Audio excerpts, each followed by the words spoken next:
Good evening. Hello. They fixed the aerial refueling add-on. Oh, really? I tried that. I think I tried that one time. What's up, Dev, Ken, Denota, Mike, Gibbons, JT, Eddie, Fish, Mech. All right, we're starting with the A350. Did they fix a lot of stuff? Yeah. Do you mean in Sim Update 2? Yeah. They put the release notes out every time. You can see literally see exactly what they fixed. But you know, whether it's actually fixed, that's the thing, you know.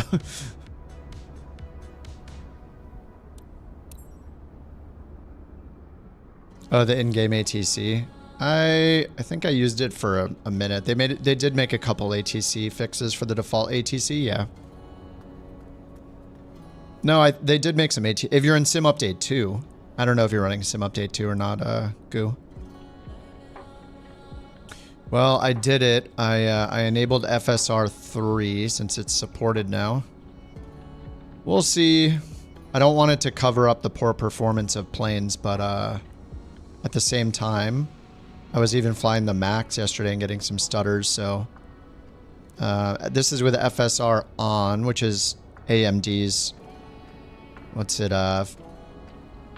Fidelity something something, Fidelity FX super resolution, but FSR3 is also for frame gen, so I don't have the super res turned on.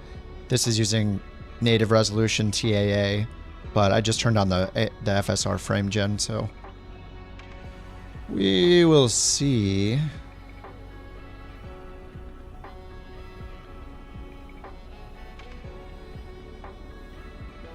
Do we serve coffee at this early flight? Oh yeah, you can drink coffee at any point. Of course. What's up, Clover? How has Sim Update 2 been?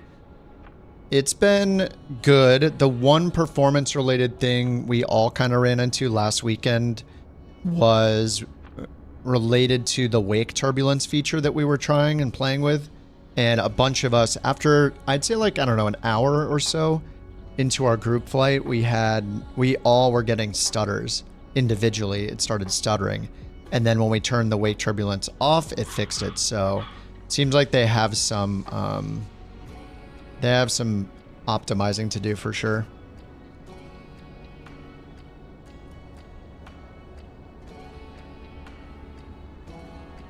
Yeah, CTDs. Yeah, I feel like CTDs are just like always gonna happen.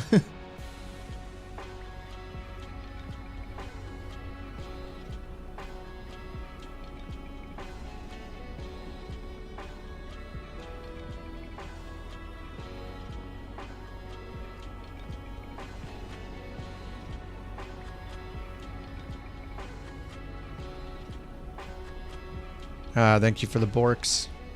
She should be quiet soon. Her friend has been over for the last hour or so. They've been going nuts, which is why I'm on a little later. The winner of Bork Raffle 276 is Joseph Du. Congratulations. Again? Alright, we're gonna have to ban him. Try a 3-hour flight to get a WASM crash. Well, they did add... They did add the autosave feature, which, you know, there's kind of two ways to look at it. I mean, we can look at it at both ways, I guess, which is the first way is, oh man, the plane was so messed up that they had to add their own WASM or their own autosave to their plane because it crashes so much that they literally had to make an autosave feature just for their plane. And then the other way is, you know, that kind of feature is nice to have regardless because our sim crashes here and there anyway, regardless of which plane we're in. So, yeah, I see it both ways, but I mean, it just doesn't work for all planes, right? So that's it doesn't really help us with other planes. So it's more of the first thing. Do we have to delete the contents? You should delete the contents anyway. it's just a good idea to do it. I actually deleted all my WASM folder contents, like for every plane, not just this one. Is the 350 crap?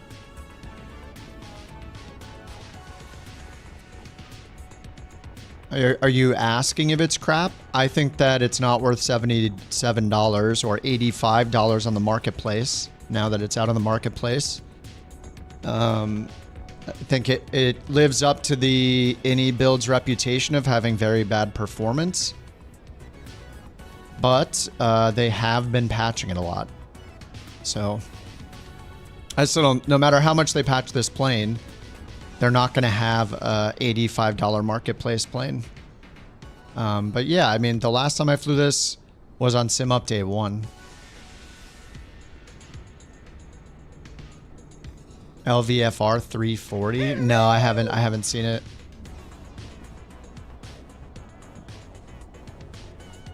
I have not. Kerbear, thank you for the hello. What's up, Kerbear? Cool feature the 350 has, the toilet. I mean, there are far worse planes, but not all the other planes are $77 or $85 on the marketplace. That's the crux of the problem. But I flew this last on the last patch in Sim Update 1. So now we're in Sim Update 2. I do have FSR on. I don't know if I'm going to really look at the performance very much, like with FSR on. We'll see what happens, I guess. I'm at Tulsa, by the way. I'll get Volanta going. So I'll do a flight, see how it goes. Try not to rage.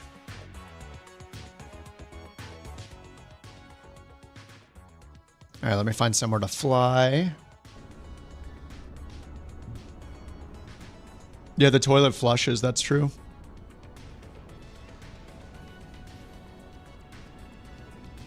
What's up, bird? It is Friday. Try not to rage difficulty hard. Yeah. Oh, I tuned into the trench a little bit today. Saw our boy Sawyer. I got GSX reinstalled as well. So yeah, we're just gonna do all the things, I guess. Try them all out. I don't know if GSX even works with this plane, but I guess we'll see. All right, so I got Tulsa was chosen for a random departure. Let's see, where do we want to go? Laughlin, Southwest Wyoming Regional. Sure, that'll be fun. It's got 10,000 foot runway, 25 knot gusts. Lake Havasu, Cedar City, Albuquerque.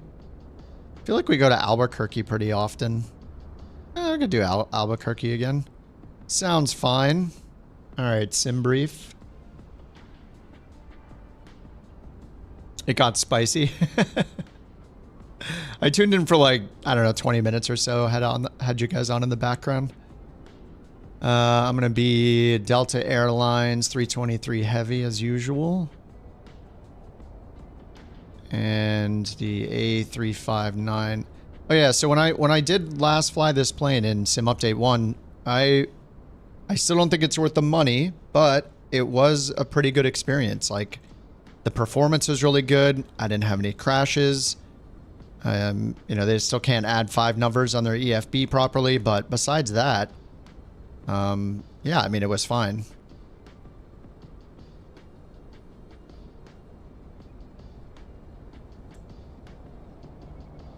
All right, Tulsa, Albuquerque, any builds, no step climbs, generate the flight.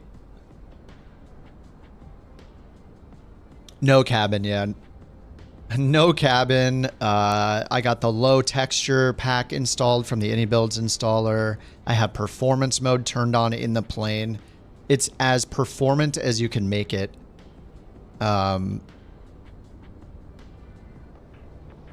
So yeah.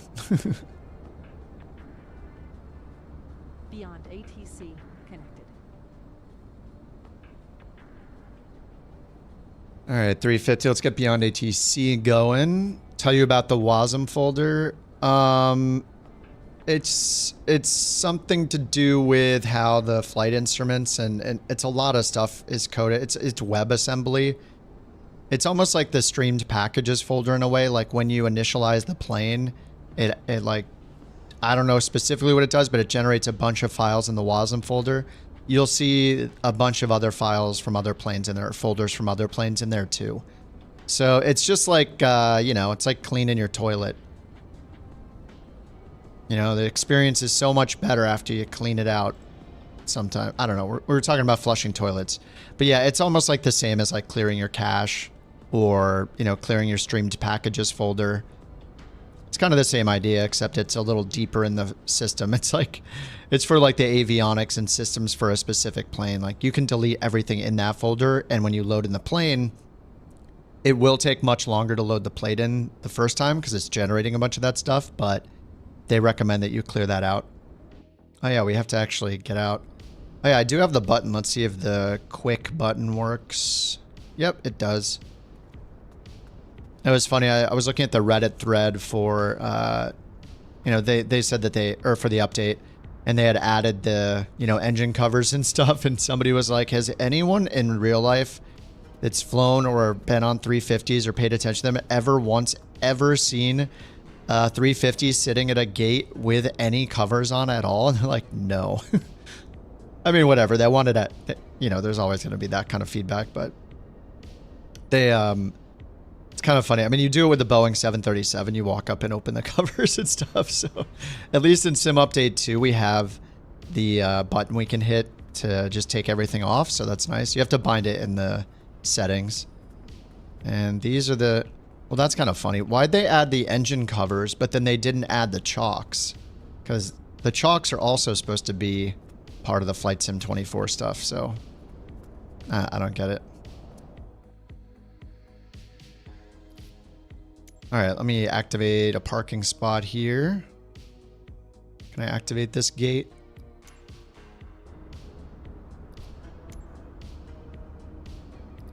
I wonder when GSX is ever going to fix itself so you don't have to close and reopen. Is it just me or is that everybody? Every time you click something, it closes the window. And every time you close the window, you have to close it up here and then reopen it again, right? If no one see them, are they real? No.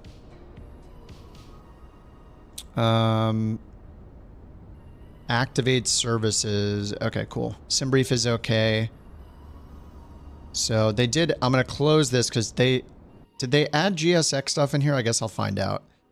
All right, let's go up to the top, get our GPUs on. Battery uno. All the batteries. White lights, nav, crew supply. Nav is on 1. No, nav is on 1. They still haven't fixed the flipped direction of the mouse wheel, if you were wondering.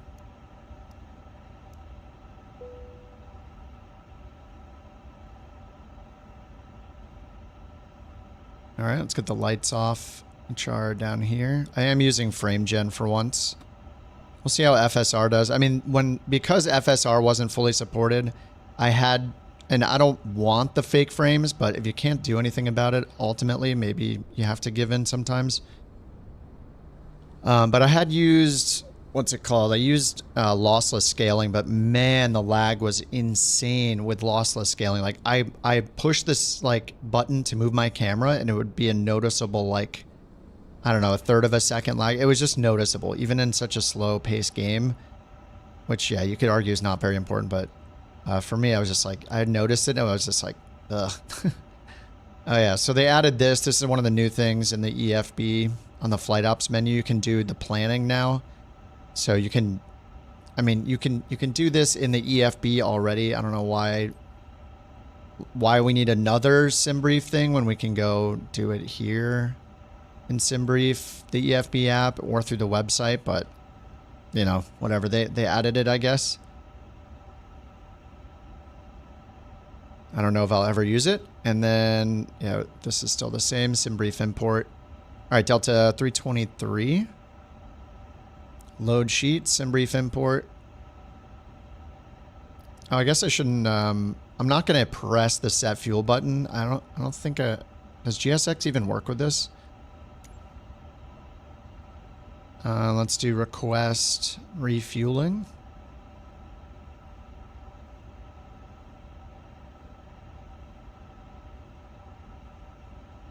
Did something happen? Where's my fuel truck? Oh, there he is. Oh, baby. Oh, it's happening. Let me turn up the volume a little bit in here. You found out that your wife stole a whole pizza from home without anyone noticing it? Oh, from work. And is bringing it home now.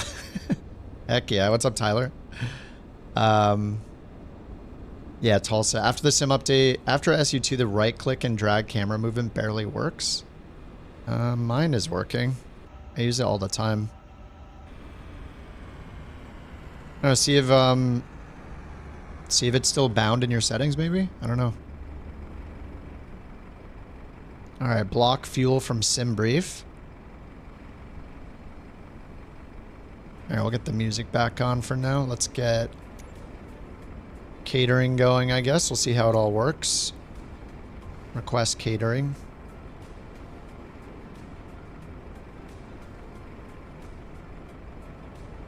GSX is in the EFB ground tab.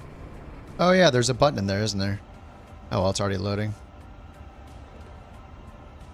Oh, I think I turned it off because the last time I got rid of it. Let's see, third party?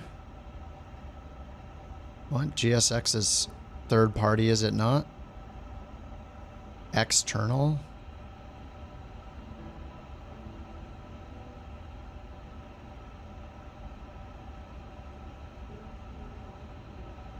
Where's the GSX button? Ground utilities? Oh, it's up here. They moved it. Okay. What's it doing?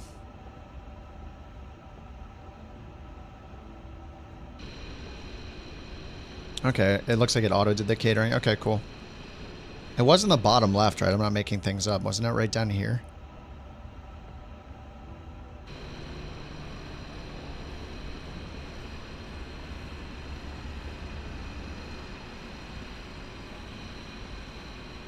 Who knows, you know, these years, does my brain really work?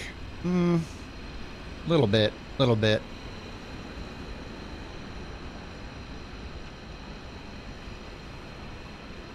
Bring it on. All right, Chelsea trucks. Whoa, whoa, watch out for the luggage. Holy crap. All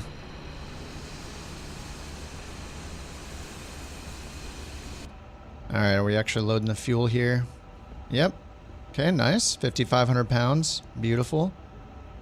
All right, let's see if we can do the boarding at the same time then. Water service. No.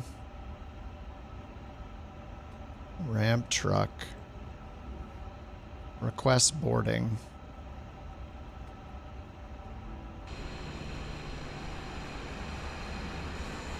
All right, stairs incoming. Excellent. Alrighty, alrighty. Let's listen to the ATIS then, like a real pilot would. Landing and departing runway 36 right, 36 left. Advise on initial contact, you have information, Sierra. Tulsa Airport information, Sierra. I gotta change something with GSX, the volume. Let's see here. Hello? How do I get to the GSX settings now? Temperature 11, 2.09, altimeter 29905. GSX settings, please? How do I get to my GSX settings? I need to turn the volume down. I don't think it's going to let me. Alright, well, it's temporary, I guess.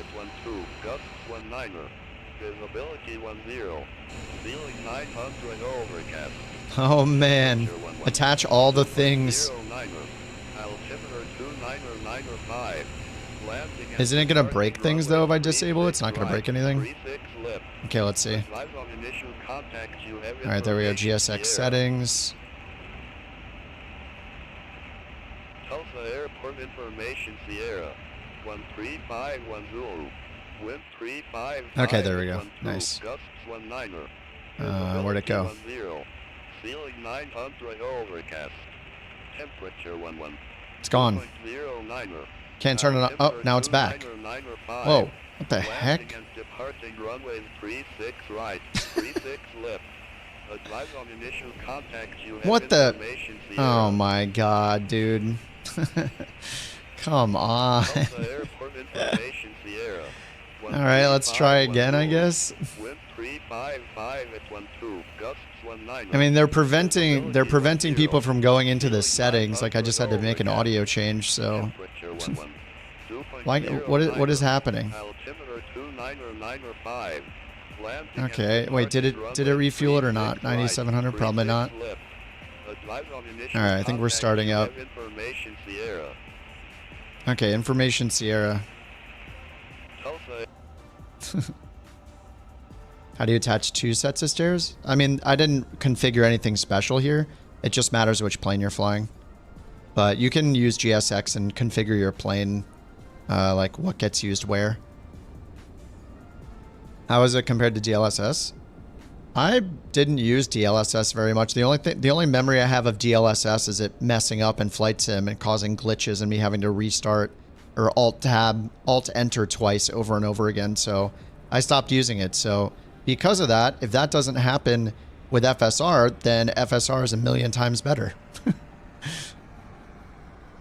So there's the bug with DLSS and or at least for me, when I was using my 4080, was when the VRAM got towards its limit, DLSS would glitch out and break, and then you had to alt-enter twice sorry, not with DLSS, but with FrameGen, or whatever you call the NVIDIA. I don't really use DLSS anyway. I don't use the super sampling, I just use the FrameGen. I use TAA with FrameGen. But yeah, I mean, so far so good. We'll see what happens though. I do have more VRAM now, but part of the reason why I switched to AMD was because of the glitch with Flight Sim and the NVIDIA cards and FrameGen with the 5080. So no, Sim Update 2 is not out yet. It's in beta. All right, we're starting this over again. We got the fuel. I wish it would just automatically pick the block fuel.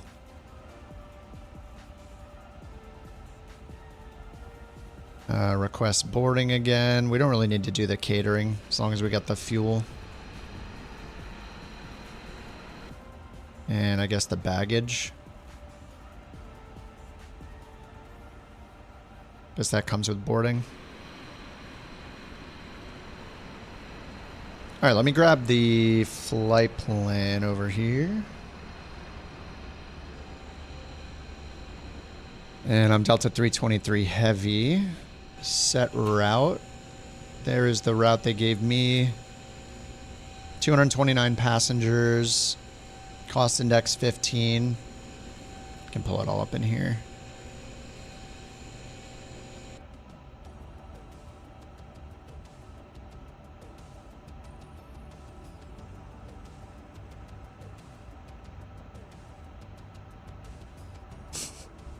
Should I add the numbers again?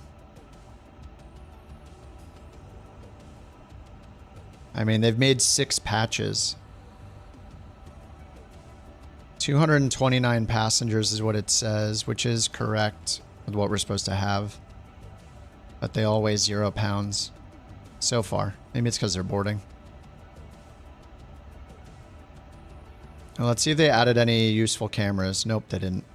No EFB camera still. Someday we'll get an EFB camera, but maybe not anytime soon because they said that we should no longer expect weekly updates for the plane or something like that. So maybe we'll never get decent cameras. You have to sacrifice one of your 4 custom cameras just so you can look at the EFB. Ugh. And the other one just so I can get down here.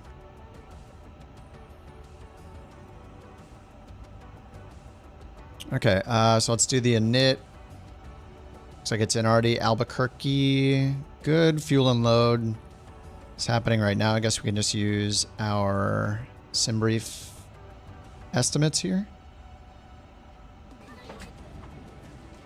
All right, 0 fuel weight estimate is 360.9. Block fuel is 31.8. 31.9. Pax number 229. And, oh yeah, we can just hit enter, can't we? So let me see if it has that in or if it's waiting. 308.6, 31.9. Okay, 10.8 because it's still loading. Yeah, it's showing the gross weight up here too, okay.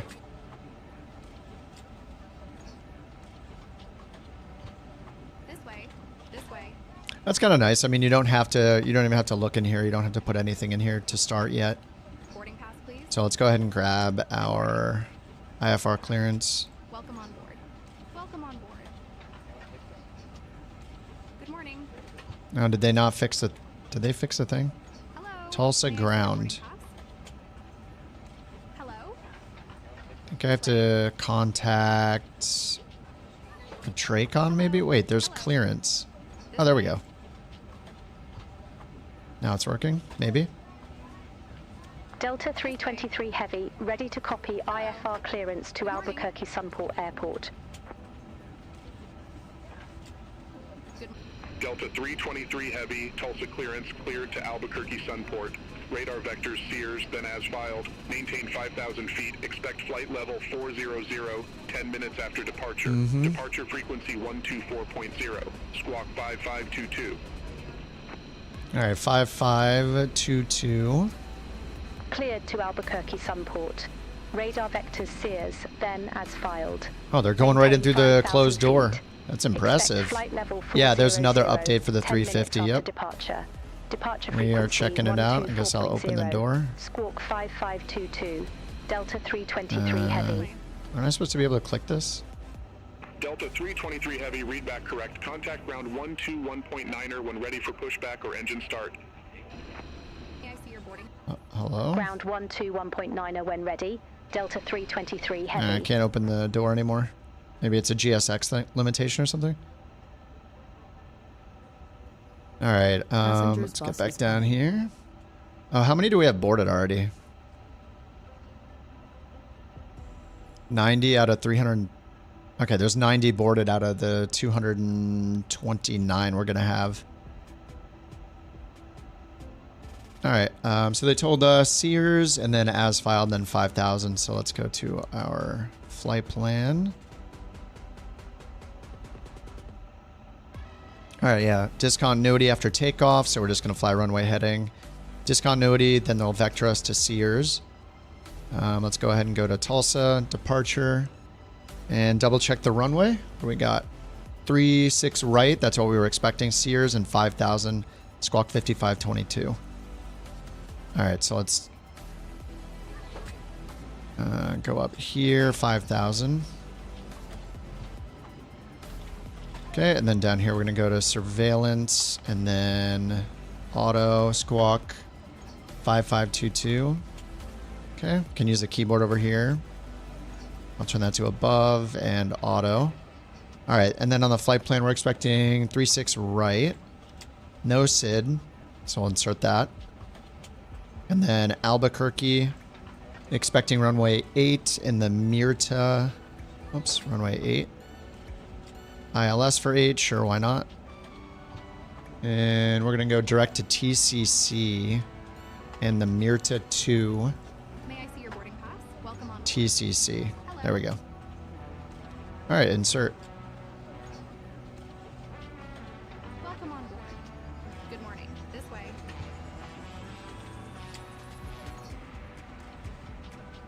This way. This way. This way, please. Corporate accounts payable, Nina speaking. Hello. Man, I saw both V1 and XP playing X-Plane tonight.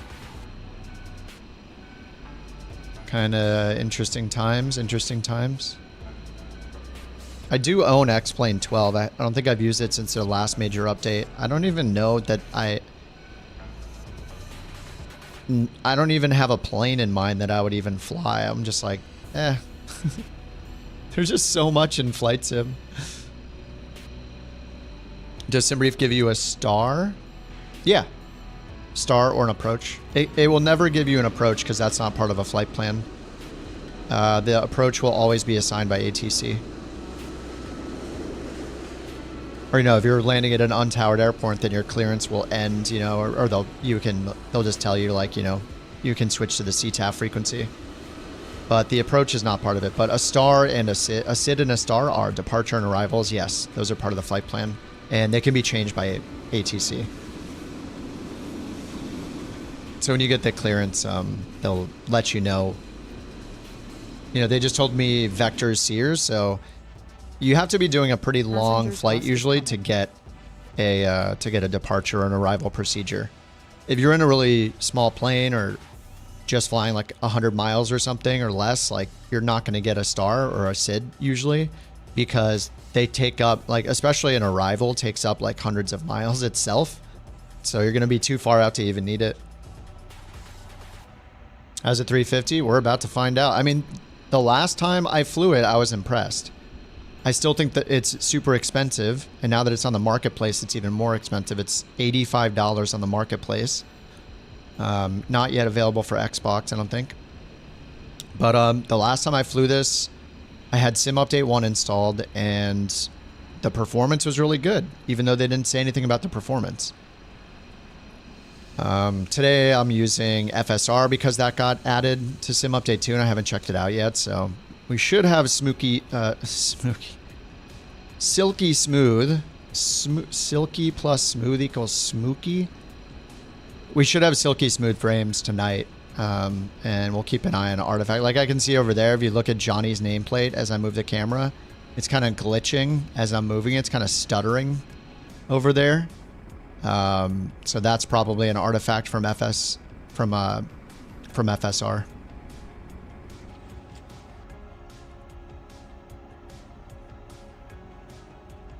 All right, 181 packs. We're still waiting for more buses. What's up, Mouse Cop?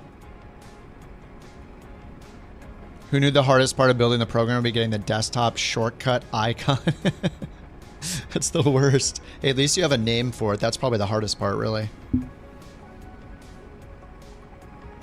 Naming something. Hello. Hello. Now, I have the no cabin version, and I did not choose to see the passenger seat. I'm guessing they just won't be here. Yeah, they just disappear when they get in, so that's good.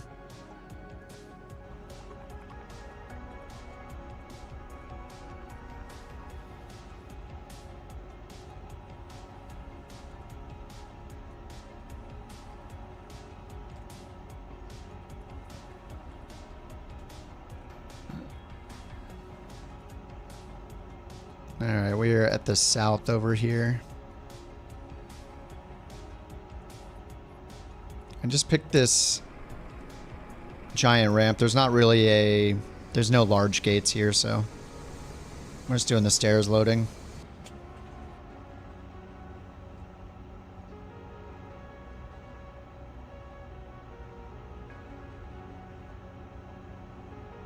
So many things you tried and it just loads the default Windows app logo instead. Yeah, I have no idea. I wish I could help. I don't know crap about that. All right, so if I zoom in here, whoops, not there. Okay, we just got our first waypoint on the departure, then we're going to get vectored. And I guess we can we do the takeoff performance yet?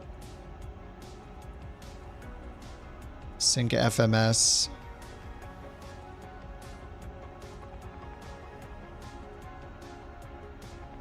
Doesn't it need to know the full load sheet? Air Shuttle 6258 at ramp 31, request pushback. Yeah, okay, we got takeoff weight over here, 391.5. Okay, yeah, that matches SimBrief. Okay, so we can commute and send that to FMS. Face southwest, Air Shuttle 6258. Alright, and we'll accept those. Flex 67, flaps 1, and horizontal stabilizer trim 25.8. Packs on.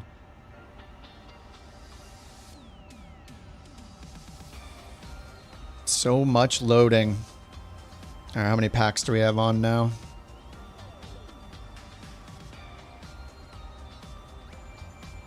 I'll probably close these. Oh. Catering service, no. Baggage loading in progress? Yes, it is.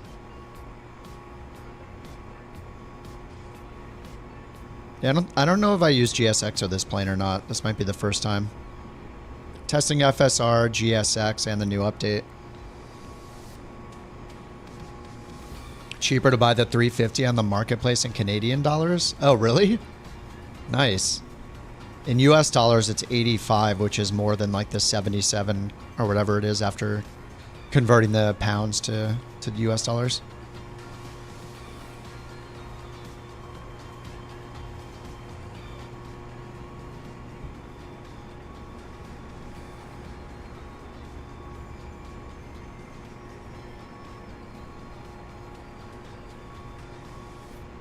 Air Shuttle 6258. Request taxi to be active. Air Shuttle 6258, runway 36 right taxi. Oh, we got 229 packs. Echo. Hold short, runway 8. All right, I think we're done then. Runway 36 right taxi. Oh, it's the bagging loading. Echo. Hold short, Baggage runway loading 8, still. Air Shuttle 6258. So is our gross weight going up from the baggage too, hopefully? Bulk baggage 66, 54, and 10. Oh, there's a load with GSX down here? Oh, was I supposed to just hit import and then go down here and hit this button? I mean, it looks like it's doing that anyway. I didn't even know that button was down there. You don't buy from the marketplace, delay in updates? Yeah, but on the plus side, so one thing is the new streaming stuff, right? So if you don't own something in the marketplace, you don't have the option of streaming it in. So if you ever run out of hard drive space or you just don't want to install 100% of everything you own, it'll just stream it in whenever you want it. So that's a bonus to the marketplace. Also, not having to look for an email, not having to visit a website for every single different developer you've ever purchased from or marketplace is a pro as well. And then if for some reason you ever played on Xbox or something, then you get all your purchases. So there's a lot of benefits. The only benefit to buying it directly from the developer is how quickly you get the update that will come to the marketplace. So the marketplace has more advantages than not the marketplace. Like I can literally install, I mean, everything that I own is available. The moment it's in the sim and compatible and streaming, I just own it. It's there. I don't have to visit a website, look for an email, open a zip file, close my sim and put it in a community folder and reinstall it. I don't have to do anything. It's just there. So it's kind of nice. It got even better in 24 actually. Oh, refund policy. Yeah, I mean, the only advantage to getting it off the marketplace is, well, actually there's two. It could be the price as well. Continue taxi via Echo. Could be the price. It might be cheaper because like any builds, for example, with this plane, they made it $85 instead of $75 or $77. They added like $6, $7 to it or whatever. All right, are we done? Are we done loading? Come on, let's go, dude. Chop, chop. We've been sitting here on the ground for like 400 minutes. Let me out of here.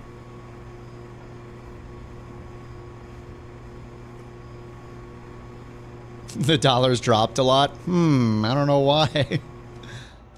It's a mystery. All right. 766211. Just want to see if these change. Yep, 79. Oh, and it actually did put it in the forward baggage too. Where's the bulk baggage go? There's front and back. What else is there? Something else. I don't know. Anorak, thank you for the prime. Welcome to the Couch Captains, man. Thank you. Happy Friday. Career mode had you landing in 24 knot tailwind, then penalize you for changing. Yeah, it's really dumb. You know, it's just extra difficulty. You know, it's challenge mode. Just land with the tailwind. follow the instructions, you know? Phoenix working on the Neo? Yeah, it's awesome. I mean, I don't know that I will care too much, like Neo versus CEO, because the Phoenix is so good already, but I don't know. I think people that are more hardcore into the airliners maybe care about it more than I do. I'd rather have a different plane. Air Shuttle 6258, contact. But sure, yeah. I mean, I'm sure it's going to be awesome. Contact Tower 1. I don't know. Air Shuttle 62. I don't know the differences between the CEO and Neo as enough to know if I care. Welcome to the Couch Captain's Anorak 30. Wow. From Werner Herzog. You were getting 153 FPS. TLOD at 500 in 1080p. Yeah, heck yeah, dude. With FSR3, yeah. Nice. Yeah, 1080p, I mean. 1080p is, it's like what? 80% more pixels to go from, I think it's like 70 to 80% more pixels. It's like nearing double the pixels to go from 1080p to 1440. 1080p to 4K is like, is it 4 times as much? So yeah, I mean, if you're just running 1080p, that you're going to be blazing. But yeah, 7800 XT is awesome. All right, I think we're in. A380. I don't know if I've flown it in 2024 yet. I don't have any plans to, but you know, I'm down for whatever. I just want to try this first. All right, GSX menu. It says baggage loading in progress. Oh no, not you. What, are we taking a real flight here? How is it in progress? Are you done? Okay, we got 2 GPUs. Found this new flight sim too hard, too much to do. New Microsoft Flight Sim is too hard. Oh, you're playing FSX? Lear 45 and FS Economy and FSX. It's like a blast from the past. Hey, whatever works for you. I mean, whatever keeps people flying and having fun, they should do that. All right, I don't think that's, I don't think this is happening. Oh, now it says boarding completed. Okay. All right, prepare for pushback and departure.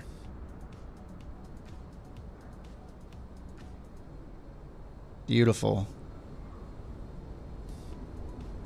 I'll fly the Dragon. Oh, we could do that. I have the Dragon installed. 4022, gate 9er. Request pushback and engine start. All right, now we can go into our NIT, right, and get these numbers for fuel and load finalized. So click enter 360. Set at 25. Oh, no, it's still 25.9. Block fuel 31.9. That matches. Zero fuel weight 360. Yep, and 25.9. Okay, align IRS. Blah blah blah. All right, barrel ref on both. Fuel quantity is checked. That's done. Oh, chill, guys. I did say prepare for pushback, I guess. There's the overhead. 4. Chill, guys. I don't have the APU on yet. Can I turn the APU bleed on in advance? No, you're supposed to wait like 3 minutes, right? So, I guess I answered my own question. All right, let's ask ground.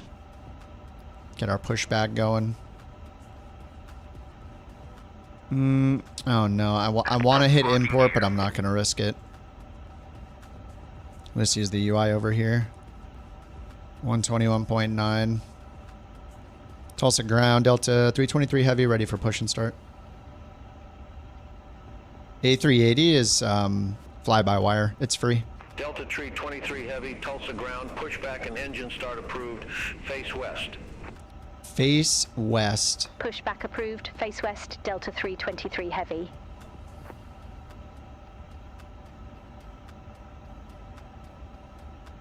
Wonder if they fixed the charts.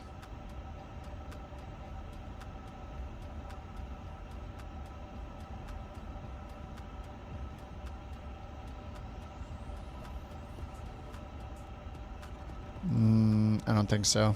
Can't click anything. Maybe I have to do something.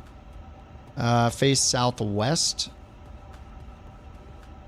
This is west, southwest. We need to turn around. Tail right. I gotta wait for the APU though. Available. Perfect.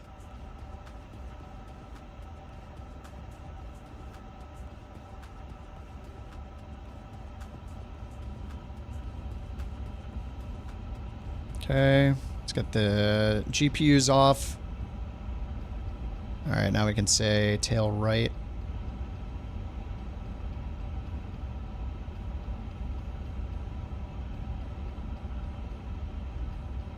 And let's see if I turn the beacon on, if it gets rid of it.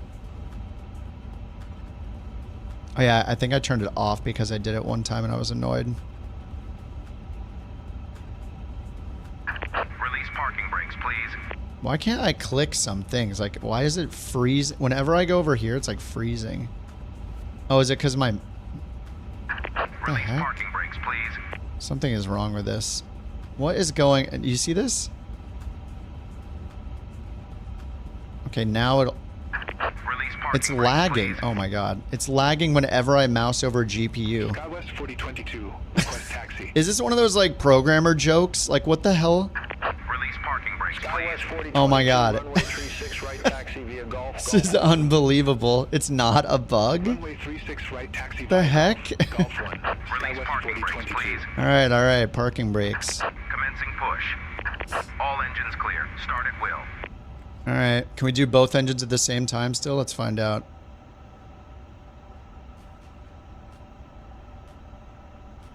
Alright, beacon on. Slides armed. I don't even know how to do that. Takeoff speeds and thrust. We do have our perf done.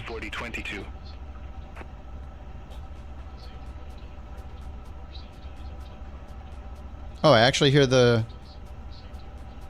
I hear the... How do I turn that up?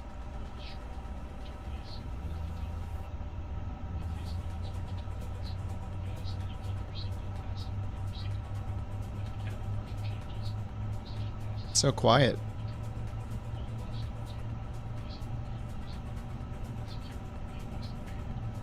I don't know. Yep, both engines starting at the same time still. Interesting. Yeah.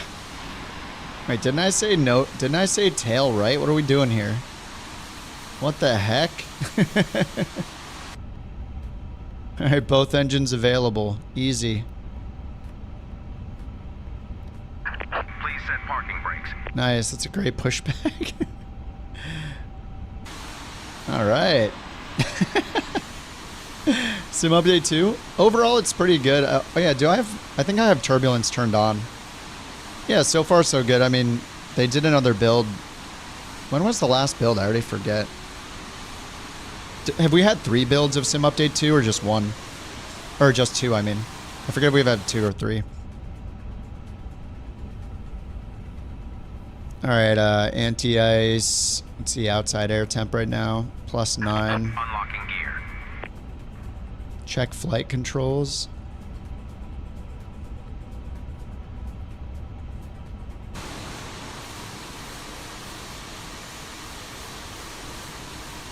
What a nice guy. Tow truck disconnected. Bypass pin removed. Left is clear. Right is clear. What are we looking at here? Thanks for the bits. Alright. Here we go. Left is clear, right is clear. Parking brake is on. Alright, we got flaps 1.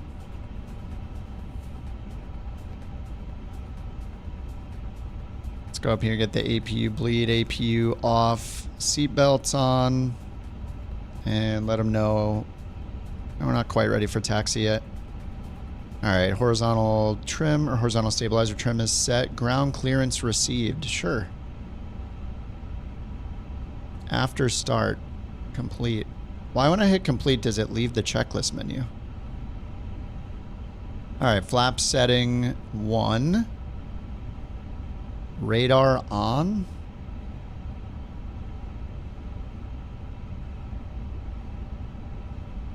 I put in our squawk code and okay, auto brakes to RTO.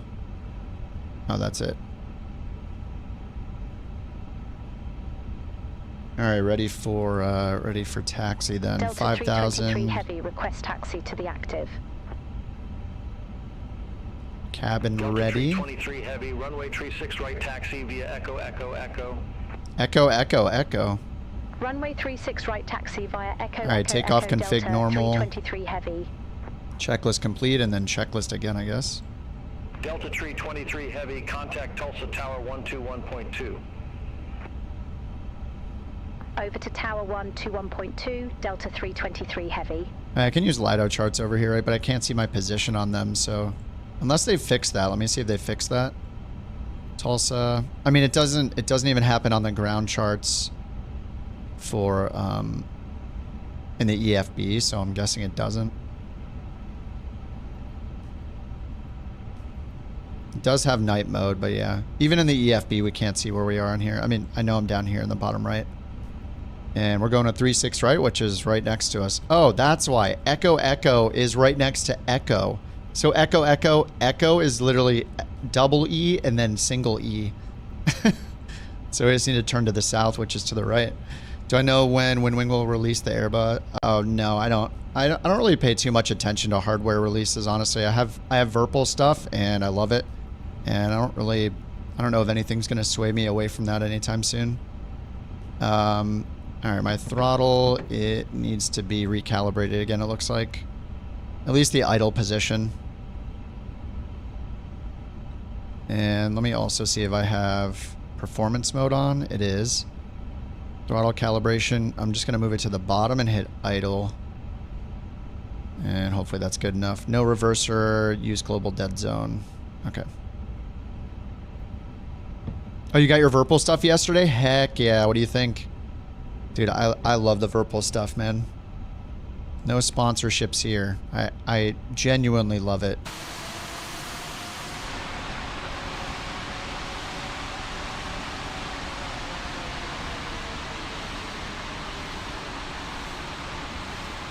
The heck? Why do like none of the nose wheels look right? Should probably split my throttle. Oh well.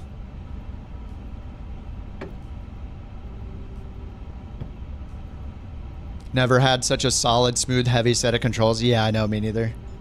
In the grass? Oh, ask the pushback guy. Don't ask me, dude. I just try to fly the plane.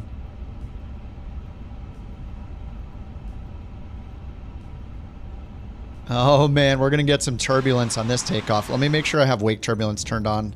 If you guys don't know, in Sim Update 2, the beta, and you know when the full thing comes out, you can now go to assistance and there's a new turbulence option right here.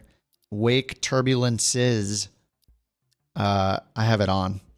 We did see some performance problems after having it on for a while when we were doing a big group flight, but yeah, we'll see how it goes today. You think there's an echo? There's an echo? Oh, I thought there's something wrong. There's nothing wrong with the stream, right? Oh, the echo. Oh, all right. All right, dude. What's wrong with the stream?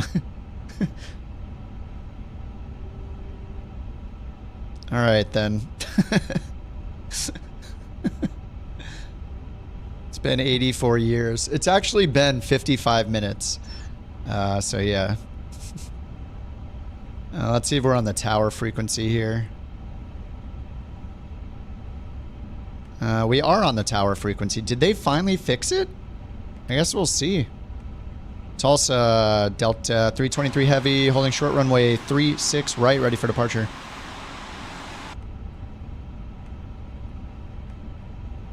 Delta 323 heavy, Tulsa Tower, wind 355 at 12, gusts 19er, fly runway heading, runway 36 right, cleared for takeoff. All right, clear for takeoff. TARA. Runway heading, runway 36 right, cleared for takeoff. Delta 323 Heavy. Takeoff, landing, no wings, seatbelts are on, hit that, hit this, I don't know, something like that. Strobe on, logo's off. I think we're good. All right, takeoff config normal, cleared for takeoff. And we do not have a departure procedure. We're just flying runway heading until we are vectored to Sears. You guys gonna fly in my wake? All aircraft be advised, information Tango now current, altimeter 3000. Alright, 3000. Be interesting. Let me turn on the visualization so we can see how big the wake is behind this thing. Flight interface, wake, turbulence visualization. Oh, thank you. Good thing for the wind. So there's Ken's wake left behind, and the wind is blowing it to the right. There's the windsock. Yeah, it's mostly a headwind, but a little bit to the right. So it's blown it off, blown the disturbed air off, I guess. All right, let's bring it up to about 40%.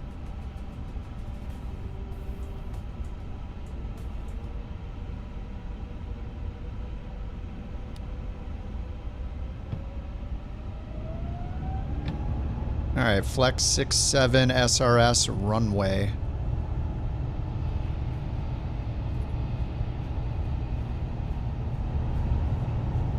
Brakes RTO, 100 knots.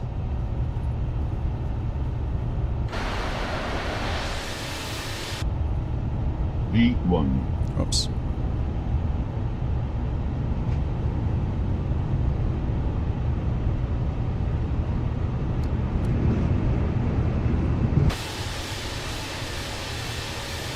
Yeah, we're making some wake turbulence.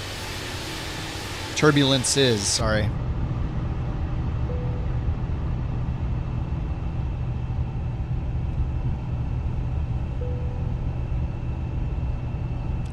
Ding! Fly into our wake. Thank you, thank you. Yay! Somehow I took off. Oh, I can't see anything though. Move your hands out of the way. Okay. Thank you. All right, flaps up. Lever to climb. Delta 323 Heavy. Derated climb. 2600. Thank you very much. That was a big deal for me. The takeoff. Delta 323 Heavy, Tulsa departure, radar contact, climb and maintain flight level 190.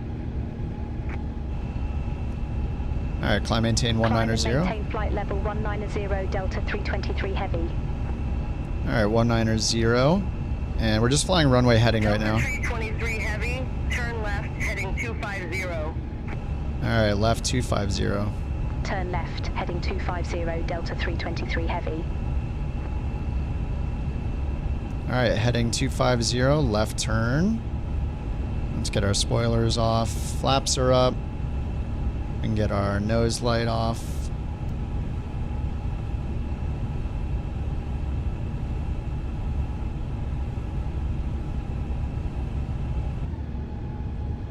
All right, let's get the visualization off. We know that we got we're making the wake turbulence.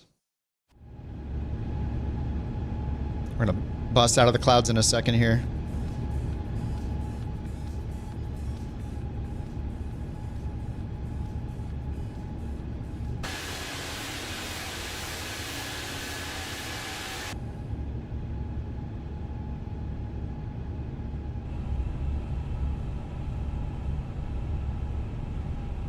All right, we're at 5,400 feet.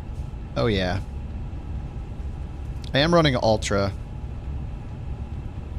Ultra preset. I turned a bunch of things down, like airport ground traffic is down, fauna, everything else is at Ultra. Clouds are at Ultra. FSR is on. All right, 6,000 feet.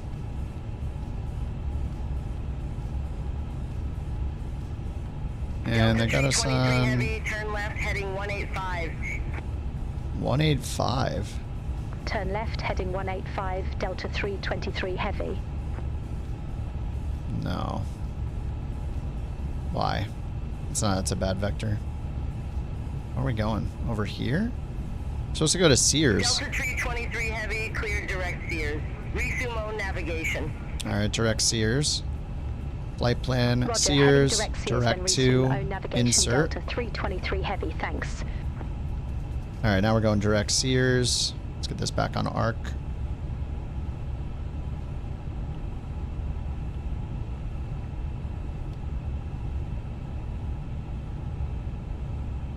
I haven't used the ID thing before. SkyWest 4022 to our right. Oh, it's bright. Would it be unrealistic if you switched to climb? Like full climb power? Did you derate it? No, I mean, it's... You can do whatever you want. Who's gonna stop you, you know?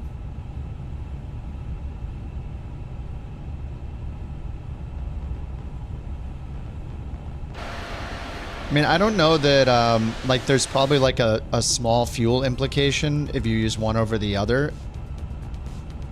I'm pretty sure that the derated stuff is more for wear and tear than it is for fuel savings.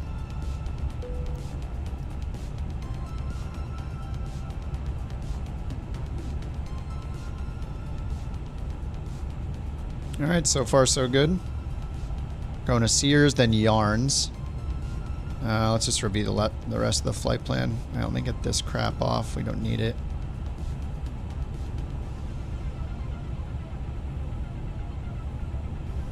Alright, there's Sears. Oh, how do I do one and... Oh yeah, how do we do one step at a time? Lateral discontinuity ahead.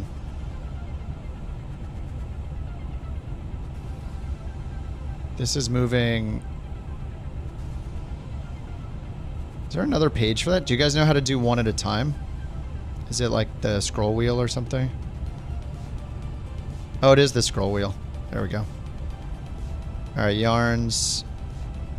Oh, the arrows work too? Oh, beautiful. Nice. Thank you. And up means down, of course. TCC.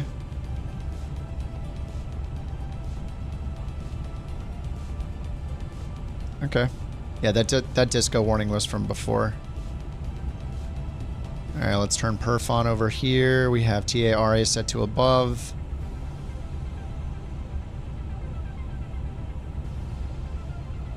Alrighty. So far, so good.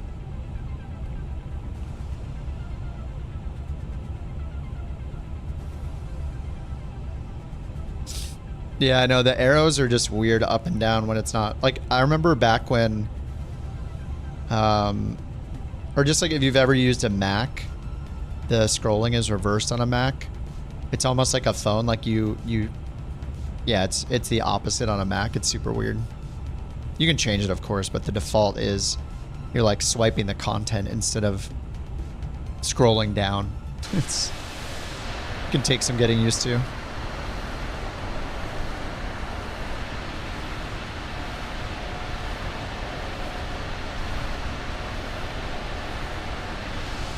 Before, have you looked at the EFB, the game crashed? Oh, really? Are you using anything, like, different in the EFB? Or are you using other apps? Like, what EFB apps do you have installed? Like, it could be the EFB app itself. Who knows, maybe I'll crash it right now. I'm just using the one in the plane itself.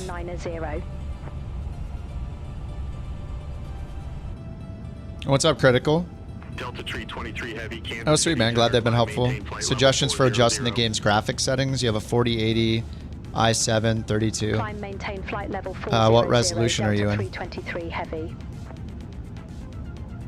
I mean, 4080, I have a 4080 that I just changed from to the AMD equivalent, or to the AMD XTX. The main thing with performance is, I would say the most important things are, first, your resolution. I mean, if you're trying to run in 4K on anything other than a 4090 or a 5090, you're not going to have a great time. If you're running in 1440p or 1080p, then it's going to be a lot better, especially on a 4080. Like, pretty much need a 4090 or a 5090 to do 4K. Otherwise, you're going to have to turn things way down. I mean, I would start with the high-end graphics setting and go from there. But the one thing that's really important that not a lot of people talk about so much is the main frame killer is how many planes there are and what detail the planes are that are loaded in, the planes that are not you. So if you use the built-in injected traffic from Microsoft, which is like the AI or live traffic, where the AI is flying the planes, that's going to affect your CPU a lot. Most of us are CPU bound. So the CPU is, I'd say, even more important than the GPU most of the time in this game. Like, generally people are CPU bound. Contact Kansas City Center 128.3. So I would recommend like turning off the AI or live traffic if you're using it, or turning off the multiplayer traffic if you don't care about it.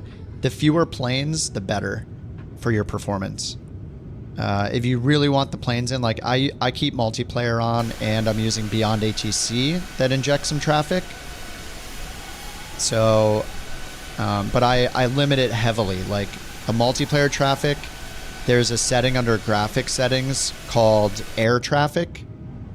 So I would avoid using ultra for air traffic if you can, because whenever you have ultra turned on, any plane that gets loaded in that you own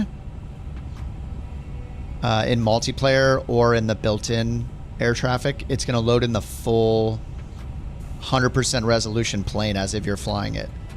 It just destroys your frame rate. So I would not use ultra on the air traffic setting if you can avoid it. Like if you're flying around with a few people, GA planes, or just a couple people, like you can try turning ultra on and letting it load in the full res plane for them, but it's a total frame destroyer. I have Beyond ATC traffic in, and I only have it on like a 1 out of 10 setting, because the more I load in, the worse my frames are going to be. So it's enough for me to just hear a couple planes during the flight for it to be worth it. Yeah, air traffic set to high.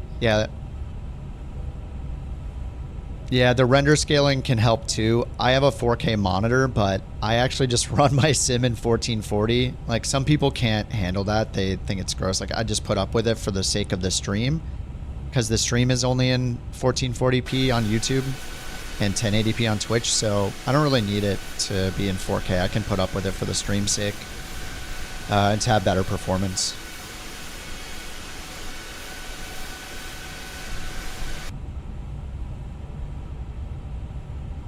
What's up, AK? How you doing? High-end graphics, ultra clouds. Yeah, that's usually what I use, but I have FSR on right now. What's up, Satch? I have FSR on for this stream, like because now they have native support for FSR3 from AMD, so I have that doing frame gen, and so far it's really nice. I don't really see too many artifacts. As long as I don't get the glitching like I had with the NVIDIA stuff, then I'll be happy with it. But I'm just using TAA and the frame gen, the FSR frame gen. And so far, so good. I did change it to Ultra. I have Ultra on. I have dynamic settings turned on with a target frame rate of 60, which all that does is it will... the dynamic setting, I'm pretty sure it just changes terrain level of detail and object level of detail. And the only change it will make is bringing it down to half of what your setting is. So if you have your terrain level of detail at 200, object level of detail at 100, the most the dynamic setting will do to try to reach your target frame rate is cut each of those in half. So it would bring the 200 down to 100 at a minimum, and the 100 object down to 50 at a minimum. So it's kind of like a more simplified auto FPS. What NVIDIA glitches? So I had the 4080, and whenever my VRAM got filled up, it would glitch out the frame generation, and it would stutter like crazy, like rapid fire stuttering, like I can't even like replicate. It was like this when I was moving the camera. It's like this, like shaking And that's partially like the VRAM bug problem with Microsoft they have to fix, but it was like because of how NVIDIA FrameGen worked with the VRAM issue. So anyway, I had switched I don't know, a month or two ago over to I switched over to what's it called, the 7900 XTX.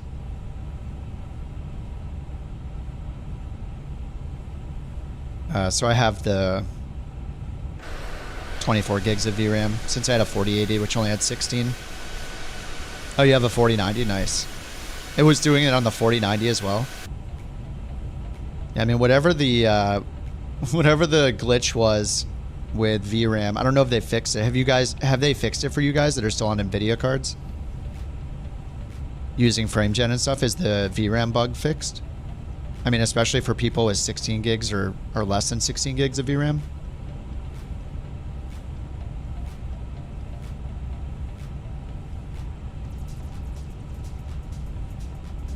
All right, let me pin the mirror, whatever, to...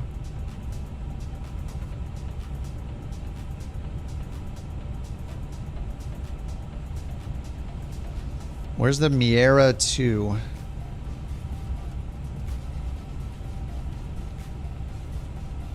I don't see it.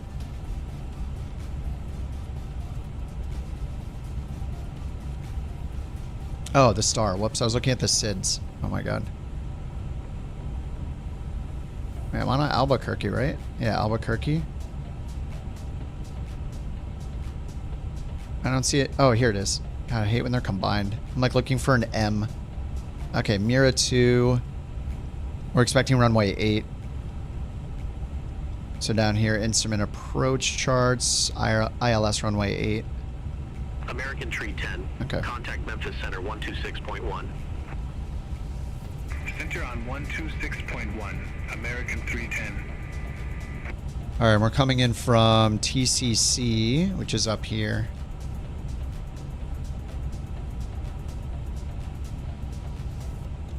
Tucumcari. What's up, Rich? How's it going? In GA planes, the usage is down to 6 to 8 gigs now, 6 to 8, with Sim Update 2 beta. Nice. Not using FrameGen. Yeah, just because, like, I kind of want to use FrameGen just because it's out now for the AMD stuff, like, natively. But I don't know if I'll keep it on long term. It's also because we got those glitches with wake turbulence, which I have on. So I'm wondering if it'll... Oh, I'm supposed to keep climbing, aren't I? I do this like every other time. I am so low. I've just been here, I swear every other flight I'm just sitting here chatting, just chilling at my initial climb. Just not going any higher. I was like, oh, we're clear of the clouds. Everything looks good. We're supposed to be twice the altitude. It's fine, you know. I'll be all right.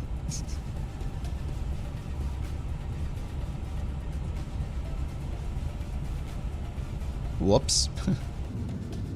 It's pulling the Lido charts, Derby.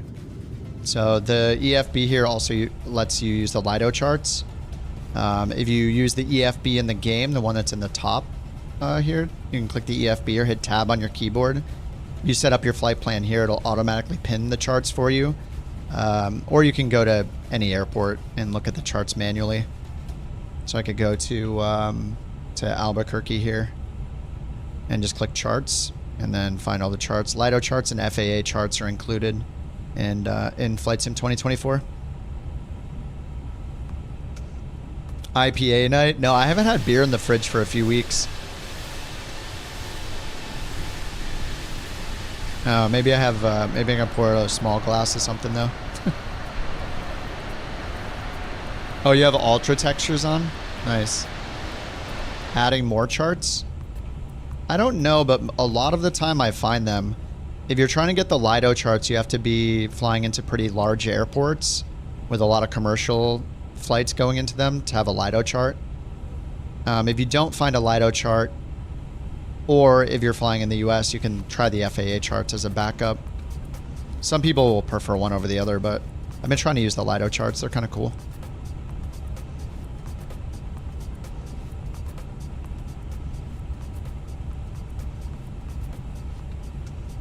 since the beginning. Have they had the charts since the beginning? Yeah, they were a little buggy though. Like, there was a time when I wasn't finding charts in certain airports, but I don't know if they've fixed the bug where after a few hours of playing, the charts stop loading. Hopefully they've fixed that at this point.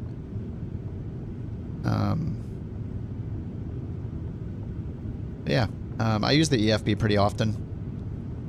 Sometimes I'll just ignore whatever plane EFB there is and just use the one, just use the native 2024 EFB here. Kansas City Center. American. Yeah, you can go find all the charts here. You can, you could just, I could load up the star on here and load up the approach on here.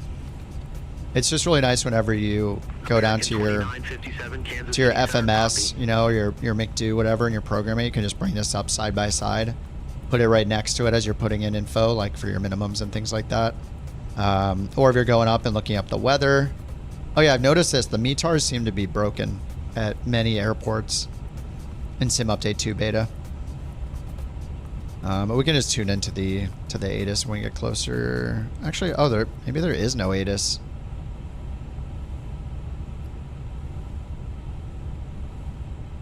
We're supposed to do ILS runway, or we're expecting ILS runway 8.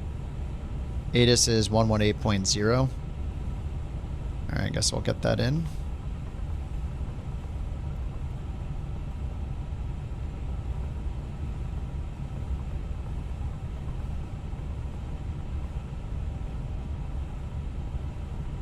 Yeah, maybe not.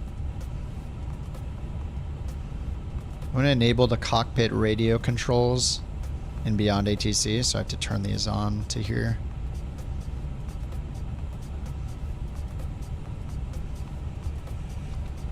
Yeah, we're not hearing this one though. 1180. I don't know if they fixed the bug or not. I mean, it seems like maybe they did. I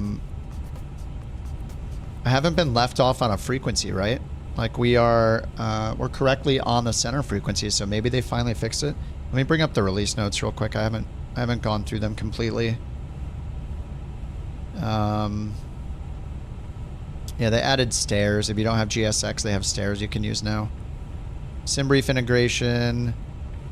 Deeper SimBrief integration within the OIS onboard information system. Say goodbye to switching between apps and windows. Plan the flight. Yeah. I guess this is good for people in Flight Sim 2020, but those of us in 2024, we can just do it in the EFB in any plane. But yeah, for 2020, I guess it's nice. Yeah, and then they added those. Contact Kansas City Center 128.3. Fully resolved issues related to flare, land, and rollout modes. Now fix and display correctly in all landing scenarios. Flex temp output, so a bunch of bug fixes. Let me see if they said the word radio or comm. No. Or swap.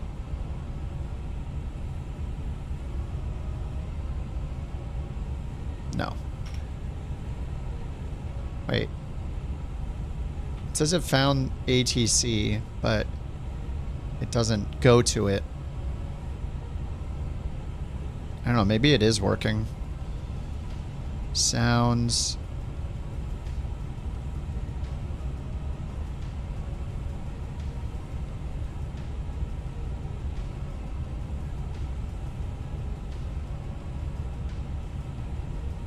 Not seeing anything about it. Anyway, it seems like it's working for now. I don't know, maybe it was a BATC change. Maybe they made a change on Beyond ATC just for the 350. So that could be it. Oh, see you, Bork. Have a good one.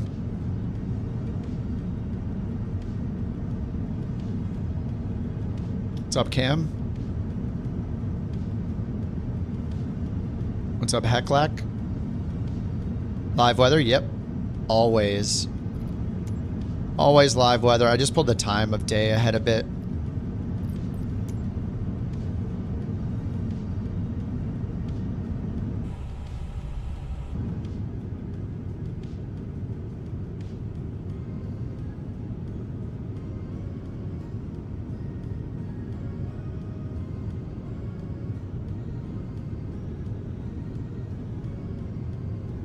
I configured it so we can do polls across both streams at the same time by just typing in your answer instead of having to click anything. And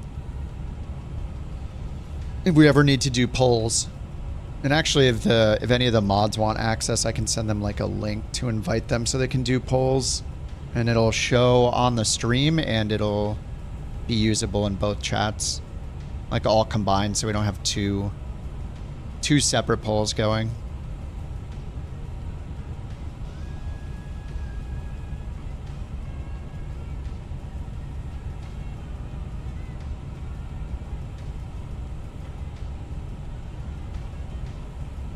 Alrighty, how are we doing? Is that TOD right there? 45 miles to TOD.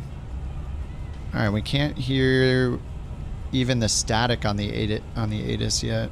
Right, I have VHF2 right here turned on. Yeah, and that's VHF3. 118.0.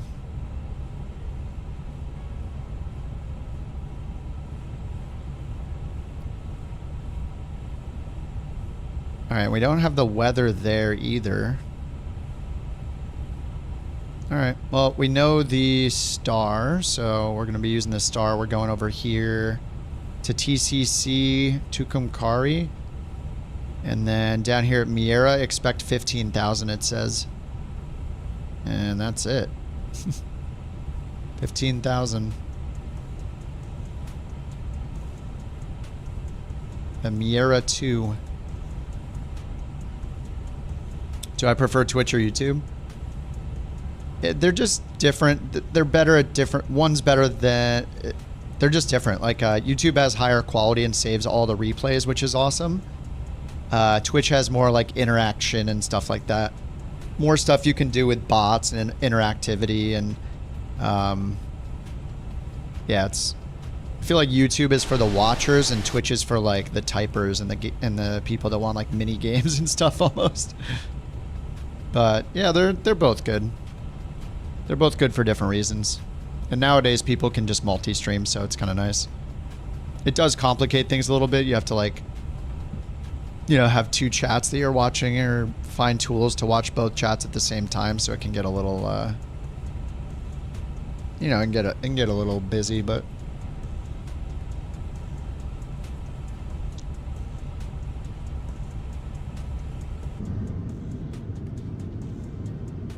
Alright, we're flying over Oklahoma right now.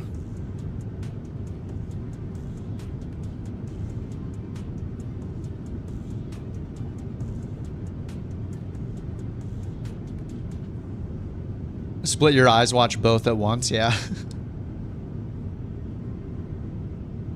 Heck said I'm having a break to recover from the work week. Pick up on flight sim dev stuff again.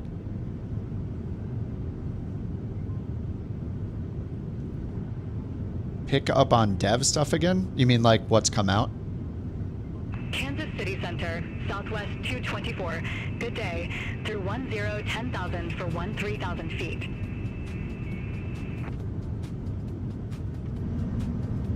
Southwest What's up, Rex? Kansas City Center. Ooh, we can see through the clouds. Level 260. Climb and maintain flight level 260, Southwest 224.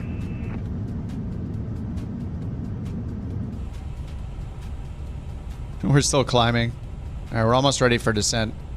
We're in the climb, but 23 miles till top of descent. Oh wait, no, that's top of climb. Whoops, cruise.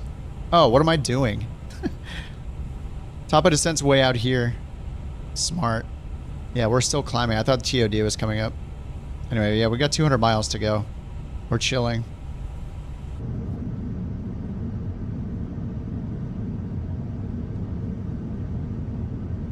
Yes, we can see through the clouds.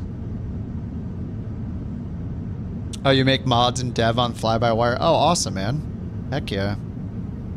Fly-by-wire is incredible. Oh, multiplayer label mod? Oh, nice. Heck yeah. Yeah, a lot of us are eagerly awaiting for Flow to be in the marketplace because that one was really good at that, amongst a bunch of other things it does, but yeah, no Flow yet.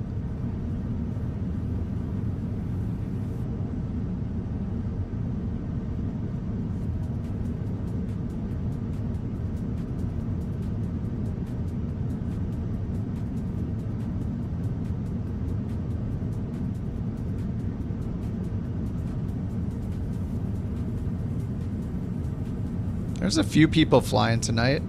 This is Volanta traffic only. 1,710 people on Volanta.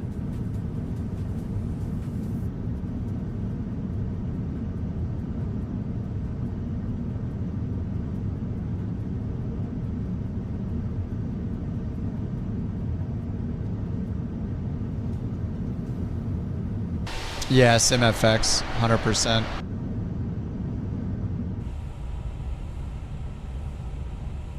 Love me some SimFX. I miss it. As if this sim can look any better than it does already, I don't know. With SimFX it will. One of the things I loved about SimFX was as you're going through clouds, there's like a lot more detail. It shows like with the clouds, like hitting the windows, you know, like flying by. There's like more, like some activity on the windshield. It's pretty nice. I'm a fan. All right, we're almost at climb, almost done with the climb. 800 feet to go, 1,100 feet per minute. Only because I forgot to keep climbing when they told me to. They told me to climb, go up to 40,000.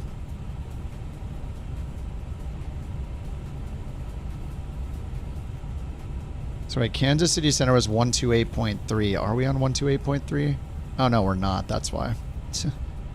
I thought it auto switched it because I see it says Kansas City Center, Delta 323 yeah, okay, heavy, so it's still broken. level 396. Still can't auto change the frequencies.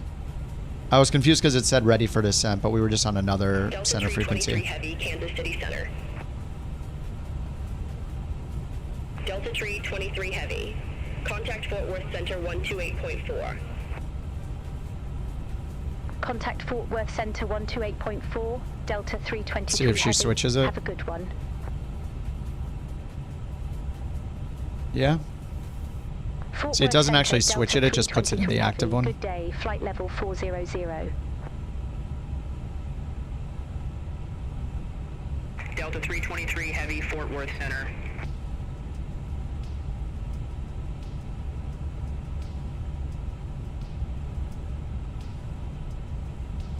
Never really played around with this.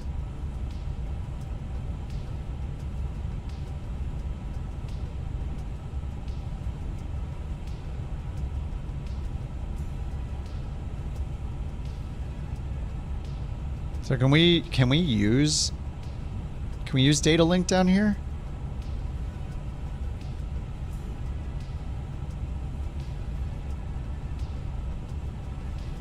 When it says data down here, can I just tune in to the D-Link ATIS frequency? But it's on standby and I can't swap it or anything.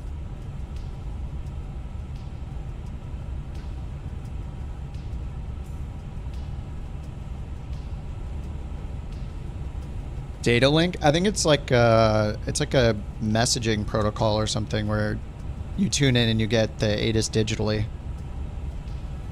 So over here you can go to D-Link, but it doesn't actually give you the ATIS. It gives you a METAR instead. So it doesn't have, like, as far as I know, the D-Link ATIS should have all the info that an ATIS has.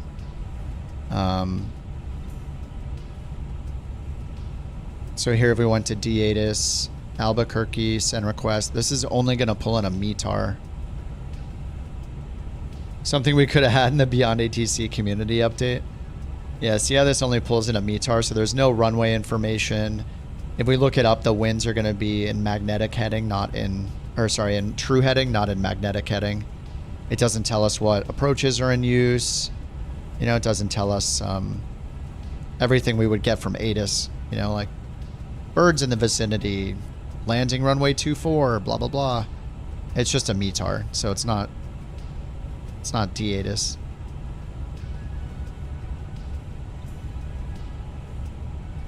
Bird? Not the bird.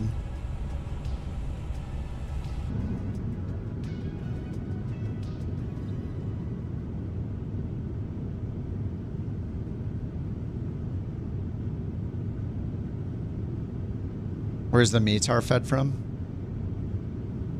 I don't think it's beyond ATC. I think it might just be straight from the sim. Actually, maybe is the sim?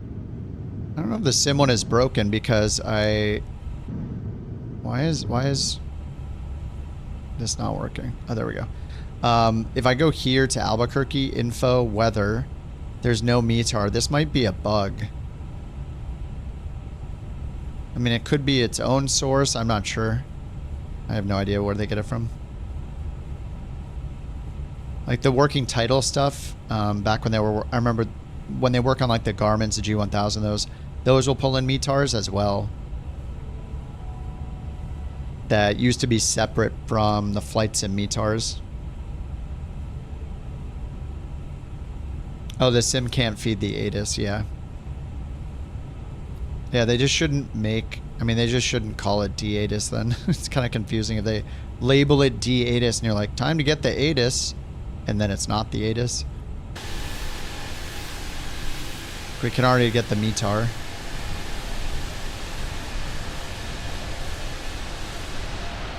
Man, I didn't pick the LA livery this time. We just got the standard Delta.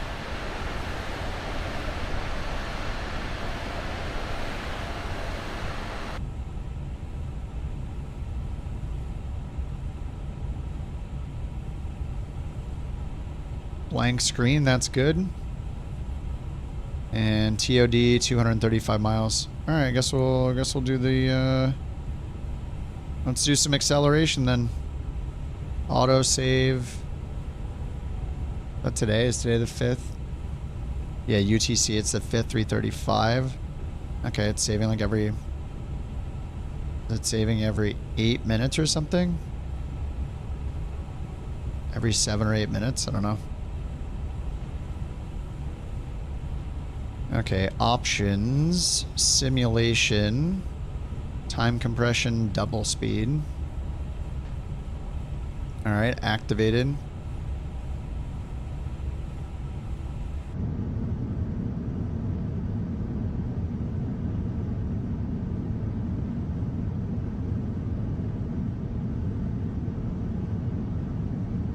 Oh, yeah, the A380. Well, there's a poll that the Beyond ATC team made a few days ago, and they offered CPDLC as one of the features in their roadmap. They've had it since the beginning. It was like after they were done with traffic injection, the next thing on the roadmap was a user-chosen feature.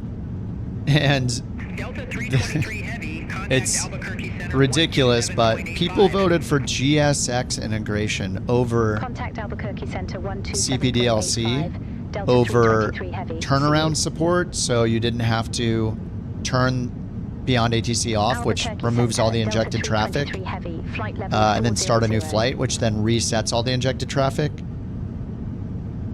We could have had that, and then we could have had diversion support if you diverted.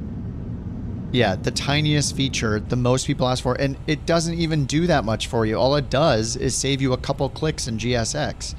You can already go up to GSX and activate the gate that you're parking at on both ends. So it's literally going to save people a couple clicks. That shouldn't have been in the poll, in my opinion. It's such a waste. All the other ones are actual new features, like CPDLC, the seamless, or the diversions would have been great. Yeah, the GSX menus are annoying, but I mean, seriously, you do it when you land. That's it. and if you want to activate the gate, so what? You land and you do a couple clicks and it works, and that's it. You'd rather have that than CPDLC is insane. I don't know. People are not smart. They don't think it through. It's crazy. Yeah, and it requires that you have GSX. There's a lot of people like, I own GSX and I don't even use it all the time. Sometimes I just don't want to be bothered. The Baindak election was a sham. It was stolen by the crooked GSX supporters. We must stop the steal of the Beyond AC election. Trust me, I know these things. We must stop the steal of the Beyond ATC election. He's not wrong, you know. We need help. Stop the steal. Oh, what's up, Chris? Sorry, I didn't see it. Planes like the 208 PFD shows AGL. On other planes, there's no such thing as the AGL. It just depends on the plane you're flying. So to get the AGL number, the plane needs to be equipped with a radar or radio altimeter capability, and not all planes have it.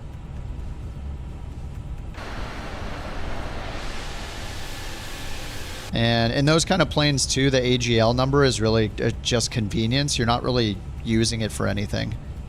Like maybe on takeoff you want to know when you're 500 feet up, but you can just use your baro altimeter for that anyway. And any approaches you do in those planes that have those Garmins, you're not going to be using an approach that uses radar altimeter on the approach. You're only going to be doing approaches that use baro minimums on like an ILS Cat 1, for example. So it's kind of realistic in that the planes that wouldn't have that equipment don't have it. And the planes that do, it's just kind of a matter of convenience more than a required capability, if that makes sense. So yeah, just use your baro altimeter and you're good to go. It's nice when you have AGL, a readout of that, like when you're under 2,500 feet, it'll show up.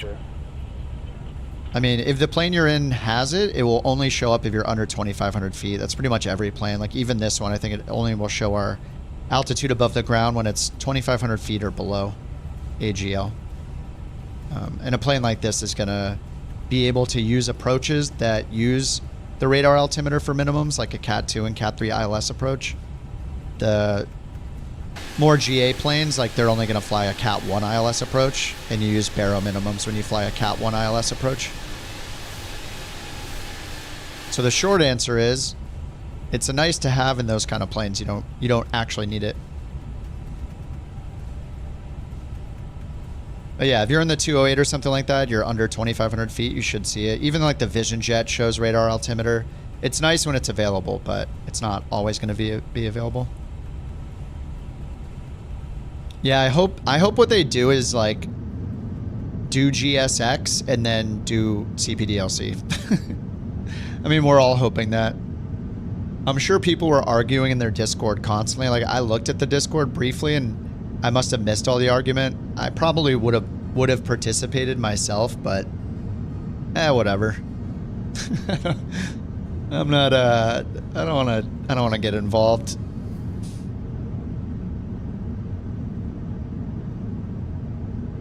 The 408 calls out the height.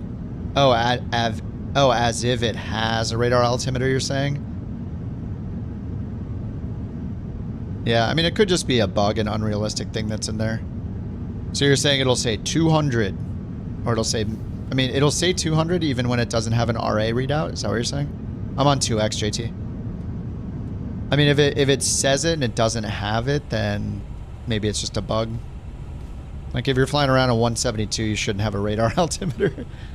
It used to in the 172, you'd get the RA. I think a Grand Caravan might have one.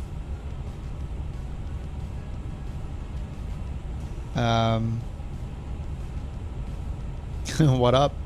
You're just wondering how it called out the AGL. Yeah, I mean, it could be a bug. I mean, the 408, I'd be surprised if the 408 didn't have it just because the 208 does, so I guess the 408, I don't know, maybe they just forgot it.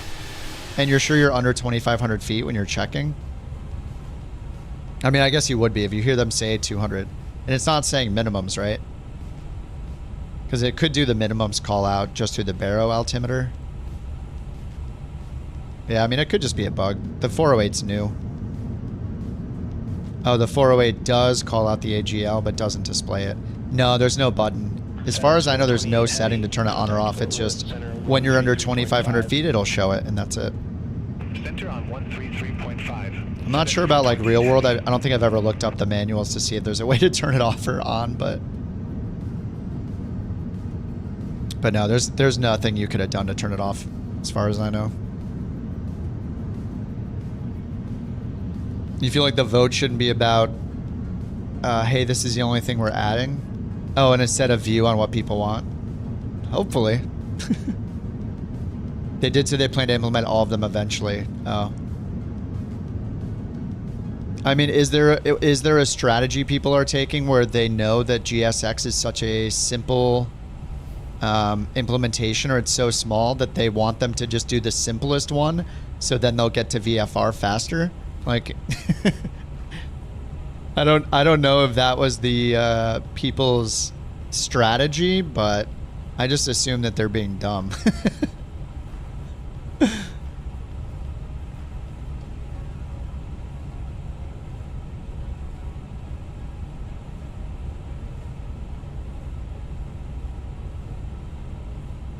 Wait, Chris, are you saying the 408 calls out the...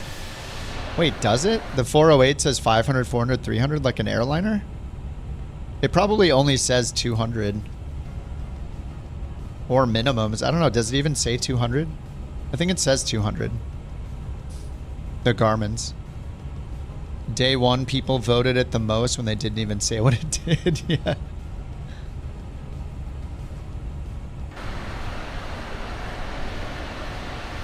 I mean, everybody uses GXS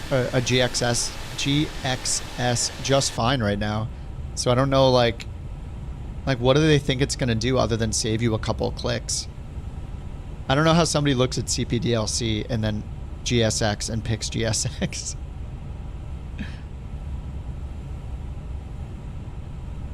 All right, where are we at?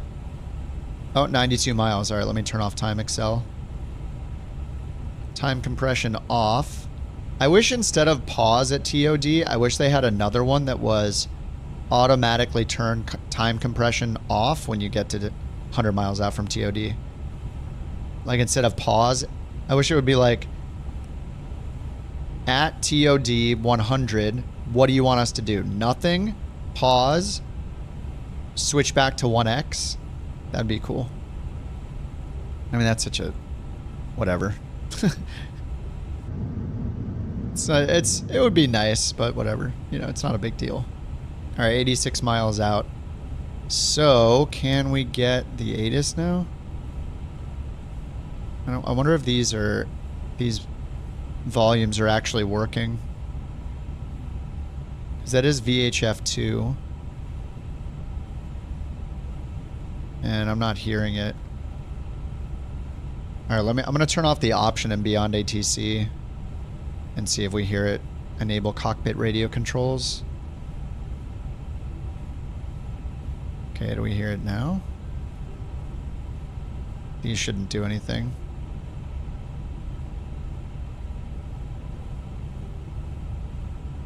Yeah, we just don't hear it.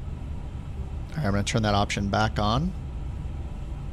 Turn this back on so we can hear it. Radio check. So if I move this. Aircraft calling. Check reading you there. Yeah, see, this works. In-game volume? Yeah, it is. I think Beyond ATC is just not finding that frequency. And it's not shown here or here, but it is shown on the approach chart here. Right here, 118.0.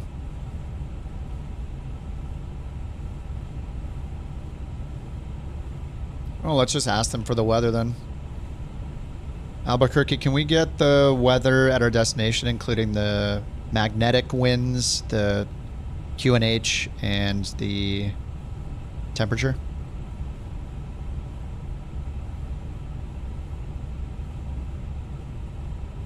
Delta 323 Heavy, contact Albuquerque Center. Oh, come on. Have a good day. Shh. Yeah, he's just passing it down the line.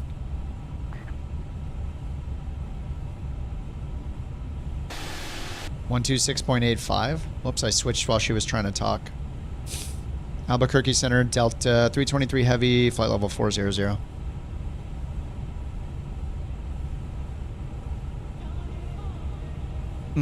Delta 323 Heavy, Albuquerque Center. Good day. Good day. Good day, Delta 323 Heavy. Can you give us the weather at Albuquerque, please? Come on, dude. Help me out, man. Come on, brother. Help me out, brother. 323 Heavy, Albuquerque Center. Weather at Albuquerque International Sunport. Winds tree 45 degrees at 15 knots. Visibility 10 miles. Temperature 08 degrees. Altimeter 29996.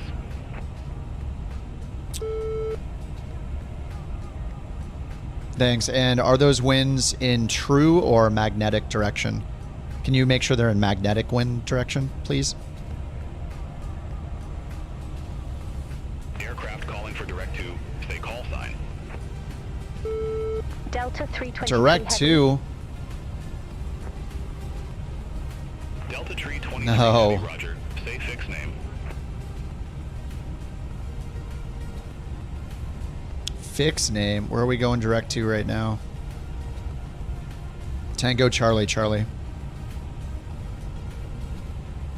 Delta Tree 23 Heavy. I didn't get the fix name. Say again. What's it called? Tucum Curry or something? Tucum Curry VOR. Delta Tree 23 Heavy. You broke up. Say again fix name. Oh my. It's listed twice. Request direct to Tucumcari. Tucumcari. Oh my. Is it Tucum Curry? Now I'm hungry. Tucumcari. 23 Heavy. Tucumcari is your current waypoint. Yeah, I know. Continue direct to That's why I said Tucumcari. that. All right. Well, we got the weather. Delta We'll 23 Heavy. Albuquerque Center. Expect Mira 2. Runway 8. Mira 2, runway 8, Delta 323 Heavy. What's up, Scuba? Happy Friday. What's up, Jewel? 323 Heavy. Verify instruction. We are expecting Mira 2, runway 8, Delta 323 Heavy.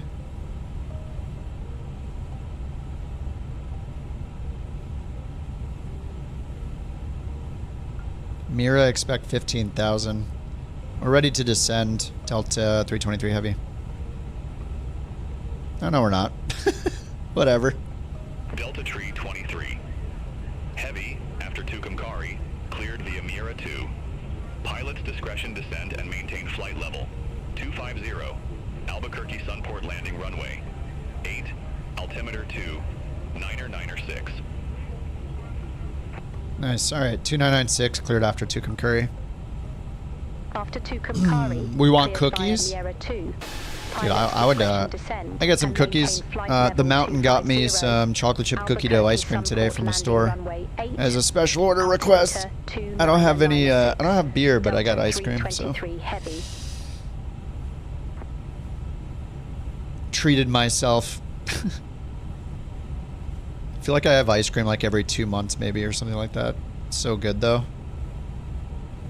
I just ate the first like, I don't know, 1/10 of it. So good. Oh, a little right turn here. The mountain. It's Lore. The mountain's my girlfriend. That's her name in the channel. Is the mountain, named after our puppy that we had. Not the Borker, but the puppy that we had together for like 10 years before the Borker. He was a little guy.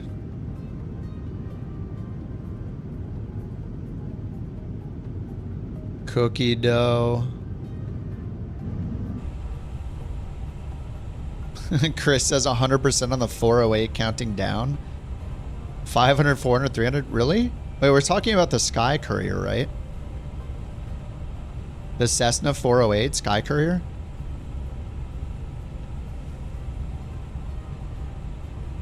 I haven't flown that for a while.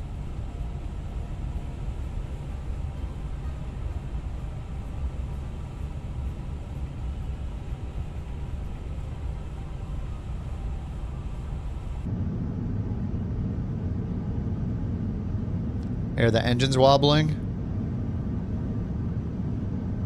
Yep, they are. Good. Can almost make it out. Yeah, look, if I move my mouse cursor there, look, you can tell it's wobbling.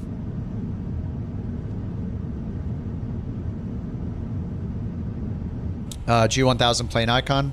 I think it's been like a plane by plane thing, but it was, I think it was in some of the release notes. For Sim Update 2, yeah. Was the update everything you'd hoped it'd be? I mean, the last update was good. I didn't have really any problems with the last update. The performance was even good, so... I mean, they've definitely been working their asses off. Regardless of how I feel about the price, and that I think the price is ridiculous. They have been putting a lot of work into it, so... I can't say that about every developer, so...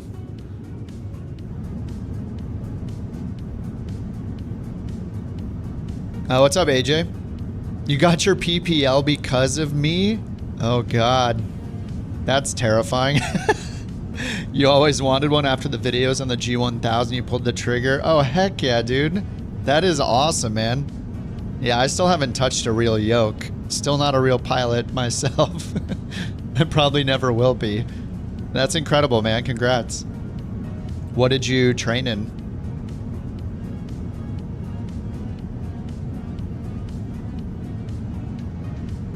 Captain Sim and Carenado. I don't know if I've ever used a Captain Sim plane.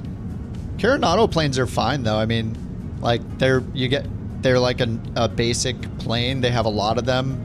If you really want like a Cessna 182, they have 3 of them now. Make sure you land better than Kip did on the last bird trek. Yeah.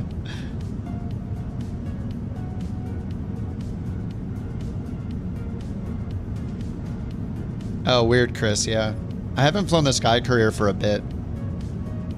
Wait, what? You trained in a 172 and you bought a Grand Caravan? What the hell? What? You own a Grand Caravan? Holy crap.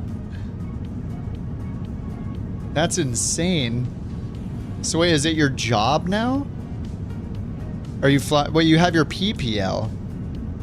But you're not a used one. Yeah, of course. But I mean, that's still going to be expensive. That's insane, man. Jewel says in career mode or in real life. That's insane, man.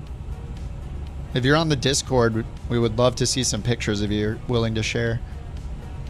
Buy the channel private jet so we can all fly together. You're retired? Nice, man. Oh, that's so cool, dude. What are you doing? How can I do it?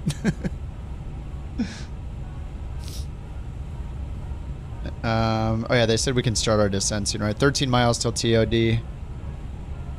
I'll just start it now because I'm going to forget if I don't do it now. They said just go down to 25,000.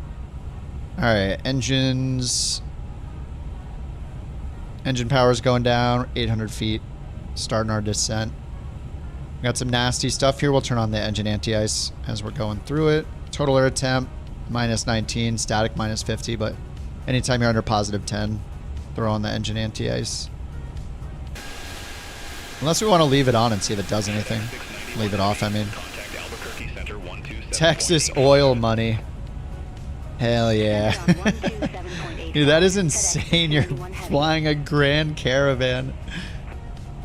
Oil baron in the chat. Yeah, that's so cool, dude. I love the Grand Caravan. I feel like the Grand Caravan was the first plane I loved, like, that I felt like happy to fly in the sim. I was like, oh my god, this is a real plane. Not that 172. Look at this huge Grand Caravan. The odd time that I pull out VR and use it, getting in the Grand Caravan is always insane. I'm just like, oh my god. Oh yeah, did you see, AJ, they added a 408 Sky Courier to Flight Sim 2024? You can get the twin Caravan, basically.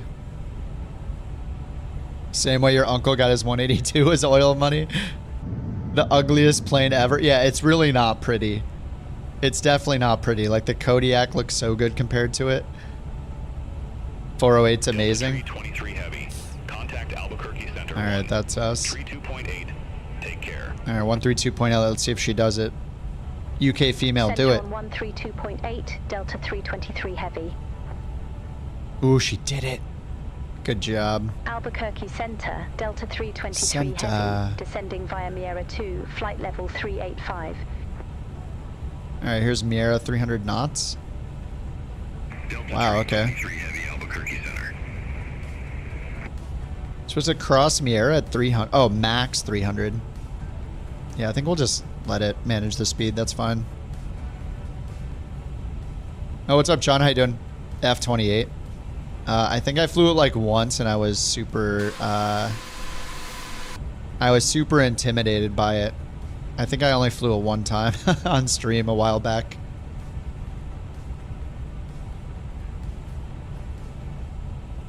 You want to turn a 208 into a tiny home?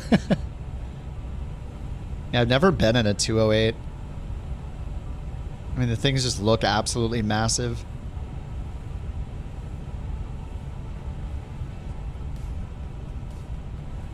Alright, we'll use anti-ice through this when we get closer. After flying the TBM in 2020, you really wanted one. Your accountant said you were out of your minds. YOLO. I mean, yo-yo.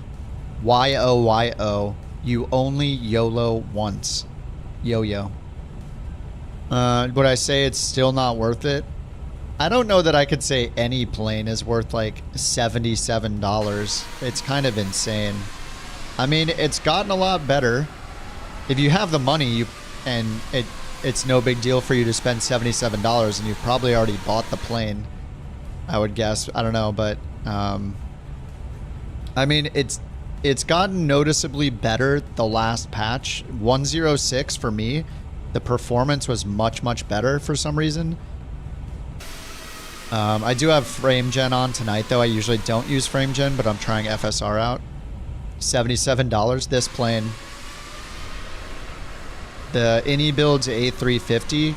It is I think it's 60 Great British pounds, which comes out to like 77 US dollars. And if you buy it in the marketplace, it's listed at 85 US dollars.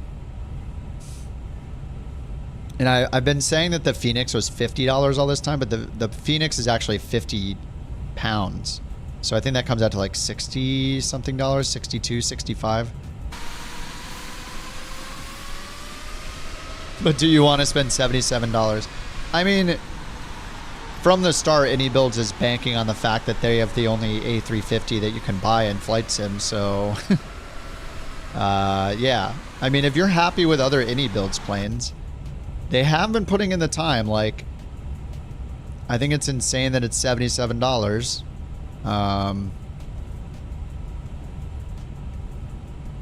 I don't know if the performance was a fluke the last time I flew it without frame gen or not, so. But I mean, like, they added an autosave system. I don't think I've had a WASM crash in this since maybe the second patch, like 103 maybe. So it definitely seems like they've that they've done more WASM fixes after that. Like every patch, except this one maybe. Because I think they've got most of them fixed. I don't know how the performance is in the 1000, so I haven't flown the 1000 at all. I've only flown the 900 variant. And I've pretty much only flown it with performance mode turned on and without the cabin and with the low textures, the low texture pack installed from the installer. So this is the absolute best it can perform, is how I've been flying it. I don't know if the 1000 is still like kind of crazy or not. I haven't done it yet. Haven't used the 1000 a single time yet.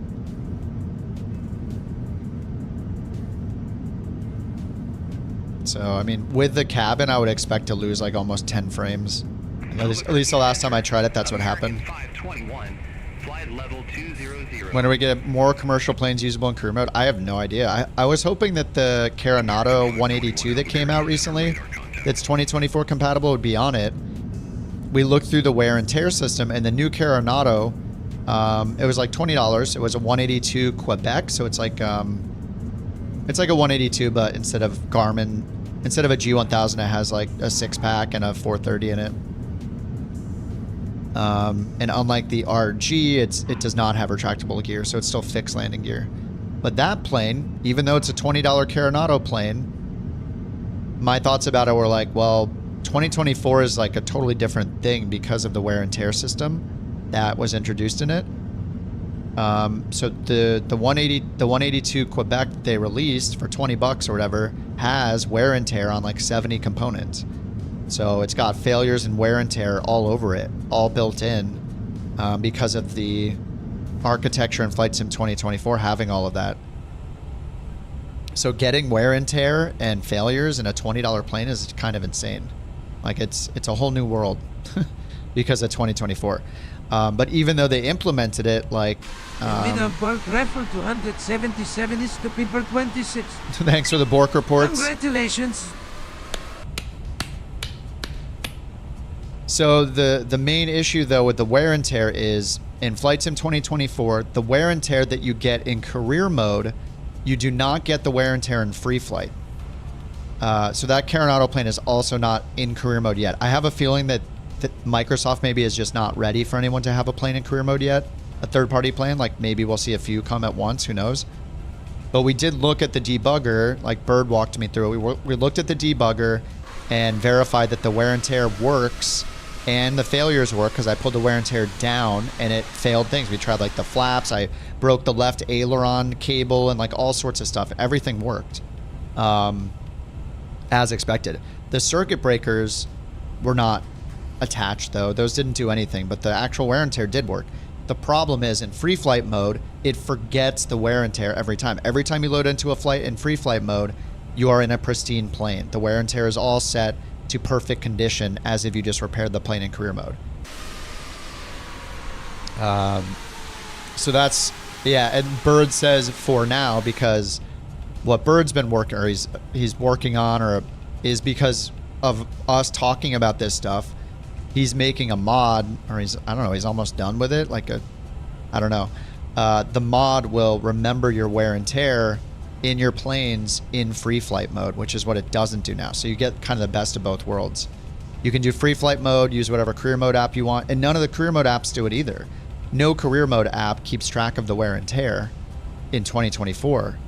If you've ever used NeoFly or On Air Company or any of those, all of the wear and tear that they have in those is really just a function of time. Or maybe they'll detect damage like on a hard landing or something, but that's about it. That's what makes 2024 and 2024 career mode special, is all the wear and tear, like 70 components in a GA plane and like 150 or more, or 200, something like that in the Boeing 737. So it's kind of insane. That's why it's amazing. We just don't have wear and tear persisting yet, but yeah, that's what stupid Bird power washing add-on. I'd pay $77 for that.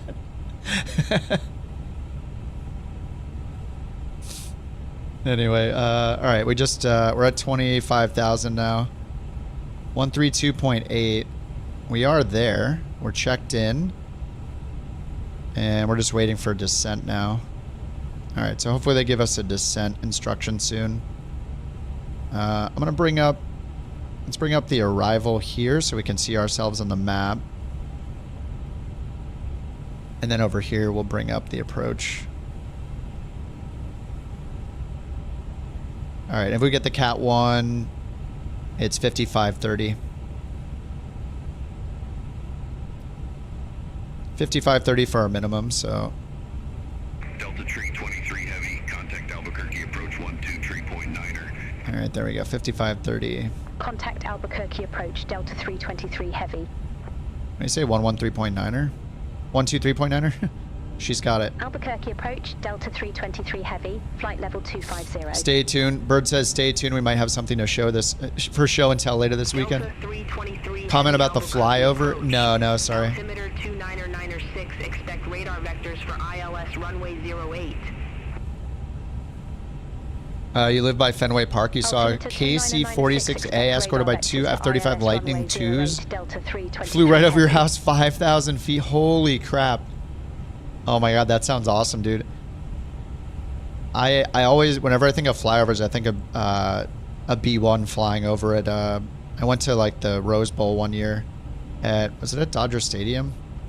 Or sorry, at the Rose Bowl. What year was that?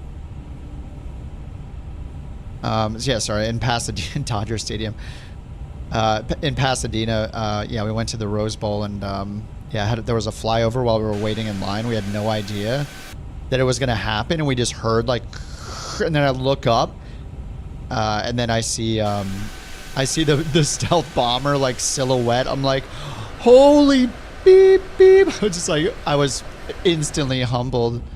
Dodgers fan. I mean, I'll root. I don't really watch baseball. Like, I'll root for the home team, whatever game. Dodgers, Kings, Rams, whatever. I don't care. I don't have like a big loyalty to any team, but I usually just root for the home team, you know? I'm not a diehard sports fan. I mean, I love hockey. I grew up watching and playing hockey. I love going to Kings games, but I'm not big into baseball. It's not fast enough action for me. All right, what's our total air temp? Minus 15. Let's get the engine anti-ice on.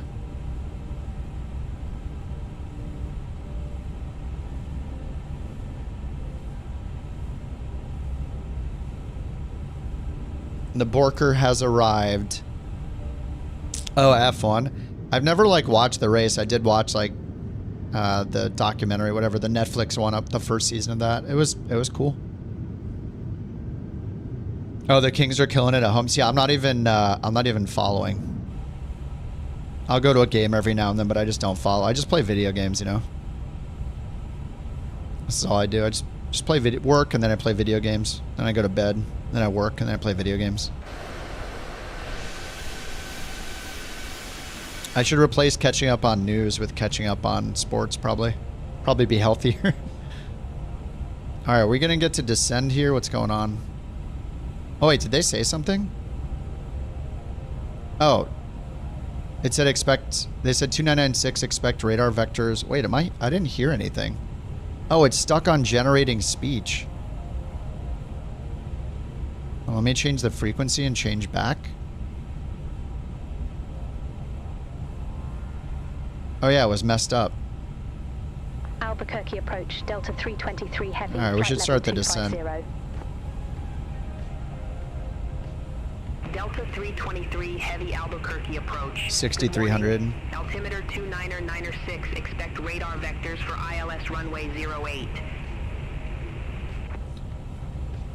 Alright, 6300's the bottom altitude. Let's control 1. 6300. Right there. At Gazelle. And we got the minimums in already. We were already expecting local or ILS runway 8. 1119 and final approach course is 079. So we'll go look at that down here. Go to Navade. 1119, 082. We'll just leave in whatever the default is. 3-degree glide slope, and let's see if we need... It's got DME, so we're good.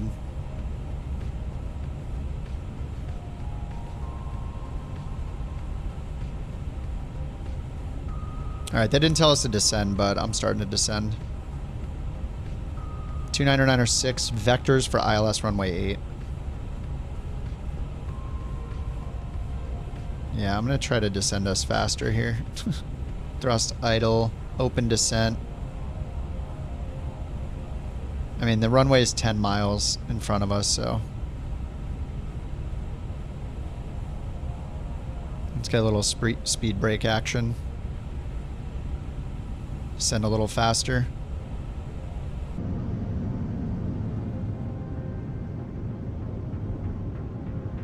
Beyond ATC didn't vector you for the ILS. Just cleared you to land. Yep. It's been a bug for a while, I feel like. You watch the Bruins lose 10 straight games? Oh my god. Kings are nice this year? Yeah, I haven't been watching it all. Enhanced airport graphics? Yeah, I had it in 2020, so I just paid... It was like a couple dollars to upgrade or whatever. Same with the lighting. And the taxiway signs. I got all three of those. Alright, here comes 18,000. 2996 over there.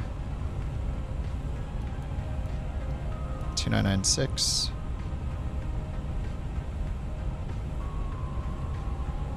Alright, passing by the airport right over there.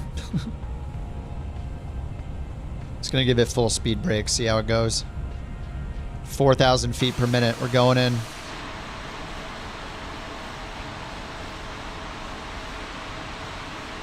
Hello, Albuquerque.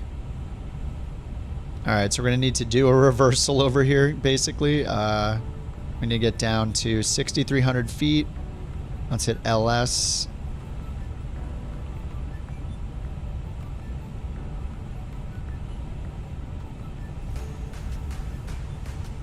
Delta 323 Heavy. Leave Albuquerque heading 2905. Expect radar vectors for ILS runway 08. Oh, wanted me to go to Albuquerque. Leave Albuquerque heading 2905. Expect radar vectors for ILS runway 08. Delta 323 Heavy. Alright. So it wanted us to go over the Albuquerque VOR. That wasn't in the flight plan though. And here it doesn't show us going over Albuquerque either, right? Like we have those initial approach fixes. The airport's here. It doesn't even point out Albuquerque VOR. Oh, Albuquerque VOR is over here. Is it right here where Unser is?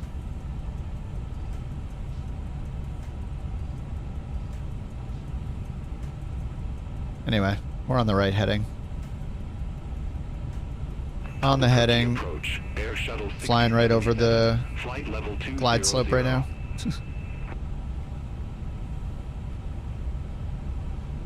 Air Shuttle 6077 Albuquerque approach.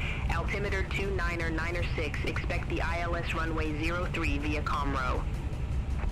Outside air temps, total air temp +4. We're going to leave anti-ice on still. ILS runway 03 via Comro. Air Shuttle 6077. Oh, BTV. I don't have the Navigraph stuff installed. At least last time I checked, I don't think I have it available. I think I have to go in and like sync the data or something, or maybe it's because I don't have the AirAC installed. But I've just been hitting and using medium auto brakes. Alright, we should probably activate the approach. We're going super fast. Delta 323 Heavy. Turn left, heading 270 vectors for the approach. Turn left, heading 270, Delta 323 Heavy. Alright, 270, total air temp +9, and we're out of the clouds. We got the anti-ice off. And we'll get the lights on.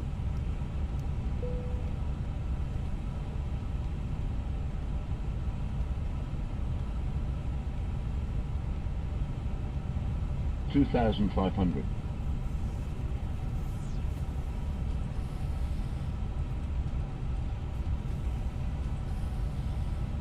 Alright, we should probably hold off here for a minute as we make the turn.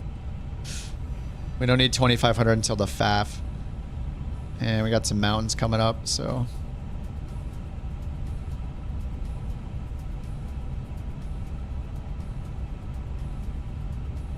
Alright, let's get this armed.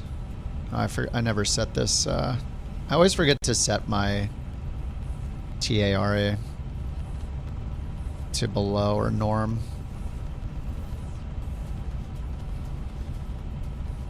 My TCAS.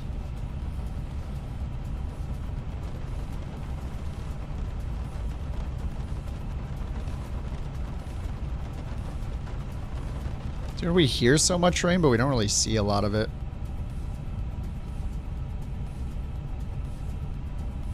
Alright, they said 270. They're waiting us to get a little further out, I guess.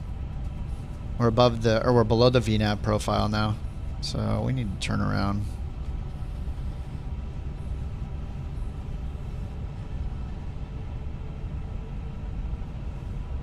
Delta 323 Heavy, turn left, heading 260. Turn left, heading 260, Delta 323 Heavy. I'm just taking us direct Albuquerque. Turn Locon. Destination estimated fuel on board. Ooh, we're pretty heavy. Delta 323 Heavy, turn left. Oh, maybe not. It went away. Turn left. All right, 190. Delta 323 Heavy. All right, 190's perpendicular. And we'll need 6,300.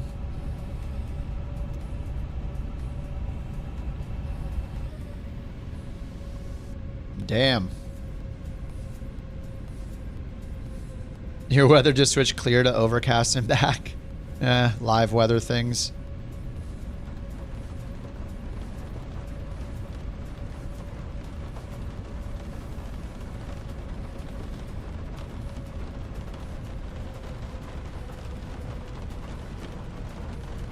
We're just under these clouds here. Let me see if we can get the ATIS yet. Yeah, 1180. It just doesn't work. Albuquerque, can we get the winds? Delta 323 Heavy, 14 miles from Jalab. Turn left, heading 110. Maintain 6,300 feet until established on the final approach course. Cleared ILS runway 08. Alright, we're cleared Lokestar. Turn left, heading 1106. Wind 080 at 16, gust 22. 0801622.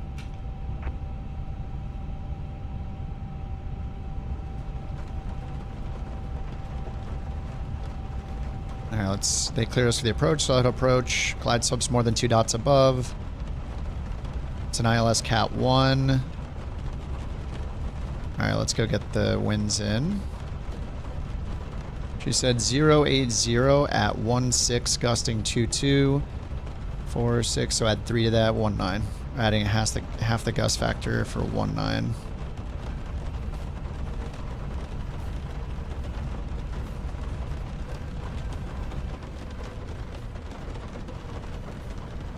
How do you stop it? Pull the throttle to idle.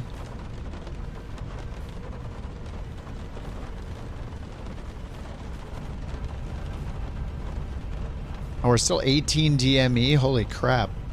I put flaps 1, but we definitely don't need it yet. I think I'll put the flaps up for now.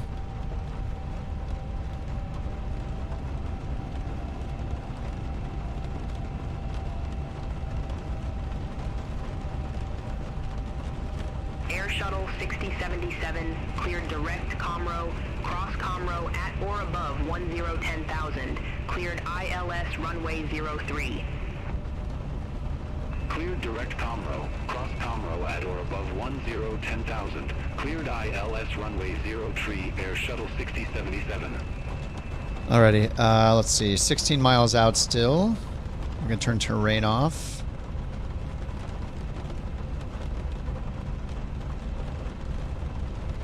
I don't know that this is ever useful, the vector. Because you can't see the ground or anything. I don't know, I guess it's good because you kind of get an idea of the wind component. Only 12 knots kind of from the right. Alright, it's 7,200 going down to 6,300.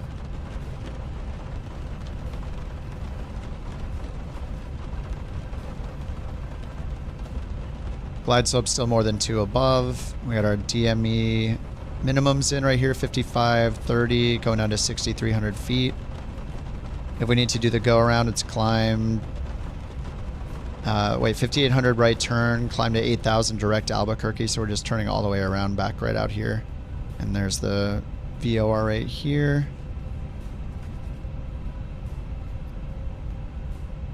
Thousand AGL. And the DME is reading 12. Delta 323 Heavy, contact Albuquerque Tower 120.3. 20.3. Over to Tower 120.3, Delta See if she does it. 323 Heavy. Yep. Good job. Albuquerque Tower, Delta 323 Heavy. Alright, 10 miles, ILS flaps 1. runway 08. Delta 323 Heavy, Albuquerque Tower, continue. Continue. Wilco Delta 323 Heavy.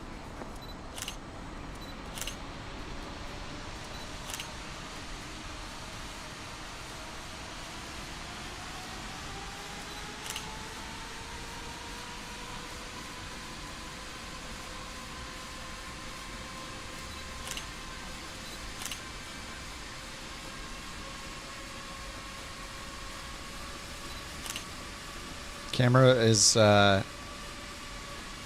needs to move 10 times faster for how massive this plane is.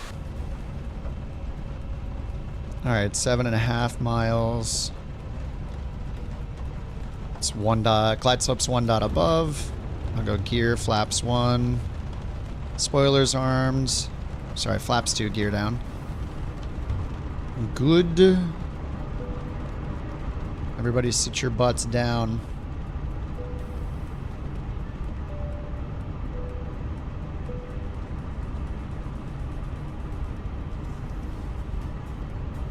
Alright, flaps 3. Here's the glide slope. Once we get the glide slope, we'll put in the go around 8,000.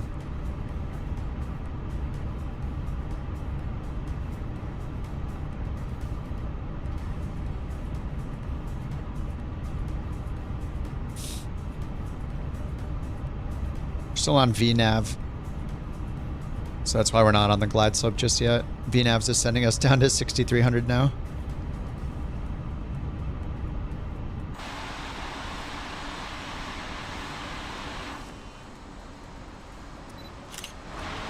Delta 323 heavy, wind 080 at 16, gust 22, runway 8 cleared to land.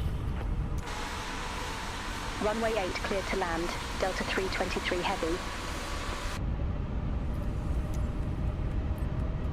November 7887 November. Contact Albuquerque departure. Alright, flaps full. November 7887 November. Now we're on the glide slope.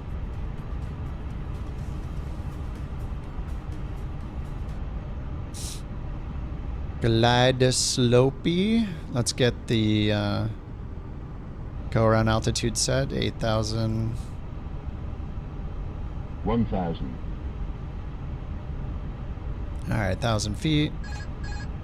Autopilot off.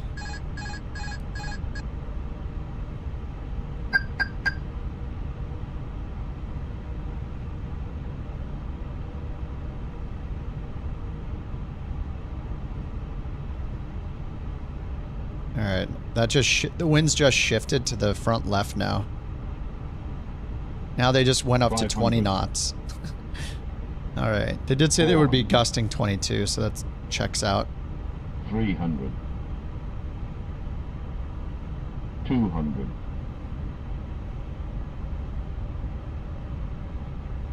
That's pretty gusty. 90. 80. 70. 60. 50. 40. 30. 20. Retard. Oh god. 10. 5. Just kind of came in from the side a little bit. That's fine. Alright, reverse.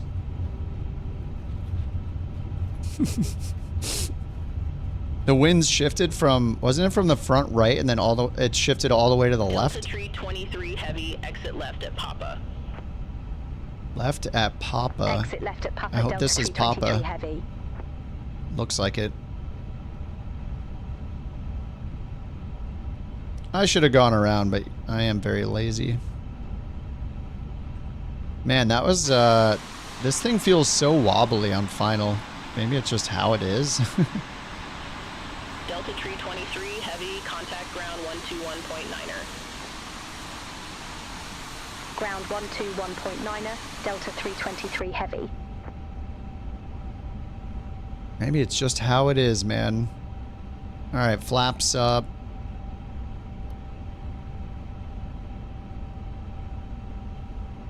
Delta 323 heavy, request taxi to company gate.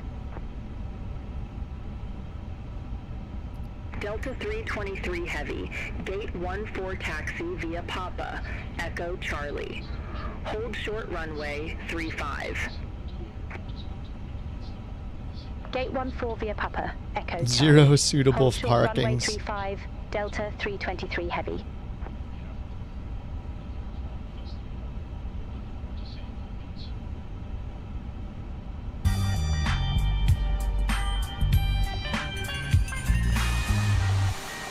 Oh yeah. Oh, Johnny's coming in.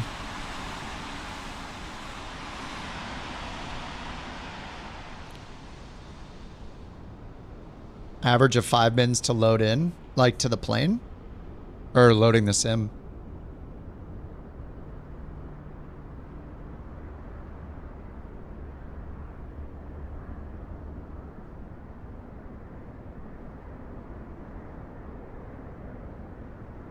Oh, into the flight, yeah. Here comes Johnny in the 320.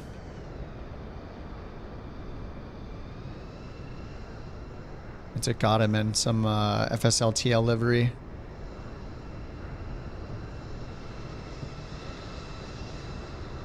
The crosswind is fun.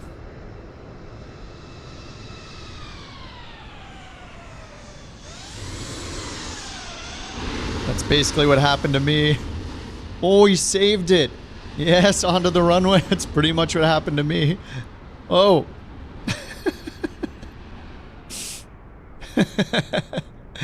The latest update? Yeah, it was today. Yep. For the 350, yeah. Wait, Rex, you said you're on the way in? You must be loading. Oh, I see you. Alright, it says you're 8 miles out. Let's see if we got the follow me car. Oh, there it is. Hello. Alright, let's go. Show us where to go, good sir. Show us to our gate that's too small.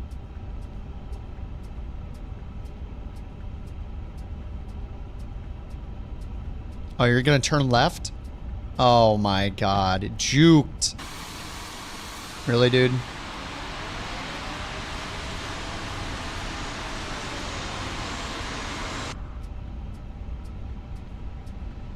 Are you kidding me? Dude. What are you doing? Alright, we're just gonna have to run him over. Oh my god. This is ridiculous. Oh, wait, look, he just goes. Dude, what the heck? Wait for me.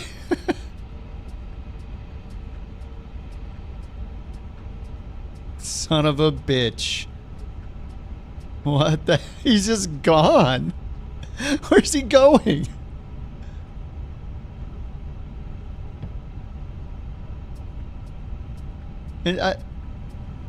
It's called a follow me if you can car. Dude.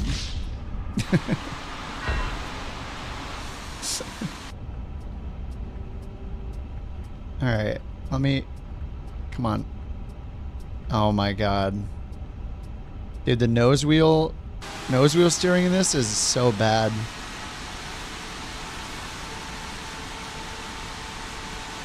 It's like no matter what I do, it won't turn more than like... I don't know, it feels like it uses like 10% of the wheel's turning radius. Air Shuttle 6077. The car's at the gate? Yeah, where is it? Hold short runway 12. Where did he go? I don't even see any gates. Where are the gates, even?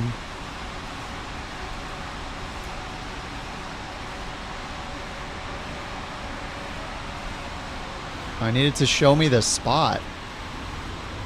Air Shuttle 6077, cross runway 3 at Golf. Continue taxi via... Oh my god. Cross runway 3 at Golf. Continue taxi via... What the, I don't see any gates anywhere here. Where are the gates? Oh, way over there? He must have gone this way. It must be over where JT's at. Continue taxi via Foxtrot. Cross runway He probably took off this way. via Foxtrot. Air Shuttle 6077. They'll abort if you get too close. Well, I got close because he was being a jerk about it.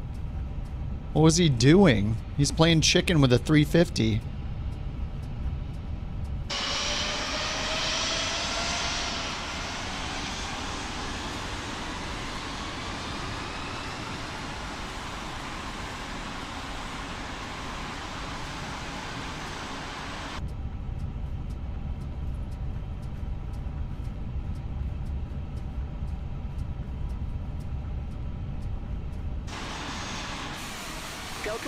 How does the show me this spot not work in 24? Continue taxi via Charlie Alpha.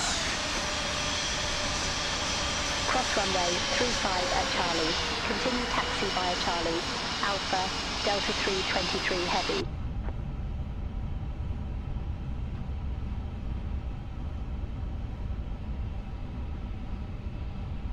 Alright, my dude. Where's my guy? Where's my guy? Where is he?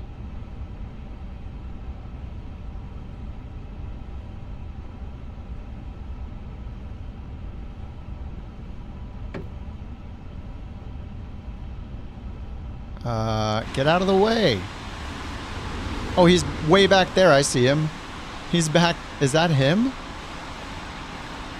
I have no idea what's happening. Look at these gates. What the heck? Oh, there he is. Don't worry, there he is. All right, I'm coming in. Is he standing on a ladder?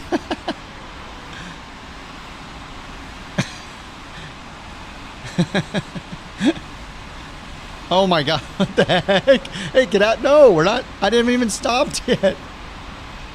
Oh my god. Hey, what's up?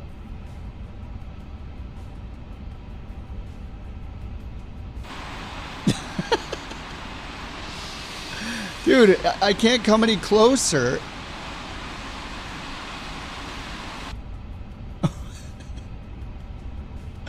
Is he okay?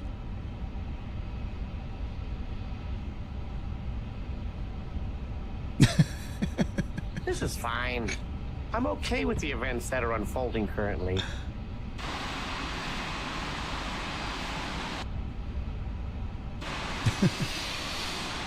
What is happening?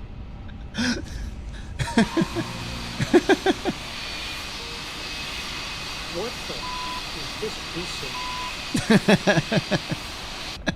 I'm in danger. I think we're all right, I guess. All right. Fun. There, we did a flight.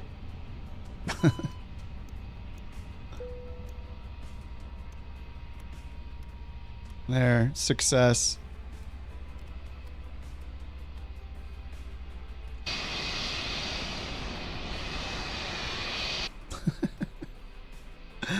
Oh, crap. No.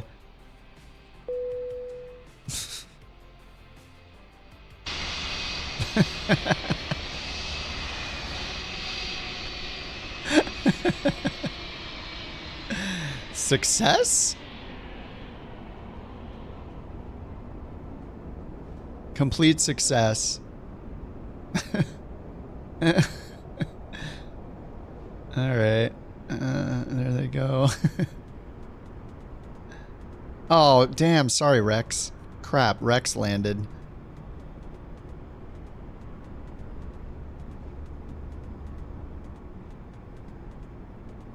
The only thing I really noticed with the frame gen is when I pan the camera around, the names like stutter a little bit. The text over people, like, that's about it. That text will like shake a little bit. That's other than that, I haven't really noticed anything. What's he in? 320 Neo. Unbeatable fuel efficiency in this one. Frame gen for VR. Oh, you can't use frame gen in VR? Alright, well, I guess that was successful. You know, minus this. And the follow me car abandoning me.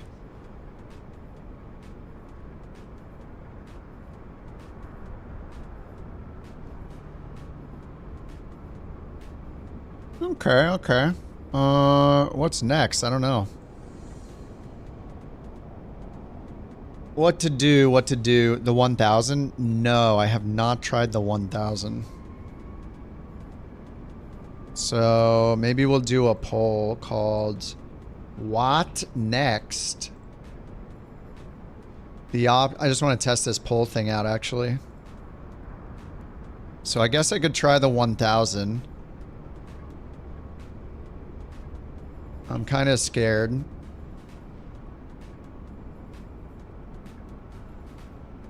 So the 1000, what are the other options? I mean, we could do Bird Trek. I know it's late on a Friday, but Bird mentioned, like, is it day 11 is ready?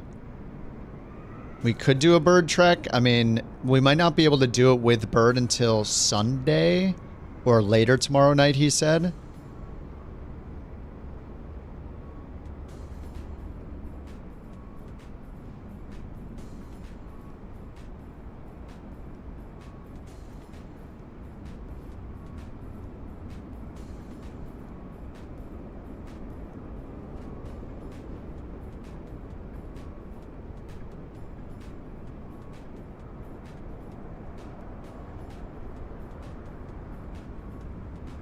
I don't know if Bird took off or not though. We kind of have to do it with him. He made the tour. Do we want to do a couple bird trek legs tonight? I could put that in the poll.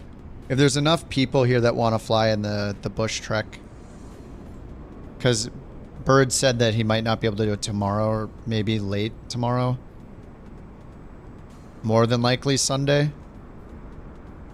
What's the other option?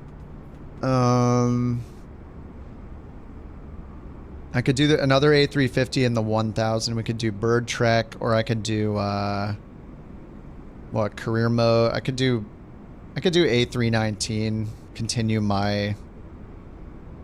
Who was I flying for? My God, I forget who I'm flying for. It's not Ryanair anymore. Who did I switch to? German? Oh, Eurowings.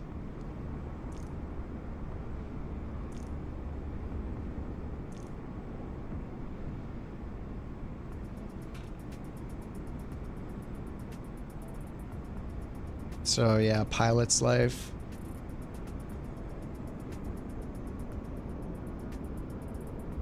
You're down to trek tomorrow? You're on. We can do tomorrow all evening or Sunday.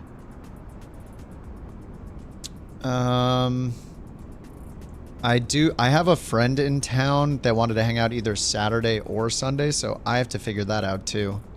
Yeah, or now. I mean, if I put it to a vote, if enough people want to do a couple legs now, we could do a couple legs tonight.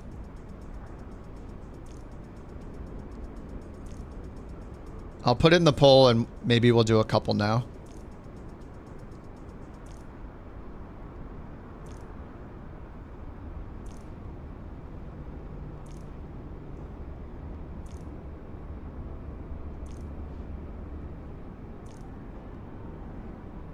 All right, let's see if this works. The first attempt at the cross-platform poll. And I'll go grab a drink and use the restroom while we're doing the votes. So you type exclamation vote and then either 1000 bird or APL. Unfortunately, you always have to start with exclamation vote.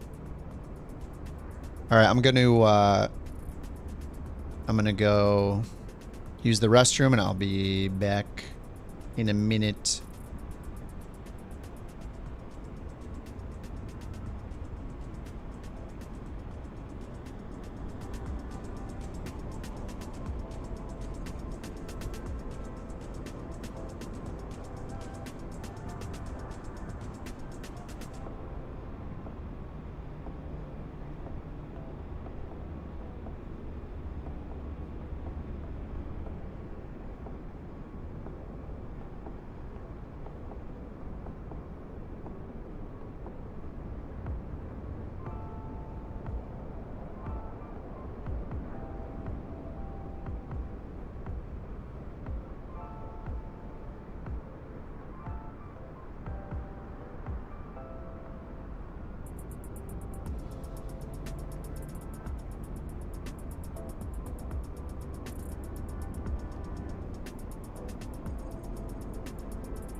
No way, a pilot's life. Yep.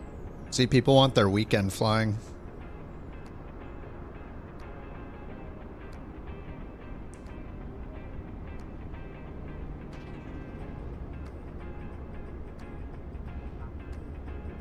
Wait, what happened to Scuba Guy?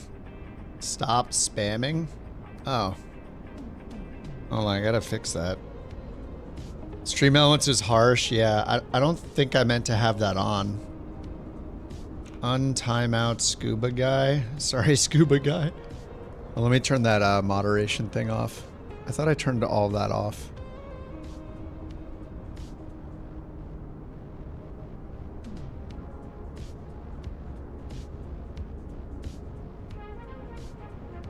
My bad, my bad.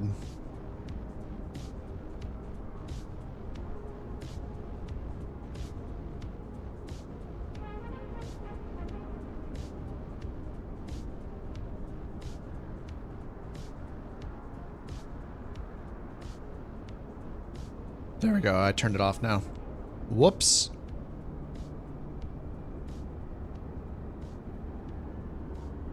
Alright, hopefully Scuba got his vote in. Bird is the only right answer. It feels like the Beyond ATC vote. Bird is the only right answer. Well, I think people are usually want to fly on the weekend. Usually want to do the bird on the weekend.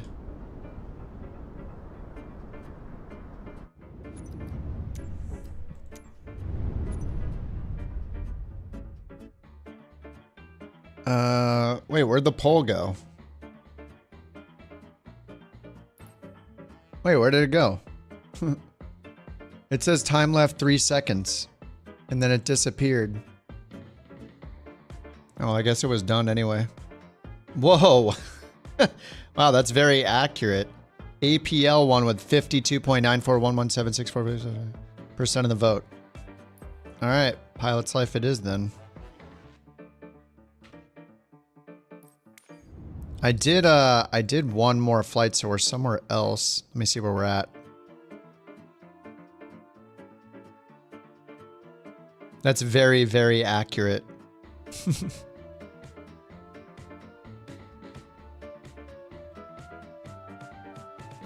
Alright, logging in with a pilot's life. Super precise.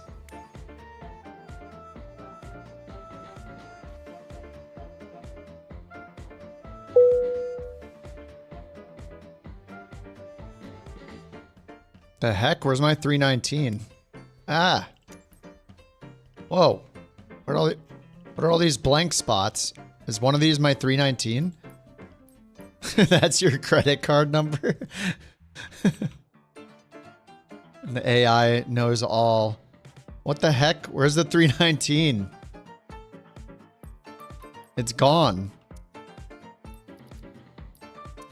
Something is... This music is perfect for this situation.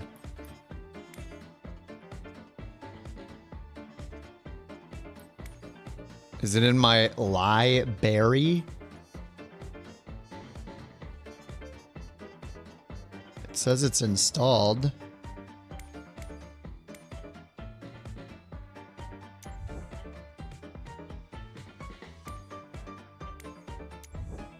Dun, dun, dun, dun, dun, dun, dun, dun, dun, dun.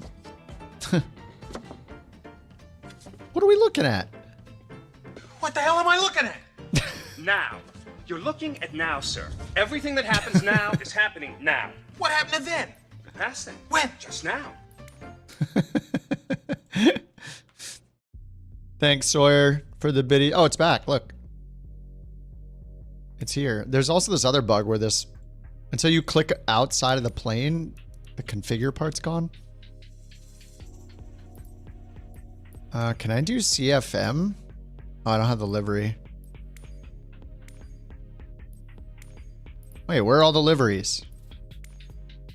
What the... Where's my Eurowings livery?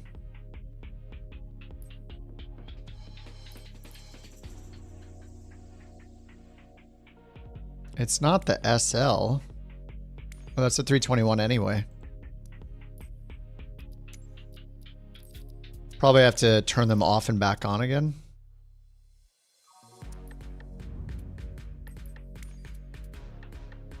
Let's try. Lieberry liveries. Phoenix liveries? Yeah, it says they're installed.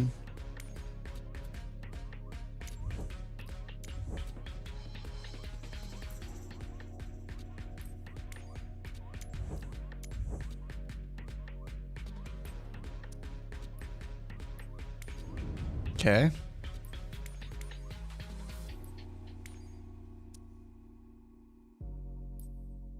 There we go. We're in.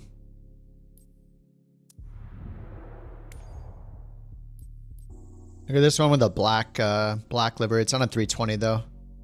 I just did 319 routes for the first one here. All right, where are we flying? Stuttgart to Croatia. All right, EDDS to LDZA. EDDS.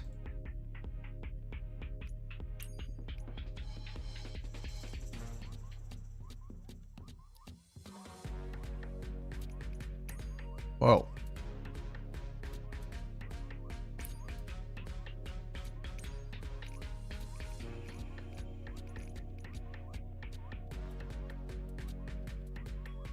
I guess I'll take a gate medium.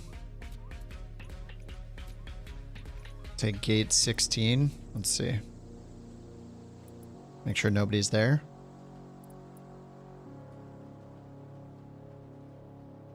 Hey, these aren't even gates. They're more like stand. Oh, there are some gates actually. Those are for heavies though. Oh, there's a medium. We could do a ramp. Let's do a gate to see if we can get some gate success. All right, gate 16. We'll see what happens. Flight conditions, all players. I mean, it's about to be sunrise. All right, gate 16, 319.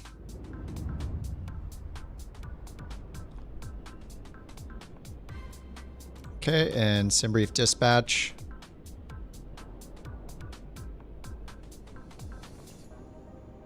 What's up, Bob?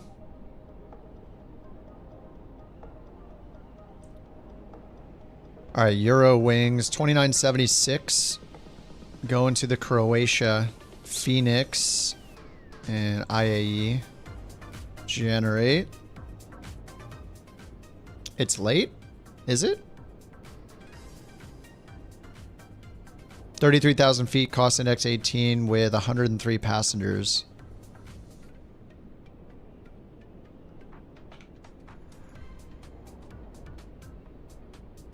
All right, there's the route that I got. I did clear the WASM folder so this, for everything, so this plane will also take a bit to get in.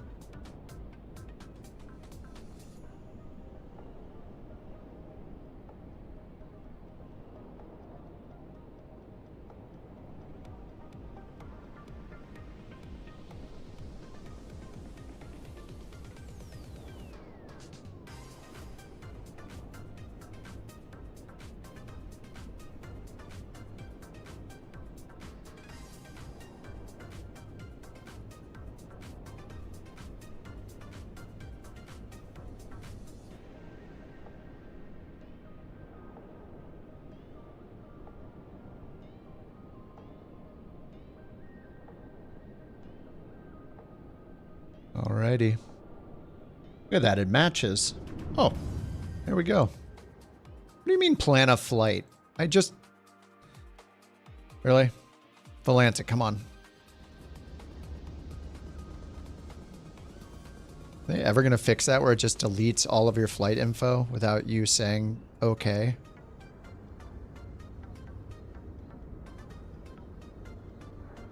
Alright, Phoenix. It won't load for you?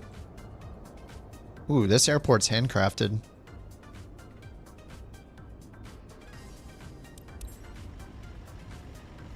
Oh my god, right at sunrise. It's beautiful. Oh, and this is great. Oh. Here we go.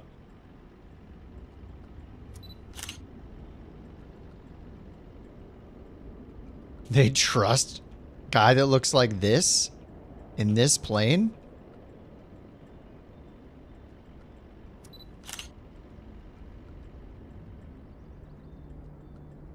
Bald spot. Yeah, if you zoom out, the characters are bald now when you zoom out. It's kind of rude.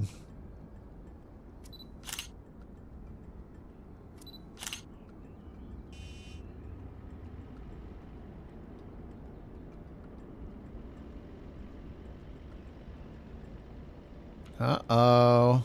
Yeah, what's that? Oh, is it? Yeah, it's just a cowlick. That's what I keep telling myself.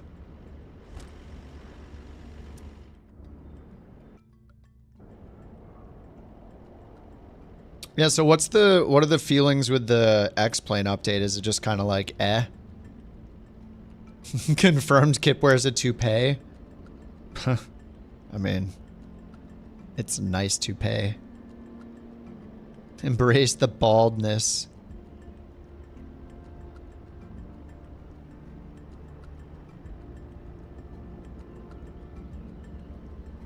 They have that kind of detail, but no beards. I know. When are they gonna get beards? X-Plane needs a graphics update. Isn't that what the update was? Wasn't it like a lighting and clouds update or something? They've reconnected with the simulator. Excellent.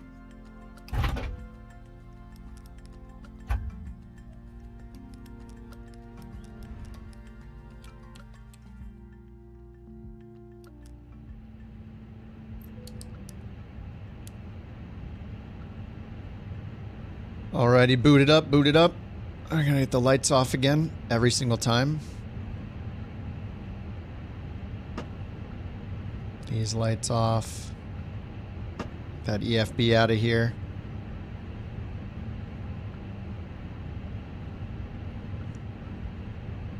Alright, load aircraft, GSX, boarding and refueling.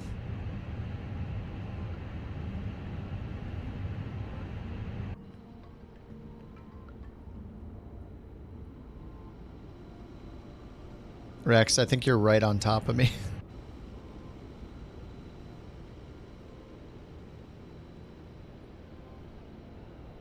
Dude, these jetways are so long. Holy crap. Sim update 4, we're gonna get beards?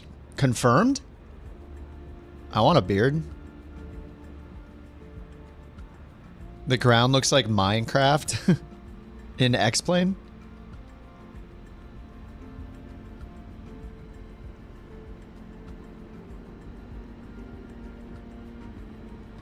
When you try to use the fly-by-wire A320, it likes being the opposite of fly-worthy? What? I've never heard that with a fly-by-wire before. Oh, do you see the shadow? That was awesome. Dude.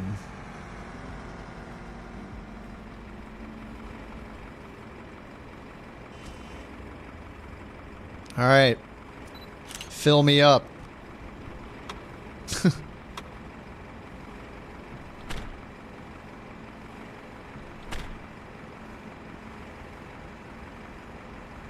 All right, let's get this going.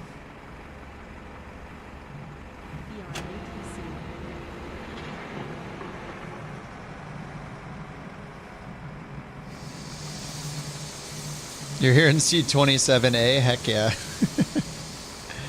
Best add-on is still the Phoenix. I mean, it's pretty hard to beat. I mean, assuming you want to fly an Airbus, an A320 or 19 or 21, then yeah. If you want to fly one of those 3 planes, then yes, the Phoenix is the best. But I mean, if you want to fly a Boeing, then it's going to be like the PMDG, the iFly. But we're waiting for those to get in 2024 still. Oh, look at that. That guy's hustling. Yeah, let's listen to the ATIS while they're doing their work here. Stuttgart Airport information, Sierra 0500 Zulu, wind variable, temperature 04, dew point -00, QNH 1014, VFAR conditions. Landing and departing runway 25, transition level 050, red back all hold short instructions. Advise, on initial contact you have information, Sierra. Information Sierra. Stuttgart Airport Information Sierra 0500. Alright, we got Information Sierra.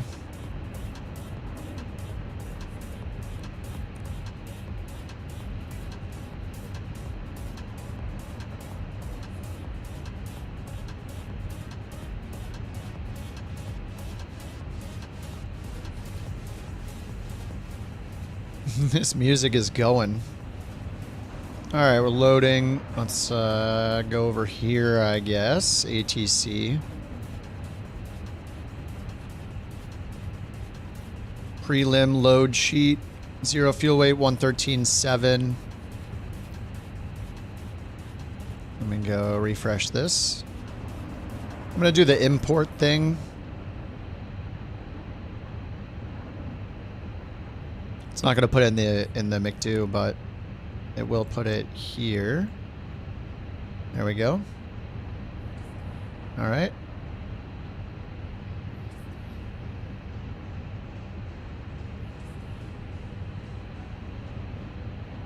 Looks good. All right, so let's go over here. Atsu. Oops, what the heck? All right, init request. All right, we are Eurowings 1JK again. Eurowings 1, just kidding. EWG1JK. All right, cost index 1.8. Cruise at 33,000. Let me make sure we have 3 greens over here at the bottom. We do. So FSU IPC, flight sim, and it's got our plane. Yeah, 3 greens. Good. All right, let's see the winds. Wish you could play copyrighted music without getting striked. Oh yeah, you can on Twitch. I mean, Twitch doesn't really like strike you. It just like mutes it from the VOD, I think. And you can even send it a separate track, like one with the music and one without, so it'll automatically have no music in the replay, so you don't get struck.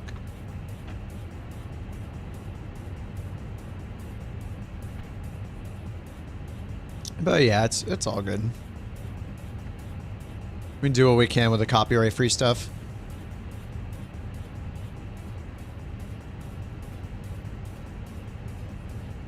Alrighty, let's go to init page 2. 0 fuel weight.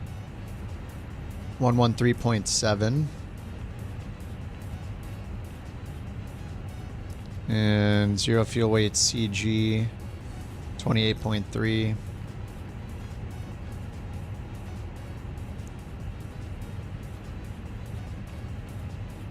All right, block fuel 120 or 12.2.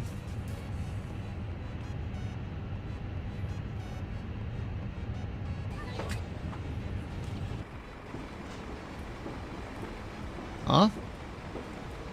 Wait, we're hearing people get on. Nobody's getting on. Oh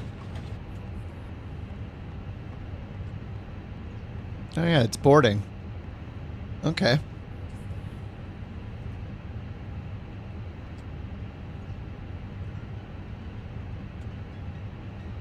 All right, let's go ahead and get our clearance.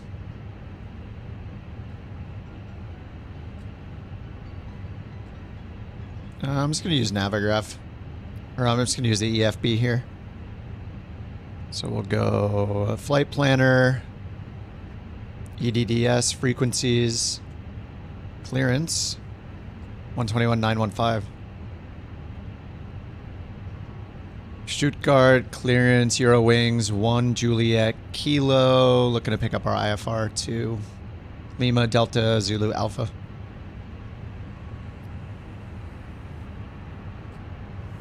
Eurowings 1, Juliet Kilo, Stuttgart delivery, expect runway 25, Abtal 4 Bravo departure, with the Abtal transition, initial climb to flight level 070, squawk 5423. All right, runway Abtal 25. 4, Bravo departure with the Abtal transition. Squawk 5423. Eurowings 1, Juliet Kilo. Eurowings 1, Juliet. So we got the 4 Bravo departure, 118.605 when ready for push or start. which is not here because it's for runway 25. Bravo. There we go. 605 when ready for pushback. All right, the Obta 4 Bravo. The Obtal transition 5423 for the squawk code. Oh, what a nice guy. 5423. Hey, Clearance, what kind of hot dogs you guys like here in Stuttgart, Germany? I know we've been talking about this for about 4 hours now. Stuttgart ground, Eurowings 1 Juliet Kilo, go ahead. Hey, ground, we were just curious what kind of hot dogs do the people of Stuttgart enjoy? What schmeckt gut to you guys? Ooh. Oh, yeah, look at that. It's just got... It only has ketchup on it. Stuttgart ground, Eurowings 1 Thank you for the hot dog, Drew. Information available on that topic. Please state your request related to ATC. No. Oh, come on. Yeah, we just want to know what kind of hot dogs you guys like and what hot dog condiments you like. Please, please tell us. Yeah, Jewel manifested a hot dog for me. Stuttgart ground, Eurowings 1 Juliet Kilo, no information available on that topic. Please state your request related to RTC. Alright, you guys are lame. Eurowings 1 Juliet Kilo. Over and out. Performance improved? I don't really know. It wasn't bad, but I'm using FSR tonight, so I don't really know. I mean, 106 worked well for me, actually. So, can't really say. Lufthansa 1 Whiskey uniform. Contact Stuttgart Tower 1. Wait, did that work, Rex? Is it hiding you from me? Contact Tower 118. I saw you load in and then you disappeared. Is it actually hiding now?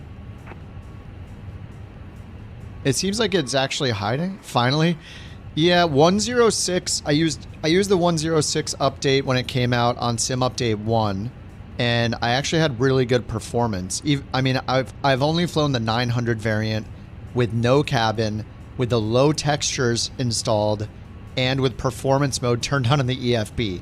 So, only in that exact circumstance did I have good performance. Now, if you're flying the 1000 variant with a cabin and without the low textures and without performance mode, I assume you probably still get like 10 FPS, but I don't know.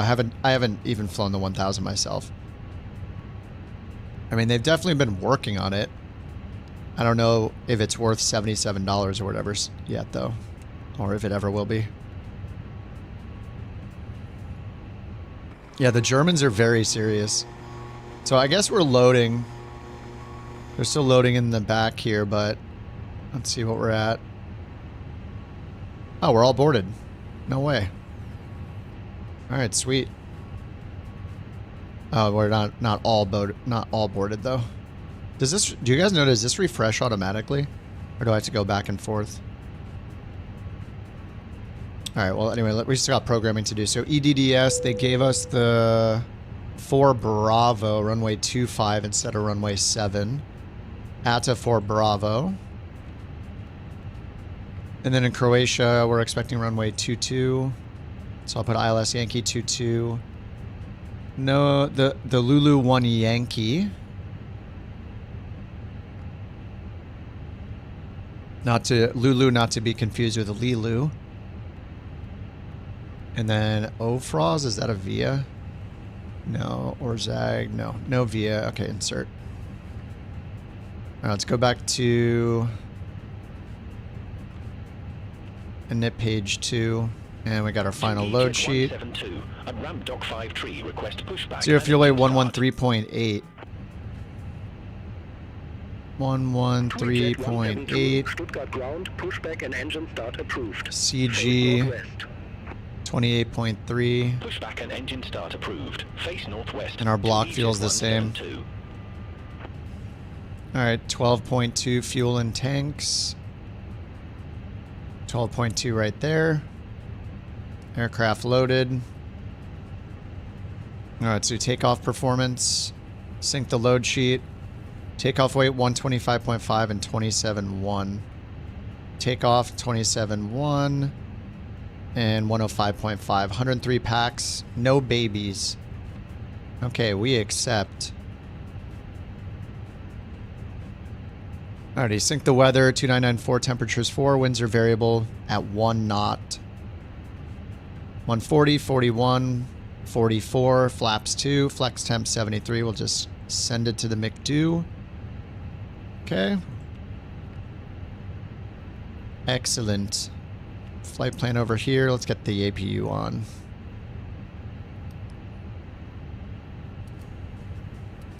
Alright, APU starting. Alright, and we're on with ground, so we're just ready to request push and start.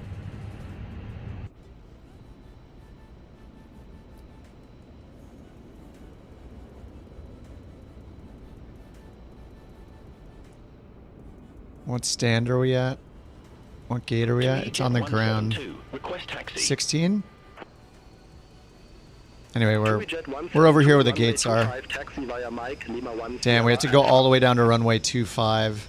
Ooh. Runway 25 taxi via Mike, Lima 1 Sierra, Alpha to EJet 172.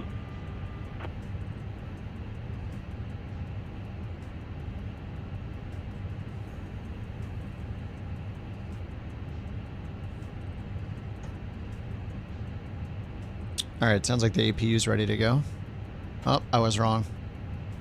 Stuttgart ground, Eurowings 1, Juliet Kilo ready for push and start. Pretty please. With a hot dog on top. Alright, APU available, bleed on. Eurowings 1 Juliet Kilo, Stuttgart ground, pushback and engine start approved. Face east. Alright, beacon on, push and start approved. Pushback and engine start approved, face east. Eurowings 1. Due to icing conditions, please stand by for engine start until push completed and brake set. Alright, we're waiting. Is that her?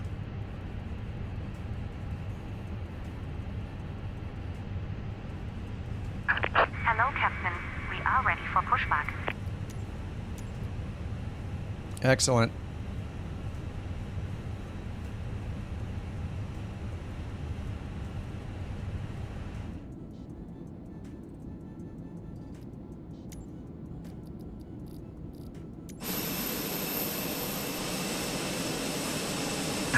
Departure checks completed.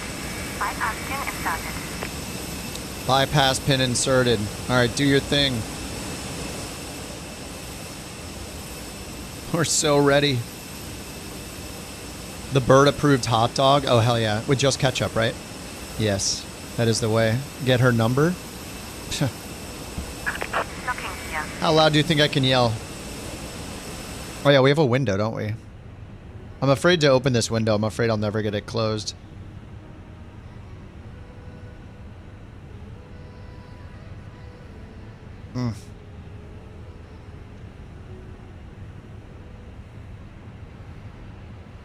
Alright, lock that gear. We're ready.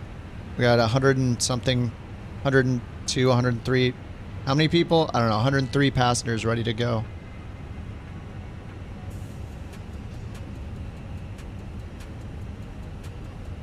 They said to face east, so we want nose right. Release parking brakes, please. Alright, parking brake released. Commencing push. Due to icing conditions, please stand by for engine start until push is completed and brakes are set. Alright, wait until push is completed to start the engines.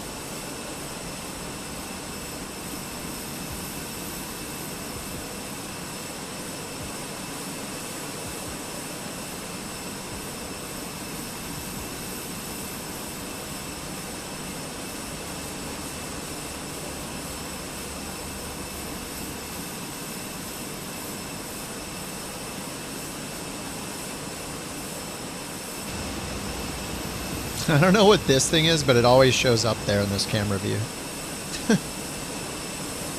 What's up, Slevin?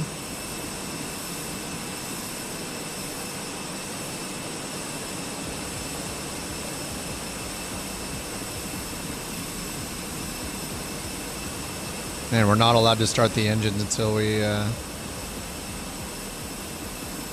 until they stop.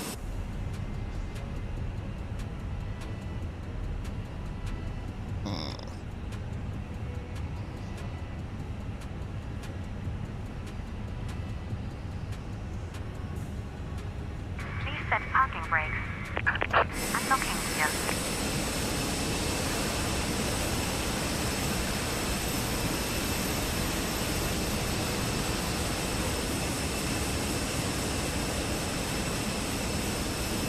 And they lifted the wheel for the little 319.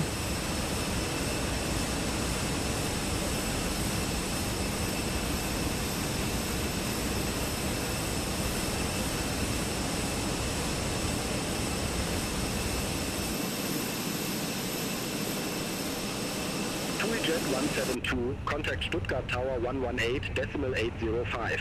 Alright, can we start our engines yet? Contact Tower 118.805. Get out of here. 172. Faster. Tow truck disconnected. Bypass pin removed. Left is clear. Right is clear. Alright, we're starting our engines.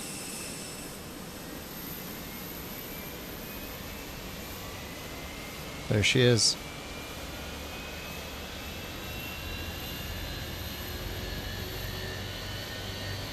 Clear to start engine.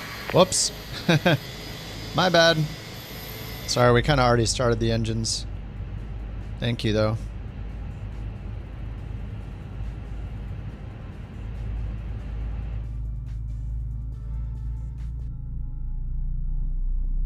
Whoopsies.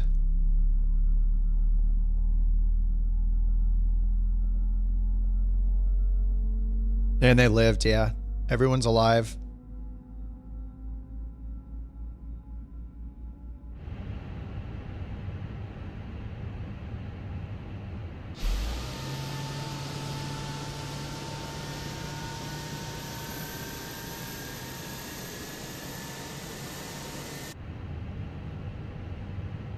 Alright, engine 1, avail. Engine dose.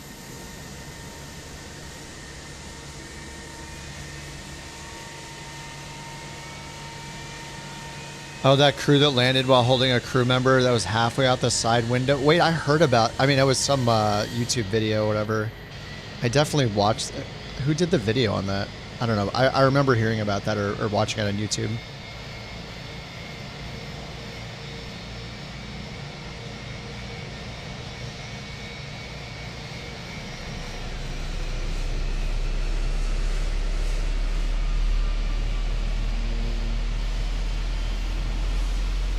Oh, air disasters, yeah. I actually had air disasters on last night.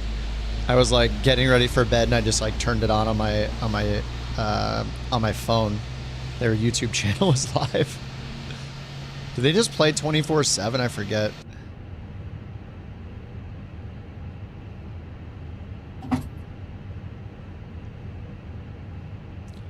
Alrighty.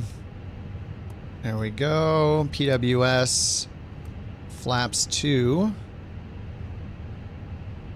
Auto on the transponder. Flight controls up 0.9. Okay. Max braking. And takeoff config. Normal. Bam. Stuttgart ground, Eurowings 1, Juliet Kilo, ready to taxi with Sierra. Eurowings 1, Juliet Kilo, runway 25, taxi via Mike, Lima 1, Sierra Alpha. Runway 25, taxi via Mike, Lima 1, Sierra Alpha, Eurowings 1, Where's Lima 1? Juliet Kilo. There's Lima 2.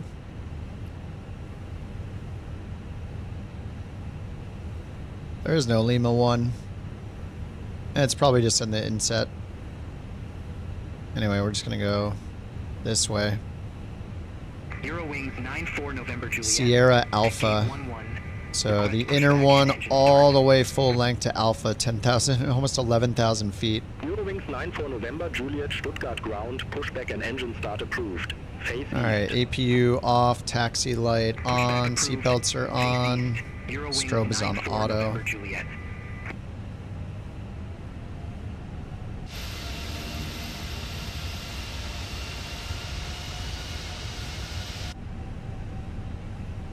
Oops, hot start, there we go.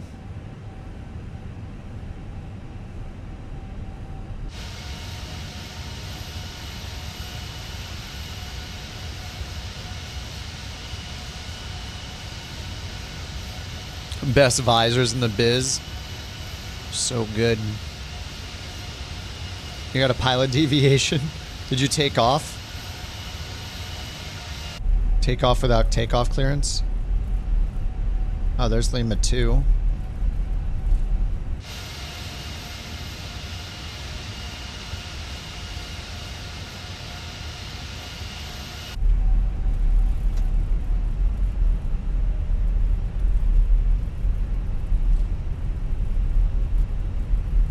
Oh, nice. That's convenient.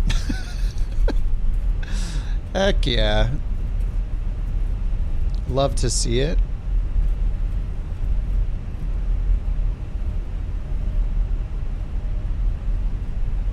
Alright, how fast are we going? 32 knots. Chill, chill. Alright, Lima 1 is to the right. Wait, no, no. What? Eurowings 94 November Juliet. Taxi for departure. Need to be on Sierra. Oh, now this is Sierra, okay. Why did it say Lima 1 left and right? The heck? What's up, Condor? Oh, good, man. We're just flying airplanes. Drinking a protein shake. The dog is sleeping. Yeah, we're good.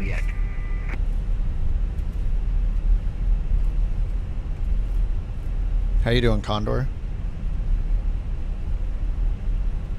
You got a pilot deviation. They told you to get ready to copy a number. You made a joke?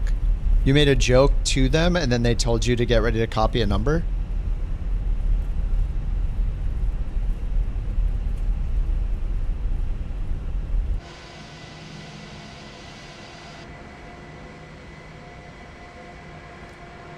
Dang.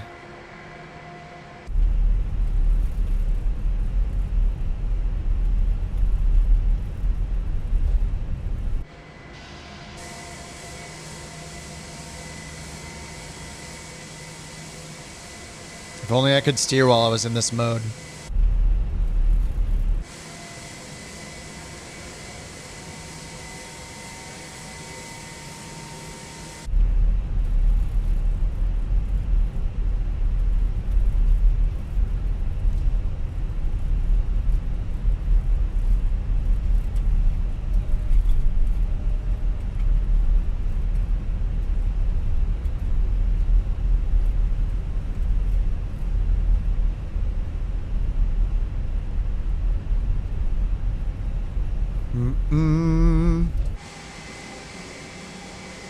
All the way to Alpha we go.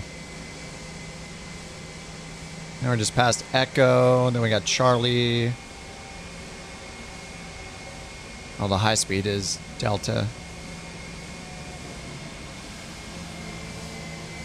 There's a PC-12 next to us.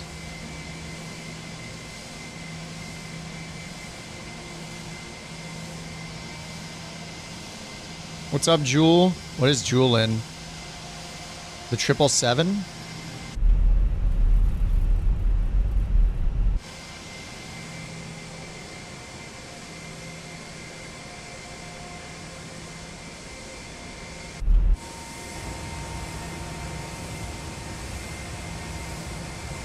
Oh, that's you on the PC-12? You might need some time acceleration.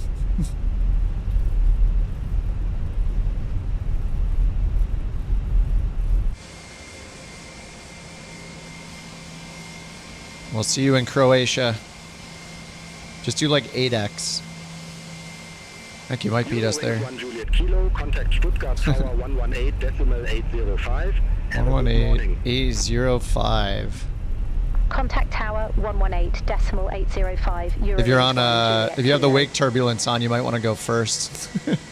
Otherwise, you might not be able to take off if you try to take off right behind us.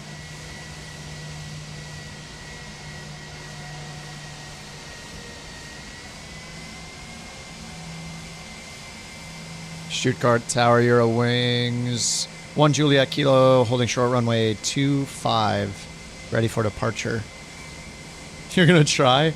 Yeah, it's Eurowings 1 Juliet Kilo, Stuttgart Tower. It's gonna be fun. Runway 25 cleared for takeoff. Runway 25 cleared for takeoff. Eurowings 1 Juliet Kilo. All right, cleared for takeoff.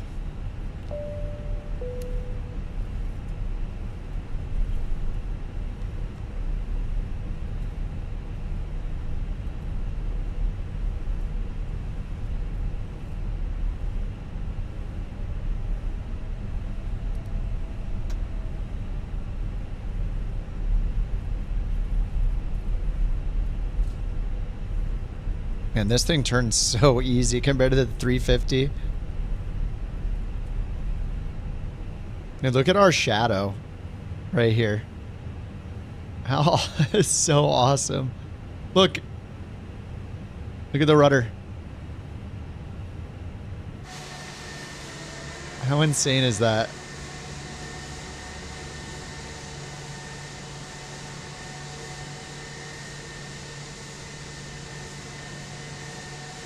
You can see the spoiler, the aileron. It's pretty crazy.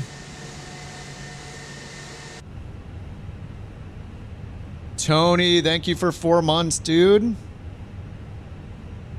Timber Tony. Oh, they said we're good to go. I was waiting so we could all group up so we can feel each other's wake.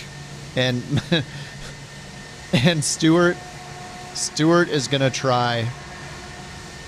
Mantuka is gonna try to take off behind us in a PC-12. I don't know if that's gonna happen. Alrighty, we're good to go.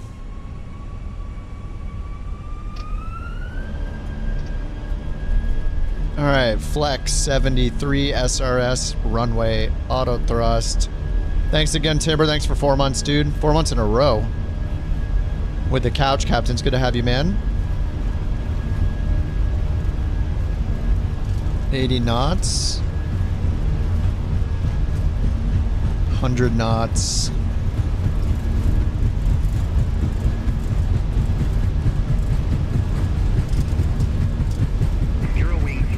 D1. Ready to go. Rotate. Runway 25. Eurowings 94 November Juliet, runway 25, line up and wait. Line up and wait. Runway 25. Eurowings 94 November Juliet.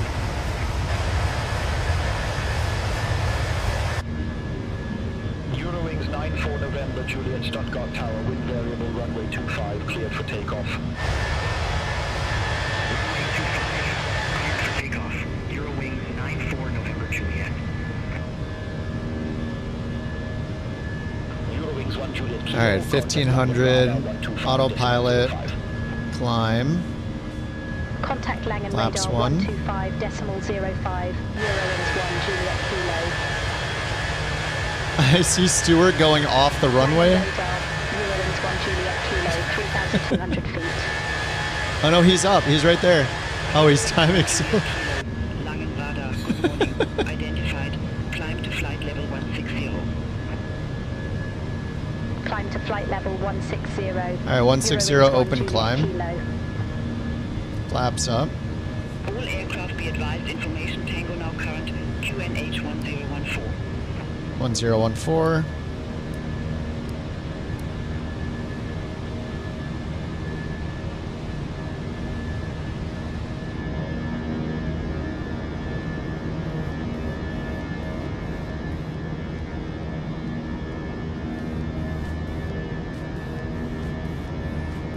Oh yeah.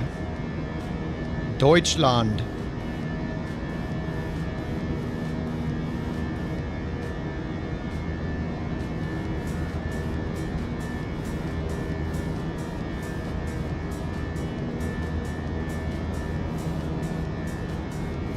Langen radar, Eurowings 94 November Juliet. 2,000 feet. Eurowings 94 November Juliet. Langen radar. Good morning. Heading identified. Climb to flight level 180. Climb to flight level 180. Eurowings 94 November Juliet.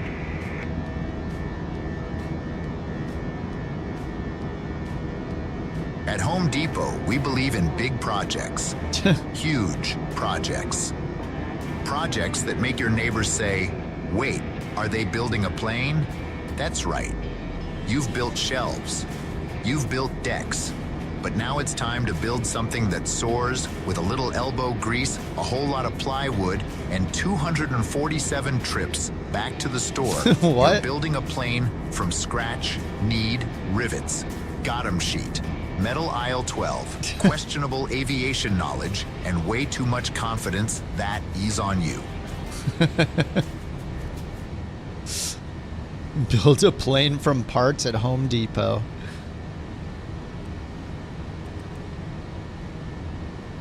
I thought we were going to hear a commercial for Bird's upcoming product again.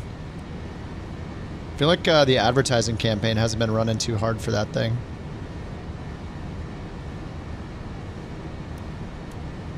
Needs more marketing dollars.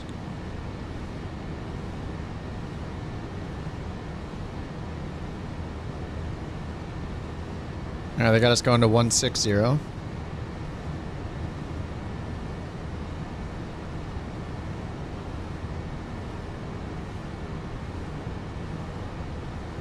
It was a rough takeoff. I'm surprised. Well, I don't know if I'm surprised you were able to do it, but like at least the PC-12 is like pretty powerful.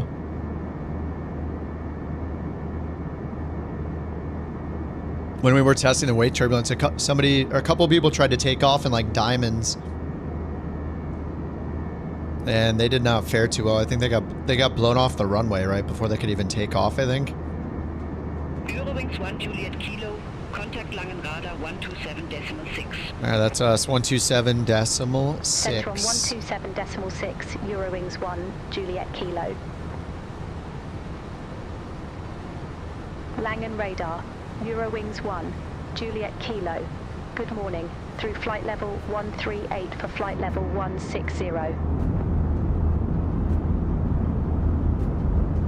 Eurowings 1 Juliet Kilo, Langen radar. Good morning. Radar contact. Climb to flight level 330. Climb to flight level 330. Eurowings 1. Open climb Juliet 330. Kilo. Just in time. Oh yeah.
Oh, sorry, the bot's dead on YouTube. It's the usual Friday, Saturday, Sunday night streamer bot just dies. Here, let me paste the route for you.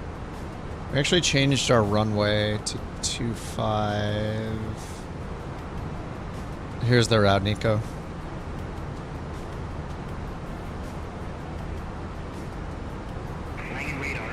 Yeah, there probably won't be a Bork because she's super tired from playing with her puppy friend tonight. But the bot is currently dead on YouTube. The normal nightly streamer bot downtime on YouTube. It's Google's fault, basically. Climb to flight level 370.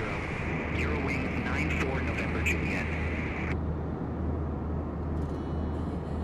Eurowings 9 November. You were derated, took off way down the runway. PC-12 can probably get up before, before hitting the wake.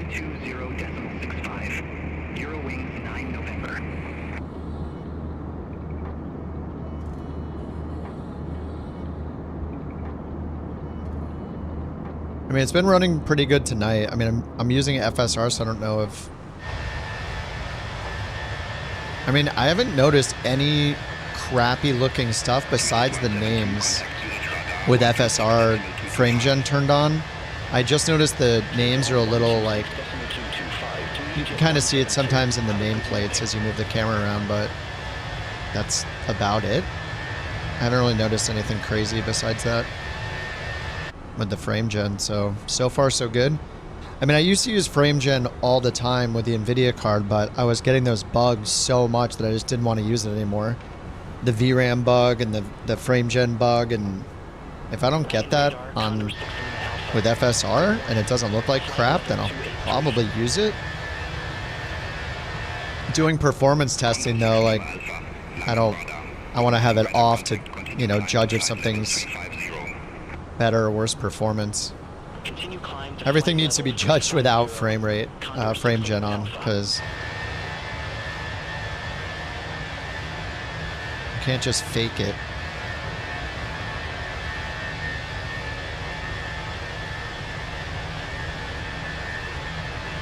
Yeah, I mean, FSR, so far so good.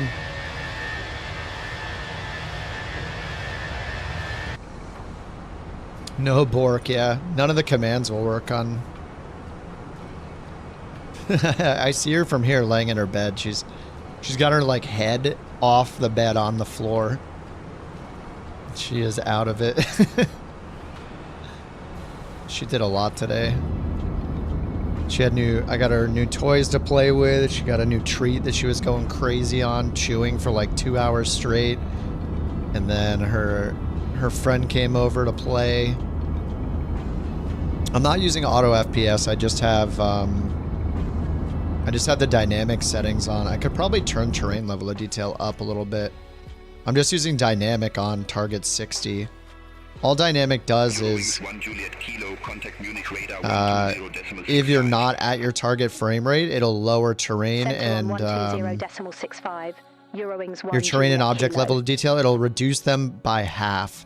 So whatever you have set, the lowest it'll bring it down to is half that to get your frames back. So in this case, like, it would bring this down to 150 at a minimum. So it's like an auto FPS without as many features.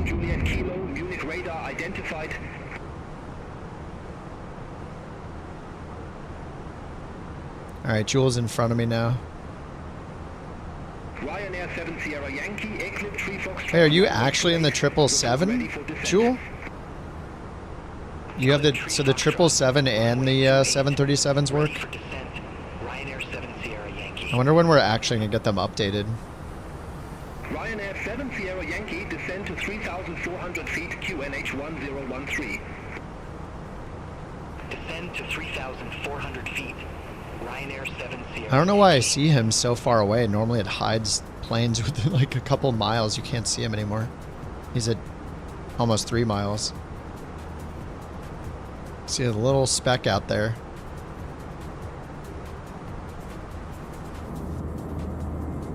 .777F, but it's not compatible with 24 out of the box, right?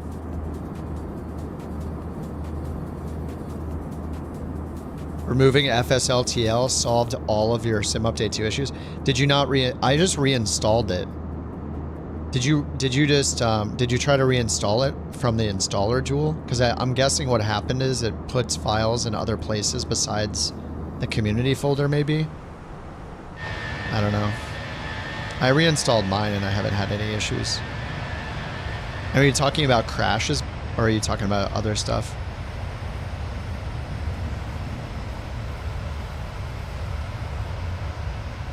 Oh, you have AIG.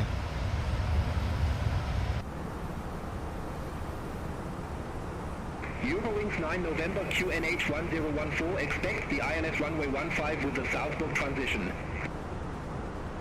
QNH 1014, expect the ILS runway 15 with the Salzburg transition. 0 wings 9 November.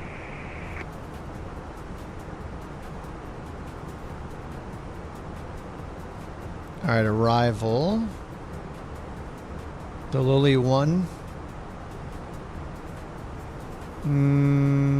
Yeah, Lola right there.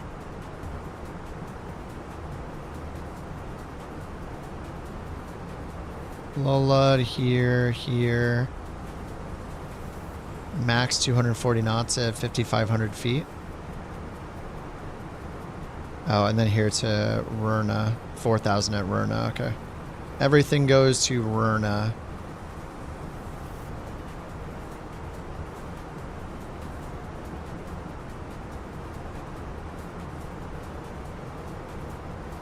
Alright, and weather in Croatia. Winds are 240 at 4. Ceiling visibility, okay. 5, QNH 1012. No significant changes to the weather. Oh, hey, this is new. Oh, that's cool.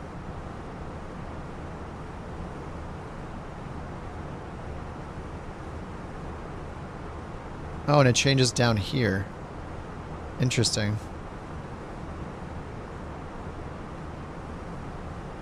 Yeah, it's kind of neat. It shows the date, too, when you hover over it. Has this always been in here? So if you want to look at the forecast. Yeah, it looks like when you click it only, you know, it just changes the bottom because it's translating the TAF hour by hour. So you can just find your arrival hour, click and see what the change is. So I guess it'll just give you these 4 things. That's kind of cool. I didn't even know they did that. Pretty neat, man. Pretty cool.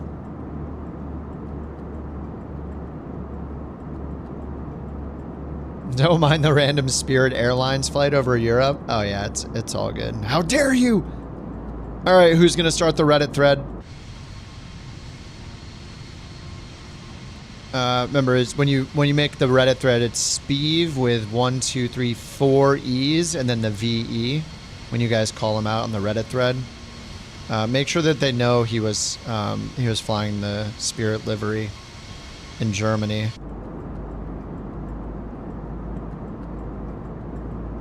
Immersion ruined. Hey, you know, I'm all about immersion, but we don't need CPDLC, you know? All I really need is for it to hit 2 buttons on GSX for me. We don't need any features that make things too realistic. Definitely don't want anything new. You got intercepted by 2 F-18s. Wait, when? What, right now?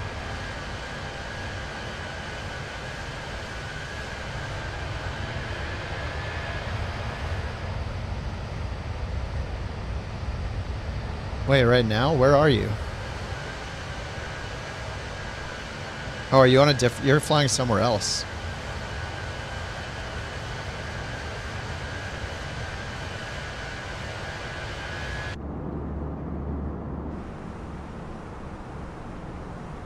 Did GSX win the poll?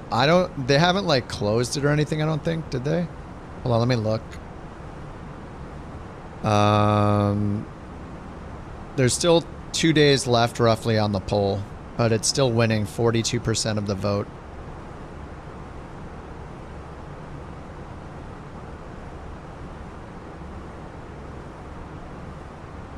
Kind of sucks because that means that, you know, 58% of people voted for something other than GSX, but GSX is the thing that's going to get picked. Everything should be ranked voting, you know? It's just so weird. Voting like polls like this are so weird. Because if the majority do not want GSX, why does it win? You know?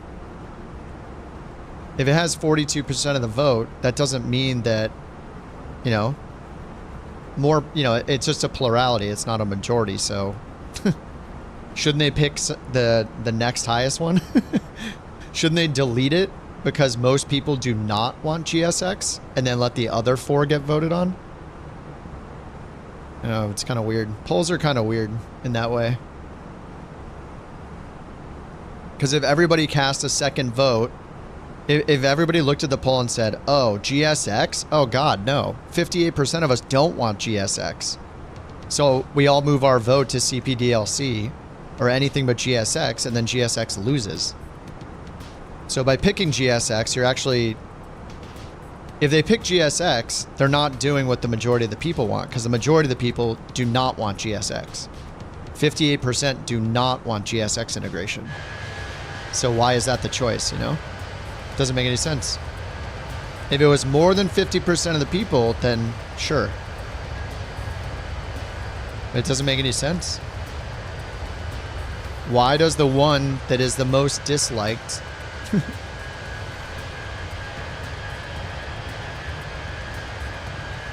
Now, let's not apply that same logic to any of the other options, though, okay?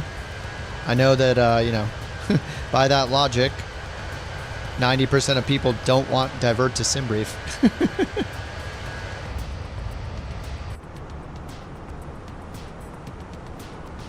Politics? What does this have to do with politics? It's just a poll.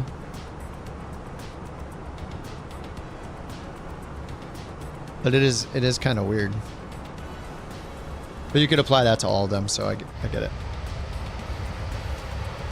Here, at an altitude of 35,000 feet, in the most unlikely of habitats, we encounter a truly remarkable phenomenon, snakes on a plane. What? These serpentine stowaways have, through means unknown, infiltrated the aircraft cabin. Observers' panic spreads through the herd of humans. Much like a wildebeest migration, only with more carry-on luggage and in-flight peanuts. This particular species appears to be establishing dominance over the beverage trolley, an apex predator in the world of overprice.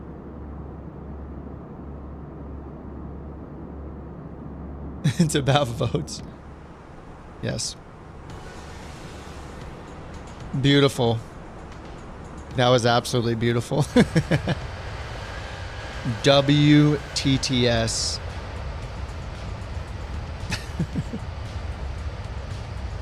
Man, I need SimFX so we can see the water drain stuff happen, and wing condensation and wingtip vortices.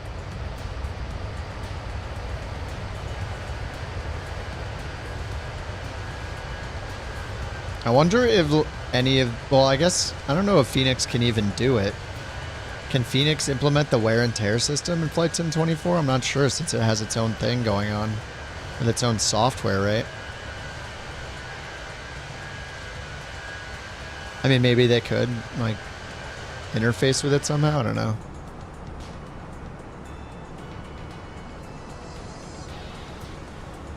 Oh, whoops, seatbelts. Sorry, everyone. It's open for any plane. There are standards laid out. Oh, Phoenix could implement it? Oh, man, I hope they do that. So we could see Phoenix in career mode, potentially. I mean, I don't know if Microsoft will let anything in career mode that's not in the marketplace, though. Well, no, they kind of have to, right? Well, yeah, I'm guessing they kind of have to, because like anybody that's bought all these planes outside of the marketplace, they're going to want their update without rebuying the plane, so I guess it would kind of have to work without the marketplace. I mean, the marketplace just installs it to your folder, so it's not any different.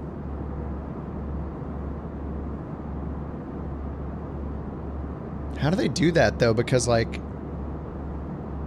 well, you have to own the plane, and the plane has to be career mode compatible.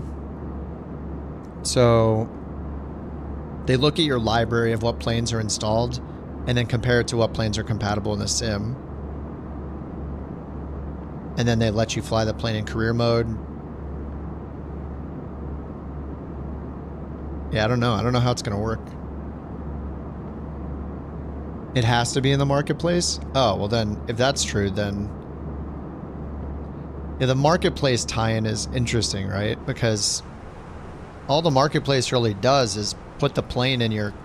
next to your community folder, in the official folder.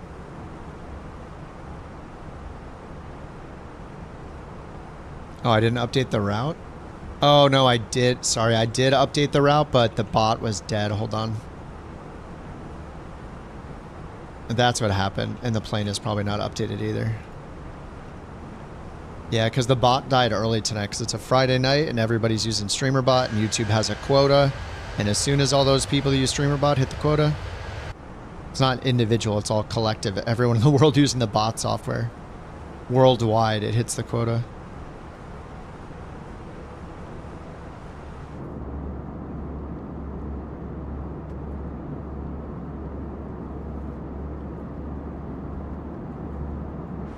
Alrighty, when's our top of descent? 146 miles, nice.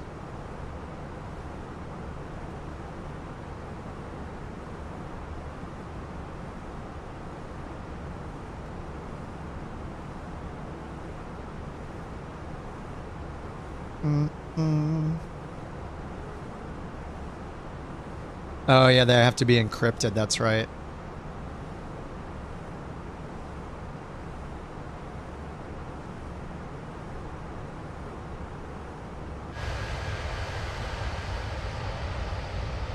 Man, does that mean we'll never fly the Phoenix in career mode? I mean, they'd have to make a version that's compatible in the marketplace without their software running in the background.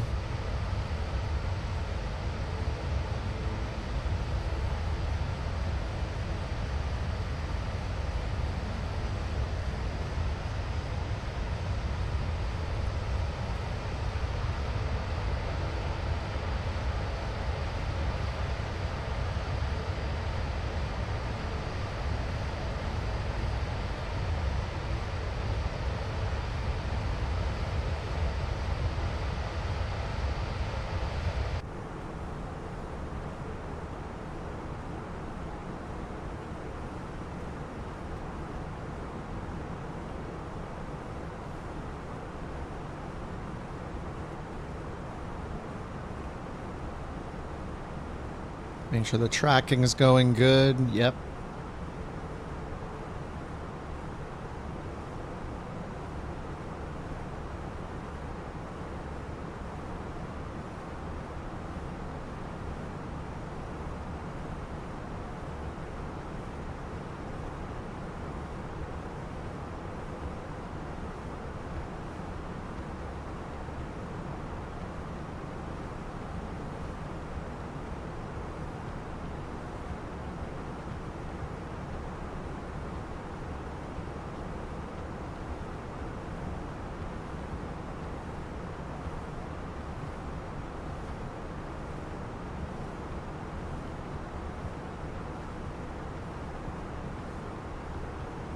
Alright, we are not that far away from Austria. Coming up on it. Here's the border. Soon. What's up, Barkus? Yeah, I'm using Beyond ATC. No, you don't turn your air traffic to off if you're using multiplayer. If I use Beyond ATC and multiplayer, so if I turn air traffic graphic setting to off, then multiplayer planes will not show up.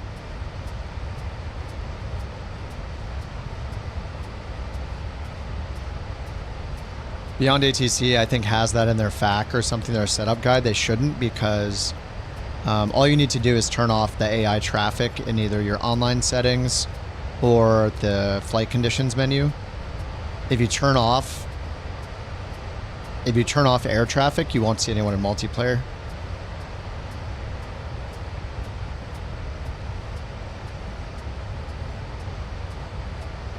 Mart, I'm playing with joystick. I have a Virpil stick, throttle, and rudder pedals.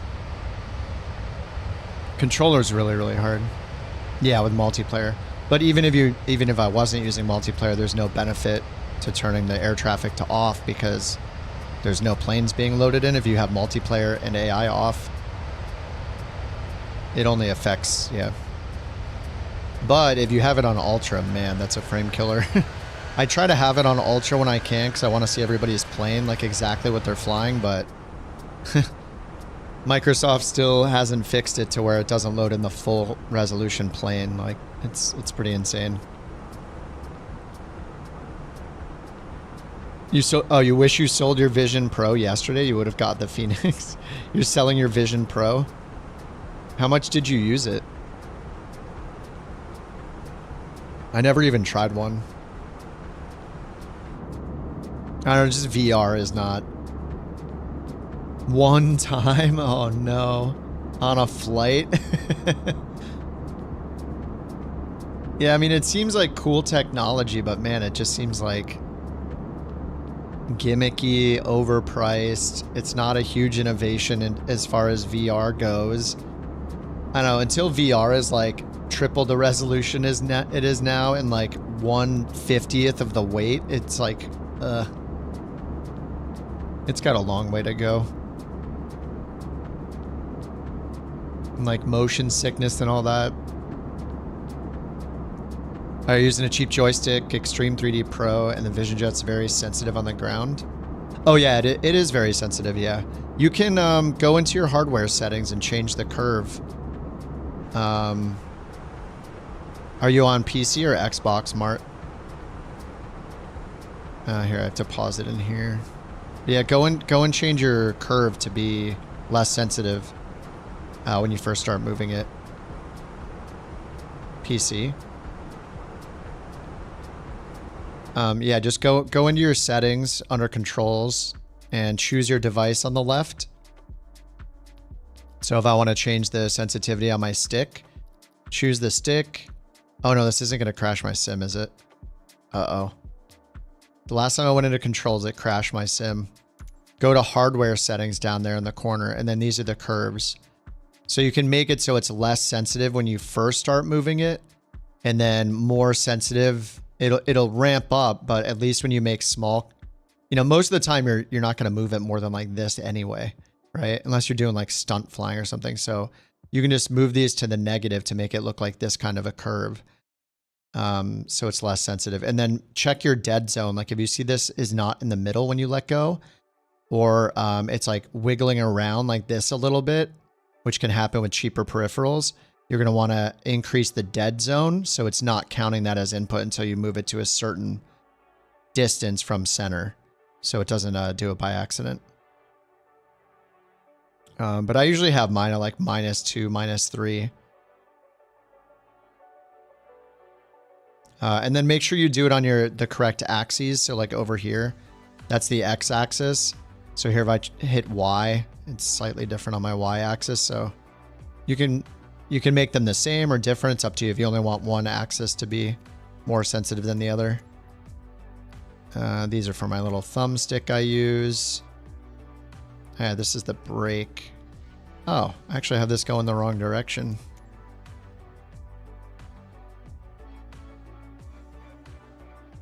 There we go. Hey, look at that, I fixed something.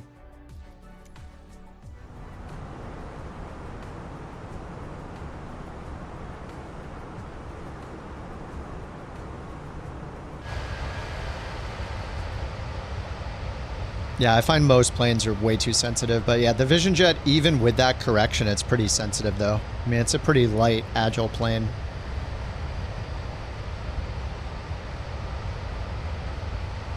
You like all the PC stuff outside of the sim? During cruise, VR setup does nothing for you? Yeah, I like looking at real, I'd rather be surrounded by 3 giant TVs or like a home-built cockpit. Like, I want to look at real things that exist. I don't want a screen like 2 inches from both of my eyeballs blasting my eyes constantly. I don't know, that's kind of nuts.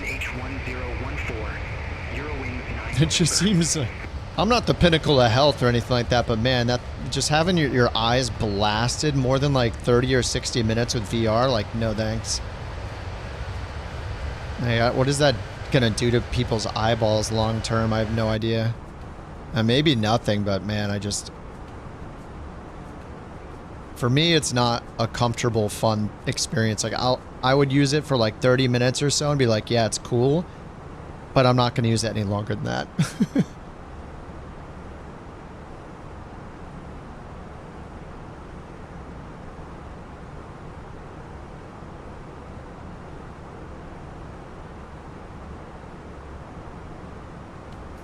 $5 hours. Oh my God. Yeah.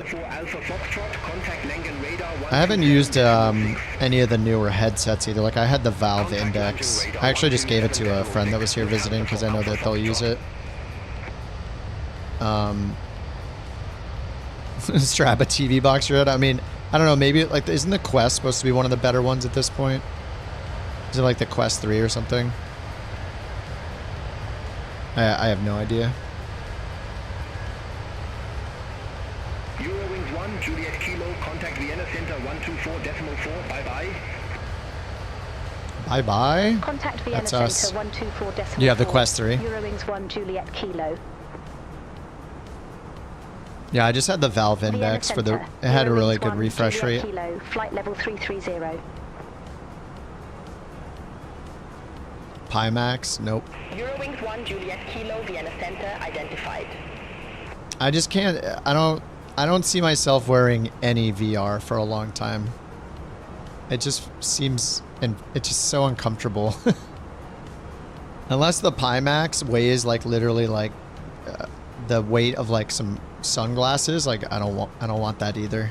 I'll wait for another 200 years until it's really good.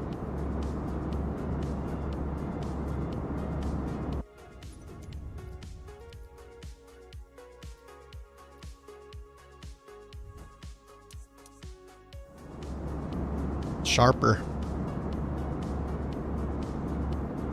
No, this is 2024.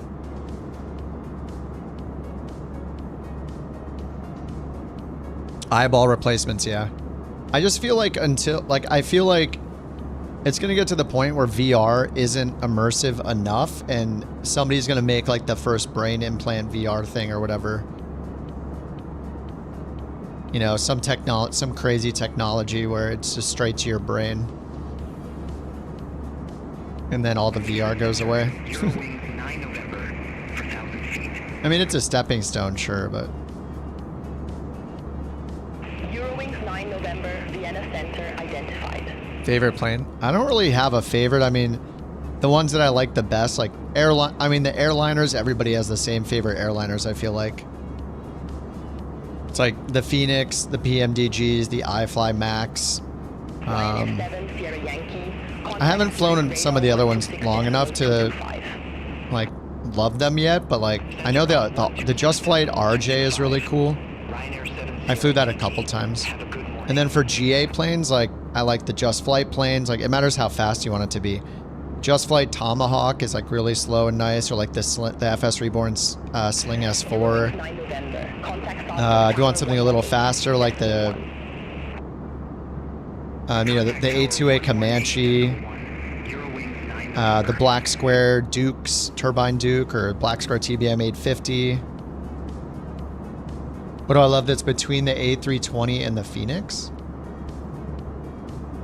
Oh, but what do you mean between the... I mean, those are kind of the two main choices for the 320. I mean, they're both A320s, so one of them's the CEO and one's the Neo. But if you want... Do you want something bigger than that? Is that what you mean, Ken? Do you want something bigger or smaller than the 320? Well, they're both the same plane. I mean, you're flying an Airbus A320. Oh, you just... Oh, I thought you... Sorry. I thought you meant between, like, like, literally between them. Like, something in between those two planes. Sorry. I mean... I personally would be fine with just the fly-by-wire. It's great. It sounds great. It flies great. I still love the fly-by-wire. The Phoenix, I really like the 319, so that's why I fly the Phoenix a lot for the 319 variant. But if you only want to fly the 320 and you don't care about the 319 or the 321, or you don't care about the extra like in-depth systems that the Phoenix has, like I don't need all of these failures and wear and tear and stuff that's in this thing. Like there's so many the depths of these systems are so insane. I don't really need this level of complexity, but if you want something as detailed as possible, then the Phoenix is pretty much it. I mean, if it's good enough for all the real world pilots that do streaming and stuff, then it's good enough for everybody else. I have random failures turned on, but I don't know how to get by any of them. Like I'm pretty newbie at the plane in general. Yeah, it does have a cabin. I have it turned off, but I can turn it on right now.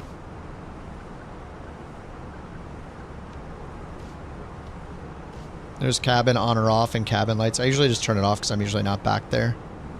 But yeah, you can go back to the cabin.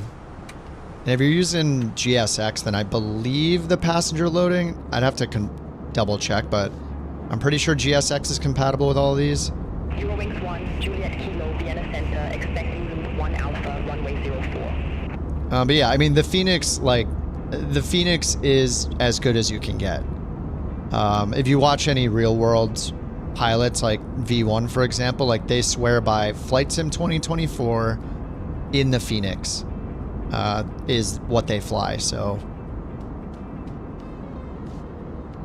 Eurowings 1, Juliet Kilo, Vienna Center, expecting route 1 Alpha, runway Yeah, I mean, you can't really get much better as far as I've seen or heard. But keep in mind, like with the Phoenix, if you want the 319 or the 321, that's an expansion to the Phoenix. So it's like over $100 US to get all three of the planes. But yeah, they perform great. There's tons of liveries for them. They're all compatible with GSX. Yeah, I mean they're amazing. Why do I opt for it? I just like it because it's smaller. It's just like a little rocket ship, you know. It only holds like 100 passengers. It's just cool, and they're coming out with the Sharklet version soon. So you have the Sharklet wingtips, the Baby Shark. They announced that recently, that it's going to be updated with those, with liveries. Actually, does it have some liveries already? Oh yeah, wait, didn't you guys say they're already... Is it already out? I haven't flown the Baby Shark yet. Is that out already? Easter eggs, can you make coffee? I don't know if there are any Easter eggs. It's more about flying the plane than like flushing the toilet. I know you can like move the jump seat around and stuff. Can't you like pull it out? I mean, it's not really about Easter eggs. Yeah, the circuit breakers don't work, but there's so many wear and tear and failures that it's all kind of just covered anyway. You can do it through the EFB. Instead of like pulling out the breakers physically, you just go in the EFB and trigger the failures, or you can trigger random failures and all that kind of stuff. I thought you could move this to the side. Is it because I have the door open? Oh, it's because I have the door open, that's why. How do you pull the seat out? I've never really messed with this stuff. Wow. Anyway, I don't care about the gimmicky stuff. I personally just make fun of all that stuff. Like, I don't want the devs spending their time on that. Yeah, like you can't use... Oh, can you use it? Oh, you can use it. I've never even come back here. Wait, I clicked it. Oh, wait, no, I didn't. I clicked something through here. I clicked the armrest, I think. Oh, yeah, this is clicking through the plane. Yeah, it's clicking the armrest, yeah. Pulling breakers is fun. Oh, the Avianca, that's right. The Avianca 319 has little baby sharks. It is a baby shark. So what's the terminology? Is the plane a baby shark, or are the winglets called baby sharks? You'll take the armrest. Well, I think, can you change the... I forget, can you move the seat in this? I don't know if you can even move the seat. Descend to 3,000 feet. Eurowings 1, Juliet Kilo. Oh yeah, you can move the seat. Yeah, I never mess around with this stuff.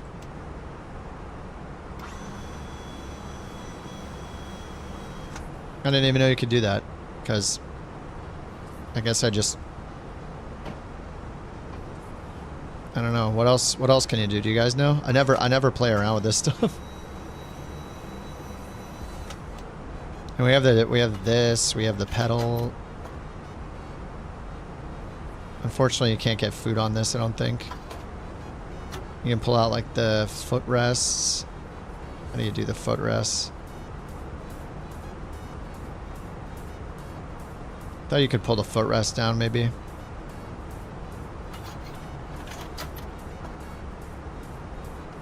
Shows you how often I poke around for stuff like this. Oh, they're the only operator that bought it with it? Oh, wow. Got it.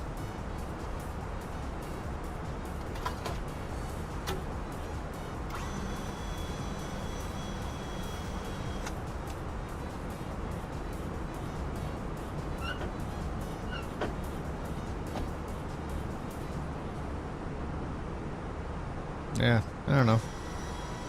I mean, none of this stuff could exist and the plane would still be, like, the best. Be funny if when you change that, it changed the default seated positions. Then you have to, like, move it to get the little, to get these balls aligned or whatever. You know, the balls. Oh, are we way past top of descent? Oh, 10 miles. Oh, crap. Alright, yes, we're ready to descend. Who are we on with? Oh, descend to 3,000 feet, they said. Whoops. Alright, descend to 3,000. Let's see if we have any restrictions going down. Speed error at Odoka. Odoka. Odoka. Speed constraint 230. Wind data. Okay, we got descent wind.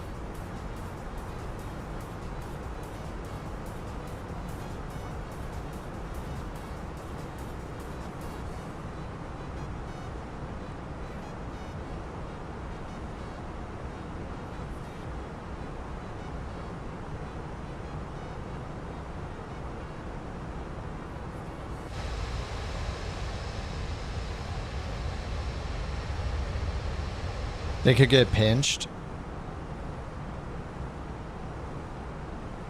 Oh God.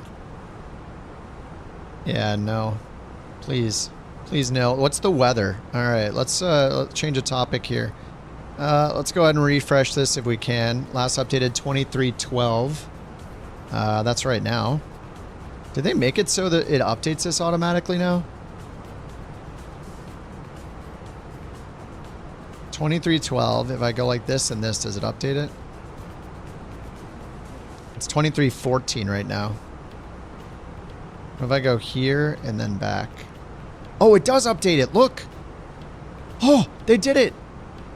It looks like whenever you leave and then go back to the info, it updated it just then. 135.275. Bye-bye. Oh my God, that's been so annoying. You have to go like out and then load a different airport and then go back in. But it updated it. Heck yeah. What did they say? Oh, they're passing us off. Radar, Eurowings 1 Juliet Kilo, descending via Lulu 1 Alpha, flight level 3, run Alright, 1. frequency ATIS is 124.575. Eurowings 1 Juliet Kilo, Ljubljana radar identified.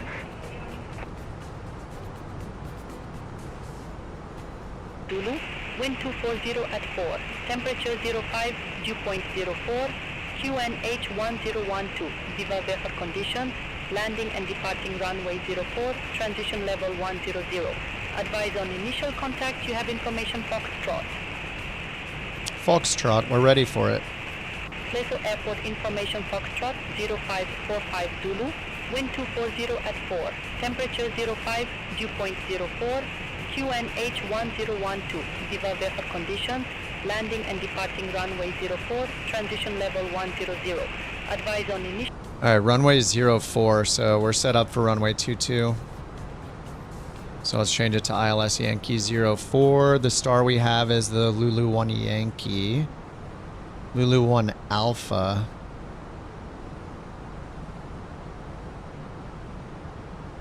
Descending via Lulu 1 Alpha. Whoops.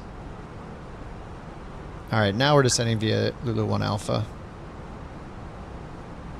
Alright, let's fix it over here. Route. Arrival Lulu 1 Yankee. We're changing to runway 4. Lulu 1 Alpha. Okay, that's fixed. So I can go in here and grab that. Or in here, actually. Stars for runway 4. Alright, Lulu 1 Alpha is up here at Lolud still. So that's what we had over here anyway. But before we do that, let's do arrival.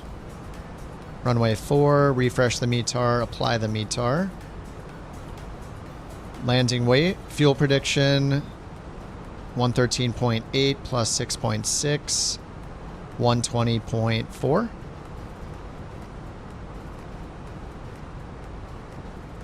Alright, so we can do low braking.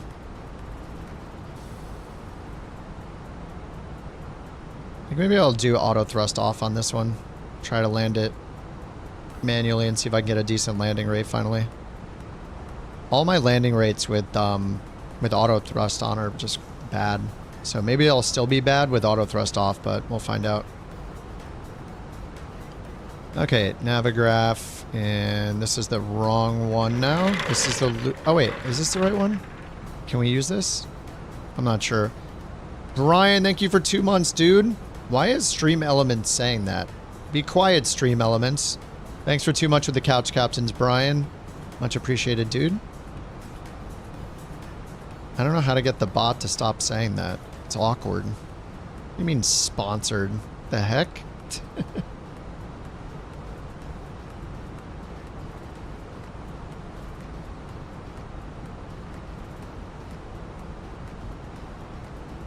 Yeah, I don't know how to get it to stop doing that.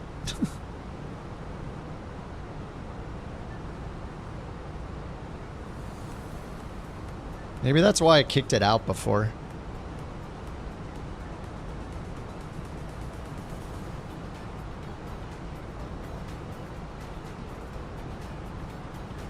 A350 update. It was fine. I just did one flight in it, but yeah, I didn't crash or anything. Like no WASM crash or anything like that. I had I've been using FSR tonight, the frame gen, the AMD frame gen that's now in Sim Update 2 natively, so I'm not sure if the performance was better or not. Gentlemen, this is your captain speaking. Oh no. Except, surprise, it's me, Gilbert Gottfried. Now, before you panic, though, let's face it, I'm sure some of you already are. We're making an emergency landing. Yes, emergency, as in, you should definitely start praying to whatever higher power you believe in. Right about now. We're safe. Don't listen to him. We're safe. I'm gonna panic.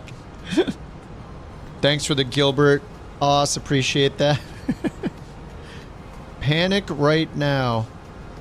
No, we're gonna be just fine. We're in the 319. This thing basically lands itself. Look how pretty it is.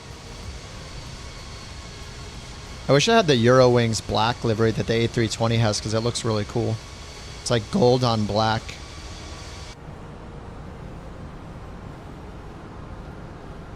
All right, transition.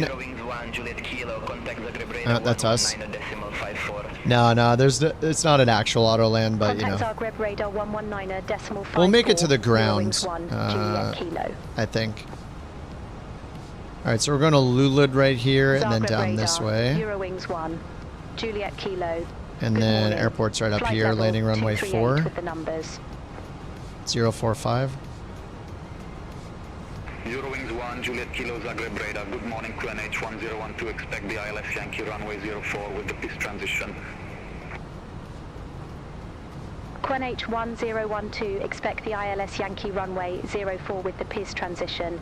Eurowings 1, Juliet Kilo. PIS transition. Heck yeah. Now we're talking. Select heading first. Why?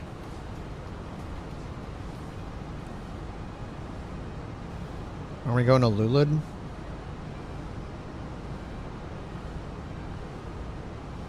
Ofraz. Offraz, then Lulud? No, we're just going direct Lulud right now.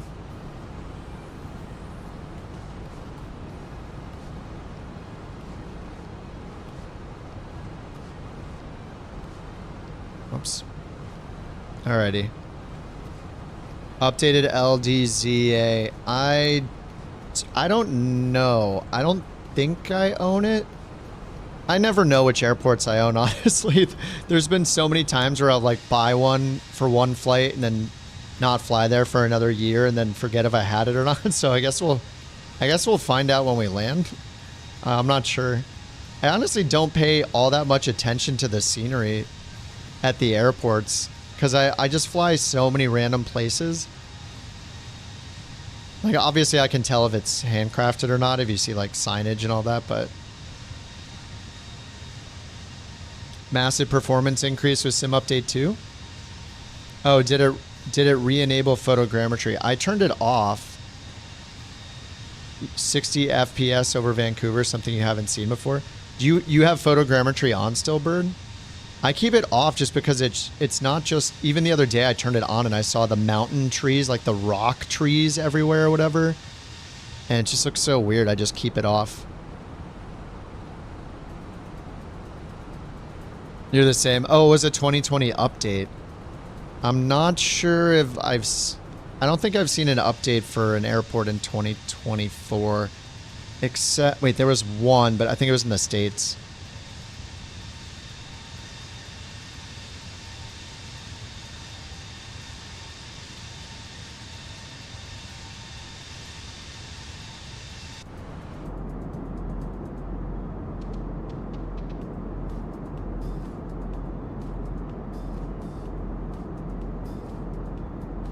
Croatia 5 Hotel, contact Zagreb Tower 118.3. Over to Tower 118.3, Croatia 5 Hotel. Bye-bye. Alright, I think we need to descend faster again.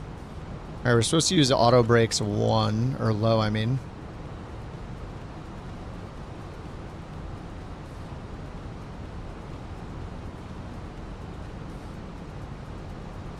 We are very high.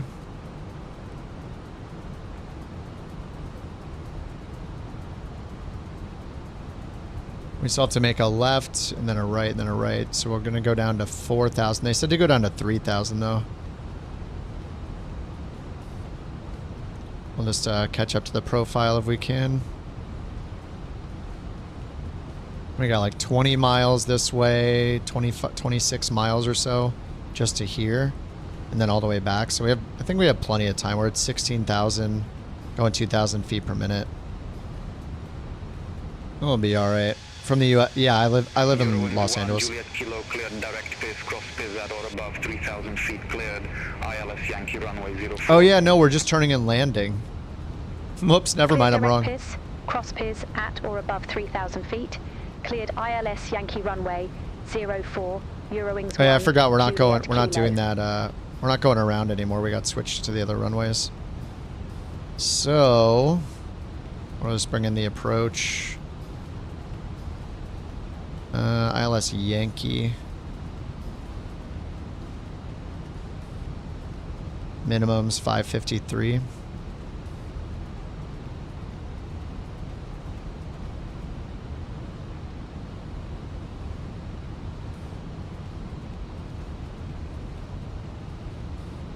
Yeah, I wonder if I should just circle around.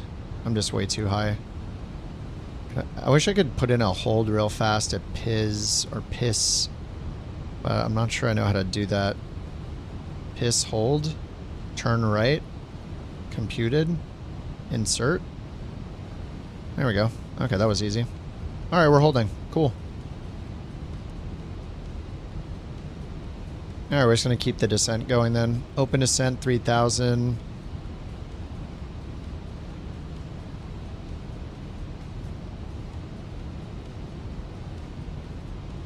And we got the spoilers out.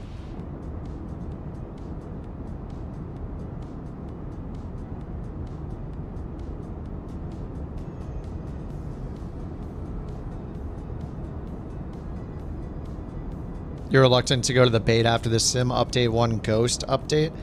Oh, that is... So that was only a thing... From what I understand, that only happened if you were on the Sim Update 1 beta, and then when Sim Update 1 was released to everybody, you stayed on the beta for like those like 4 weeks or 5 weeks, however long it was. And then Sim Update 2 came out, and then it updated from sim update 1 beta to sim update 2 beta without going to the non-beta version first. So I think those are the circumstances where it happened. And I think it just deleted people's community folders. So like, just save your community folder, duplicate it onto your desktop or something, just in case that happens. But yeah, I think it only happened if you stayed opt-in to the beta, even when the beta was over. Like, Microsoft should, like, it's their fault. It's not anybody's fault that that happened to them, but I think that's when it did happen. But yeah, just back up your, if you have a giant community folder you'd be annoyed to lose, then just back it up and then update to sim update 2. But you know, it's the same thing with any beta. I mean, honestly, it's really the same thing with any release. Even not the beta, when sim update 2 comes out, there's the potential that any marketplace add-on, any community folder add-on you've downloaded, any individual plane could cause the sim to crash whenever there's a software update in the sim itself. Like, it's always been that way. It's never perfect, so I feel like it's the same risk using the beta as even the same as the day that the sim update comes out for everybody. You know, like, the beta will not be quite as tidied up, but I don't know. In general, like, there's not much to lose. Like, right, if you back up your community folder, worst case scenario, you just opt out of the beta, go back to sim update 1. Oh, you just had to remap it. Interesting.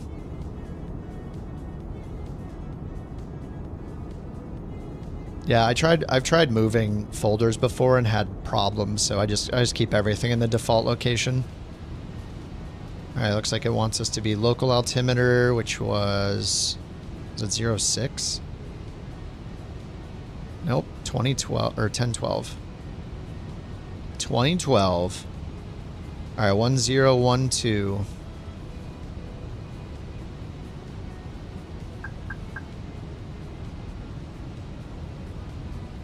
All right, we still got our spoilers out.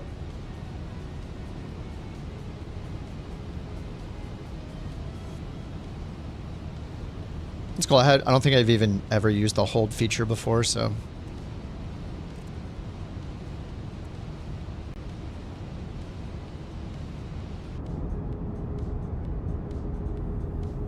$319 is so cool. I like the smaller airliners. I don't know, they're just fun. I'm gonna have to go to Avianca or whatever, Avianca, so I can fly the baby sharklet version.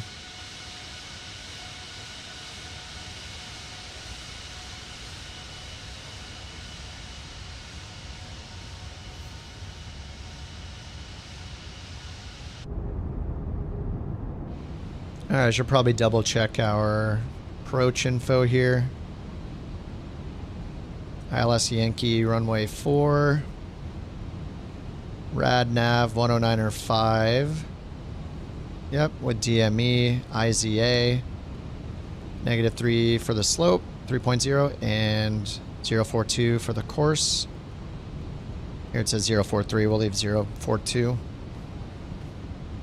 Missed approach is climb 4,000. Oh, this one's a Cat 3.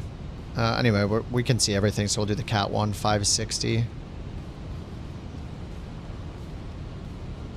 Alright, 560. So we could do the auto land on this if we want. And 3,000 here. And we start our descent after 8.3 DME.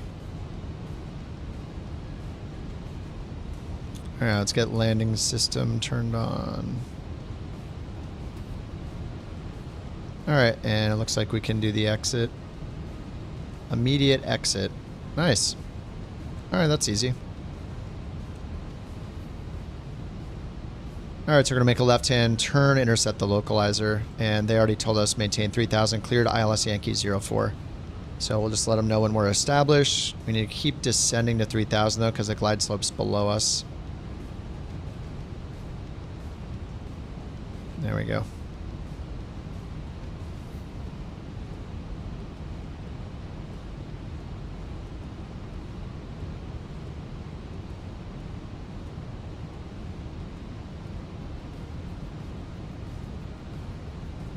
All right, then final approach speeds 124, landing 119.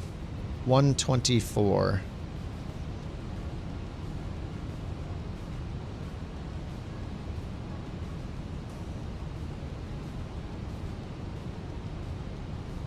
All right, glide slope's 1 dot above. We're turning to final. Let's hit loc. Actually, I'll just hit approach since the glide slope's above. All right, loc star. We'll tell them we're on final. Oh yeah, speed brake. That's what it's angry about. Oh, chill.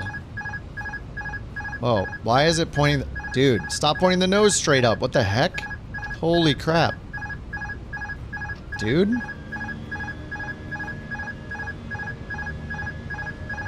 Why did the autopilot just turn off? Interesting. I don't know what just happened.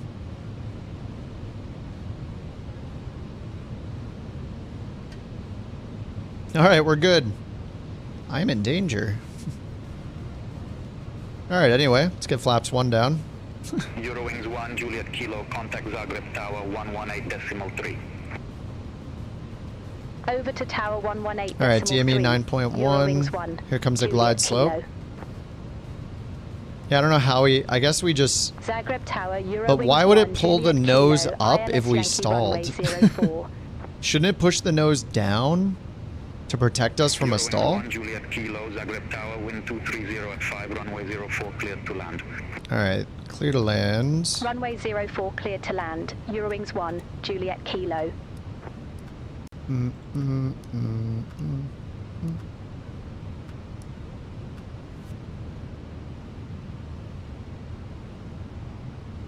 Because it goes toga? But why would it keep pitching up when its airspeed's so low? Shouldn't it be looking at the airspeed? Not stalling? Look, we're stalling, but we're in toga while we're stalling.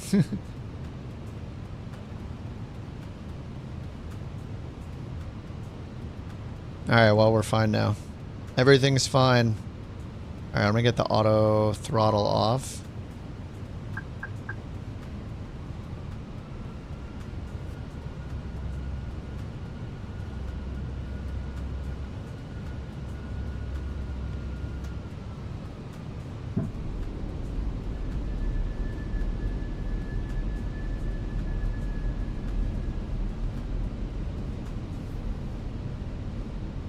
Alright, 5 mile final. Flaps full. Alright, and go around is 4,000.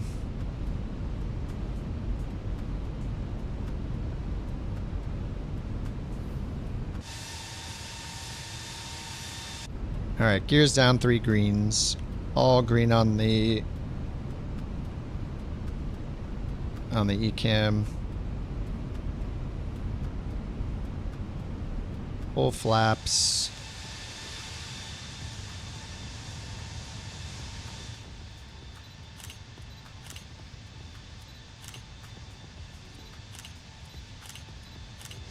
Beautiful.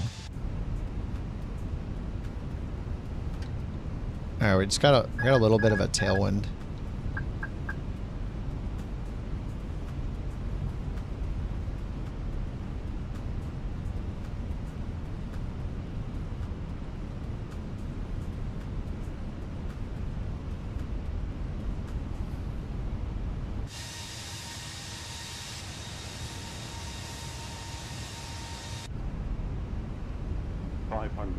Yeah, we just got a 4 knot tailwind right now.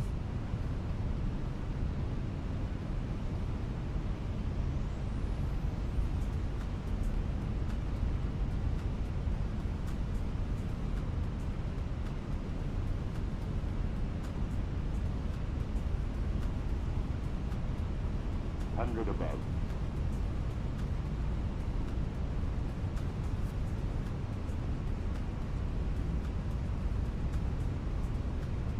Minimum. Damn tailwind.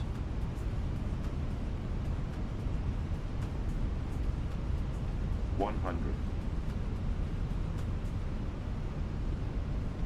50, 40, 30, 20, retard. 5, That did not feel smooth at all. Oh yeah, I can't use reversers in the Phoenix. Someday they'll fix that. Maybe. Oh, the auto brake's turned off.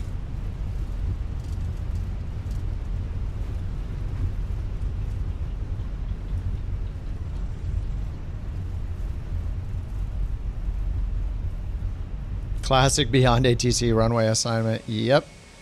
It's almost like whatever they assign you should do the opposite and then it'll be right. I swear all they have to do is whatever logic they have, just put in the reciprocal runway and it would be correct.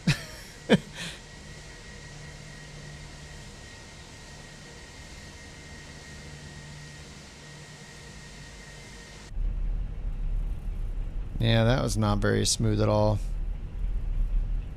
They say Kilo Alpha. There's no taxiway signs.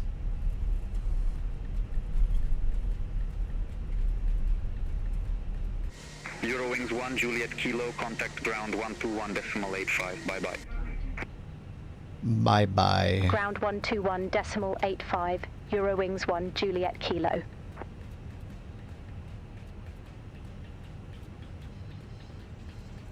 Alright, give us our parking spot, please. Eurowings 1, Juliet Kilo. Request taxi to assigned gate.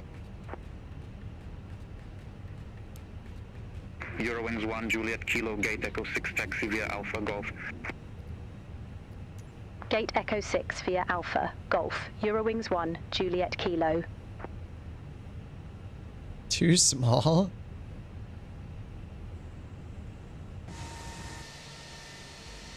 Too small? I know, you guys are coming in on both runways. What am I supposed to do?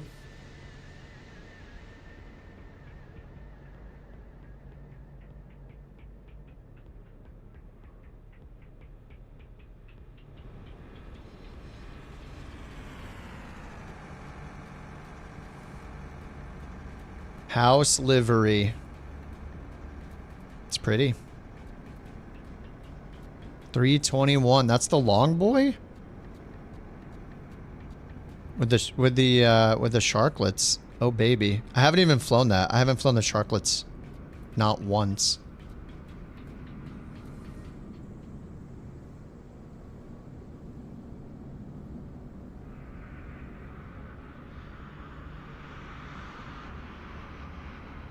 Invisible plane.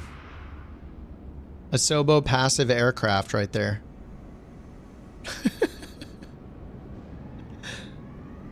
Damn. That plane probably has such good performance. Imagine the FPS flying that plane. Look at it. He's running 700 frames per second, that thing. Unbelievable.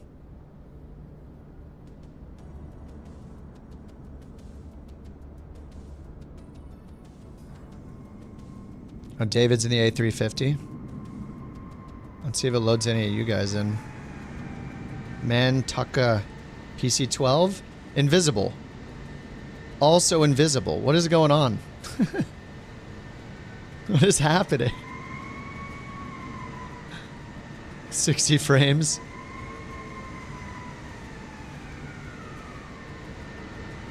Oh, it stutters. Is it loading planes in yet?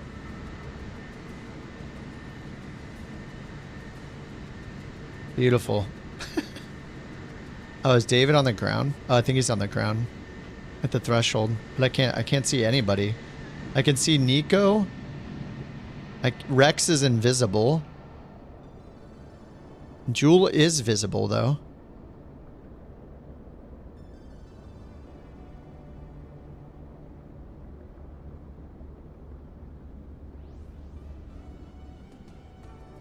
Air Europa, as usual.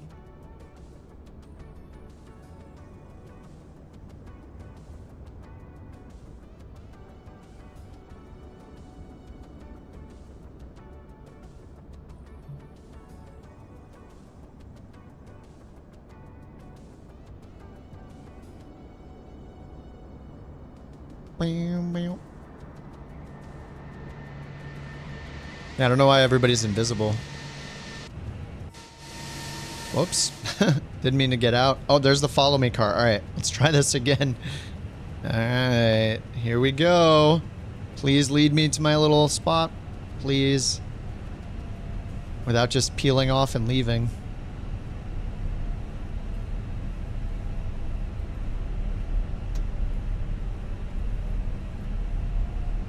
Good. Good follow me car.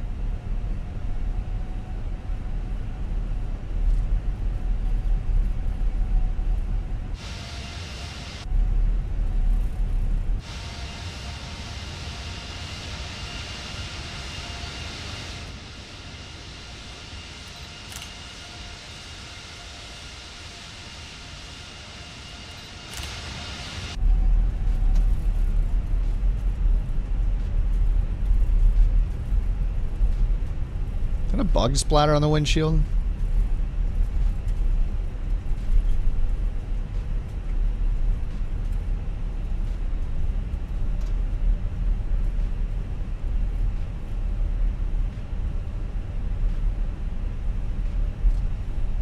Alright, I see our boys right over here. Yep.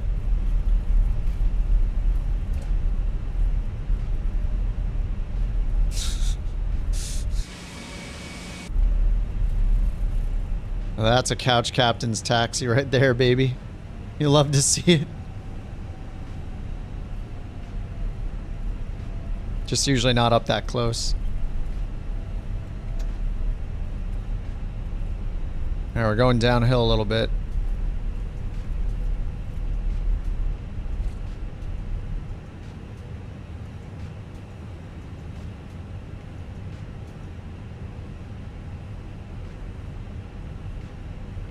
Oh, so I should have the taxi light off.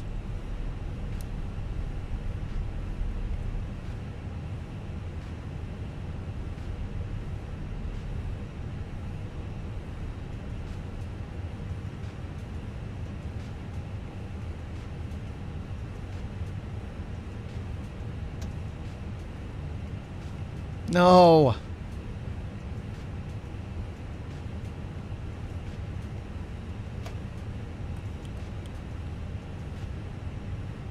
Fail.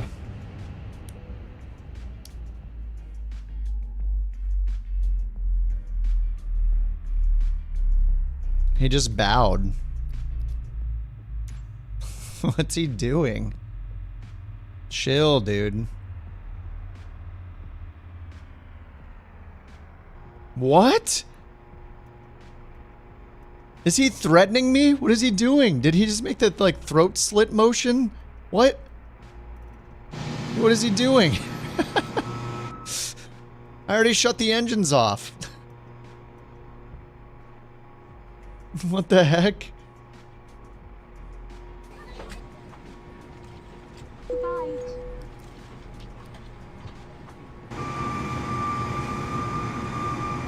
Why is he still there? We're parked with the engines off. Get out of here, dude.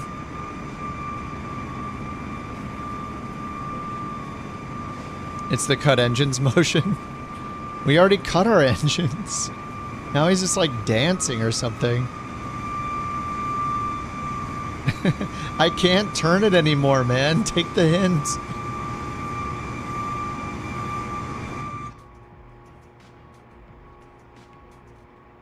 And jetway didn't connect again. Whoa. Sweet.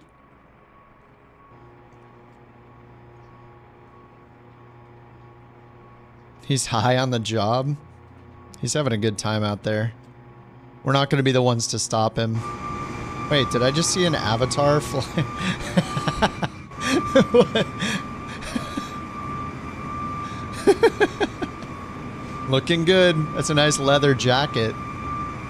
Damn. What's up, Jake?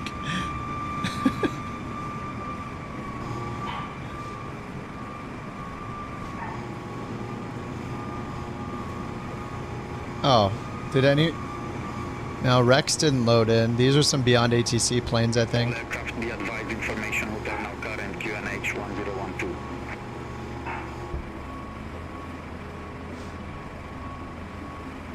Alright, well, I guess we did it. Let me check what the, what rating I got over here. Check our, check how bad my landing was. Yeah, there was a Bork. Good morning, sunshines. How are we doing today? Good morning. What are you barking at? What?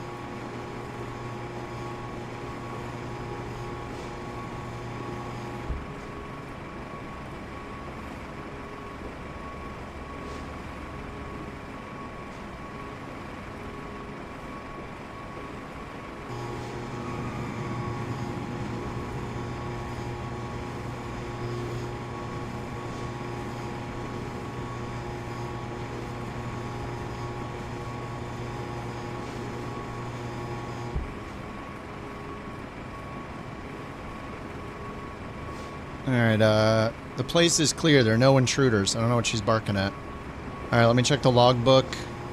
Man, sorry, I didn't hear the rest of that. Good morning, how are we doing? What's up, Dan? How's it going?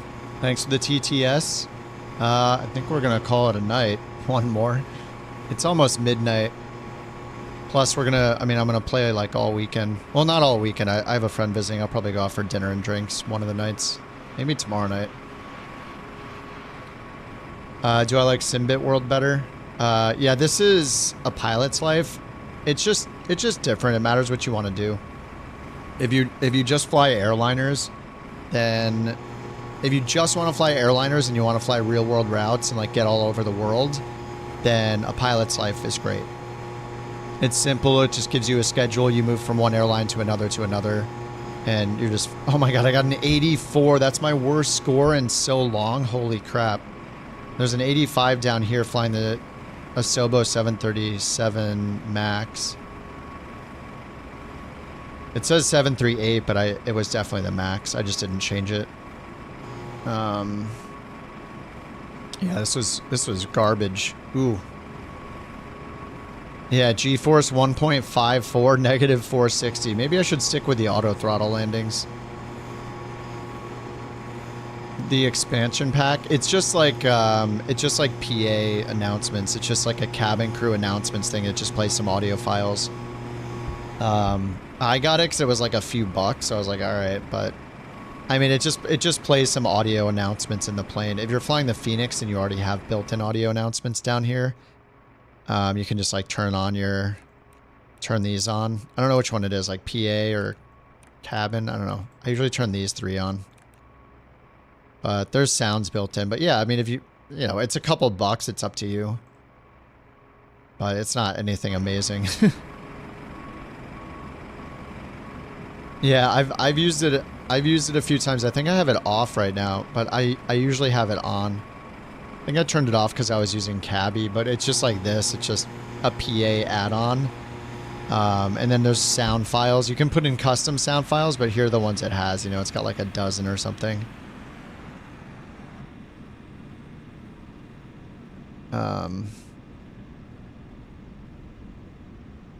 Yeah, that's about it. Alrighty, well, that was an absolute crap landing. No surprise.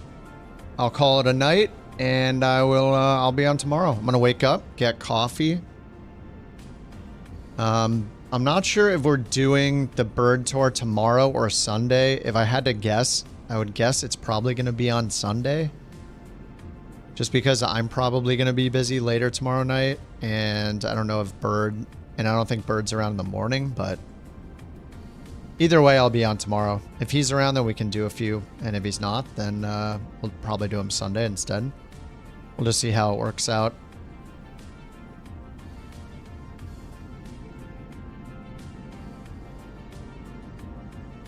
Let's see.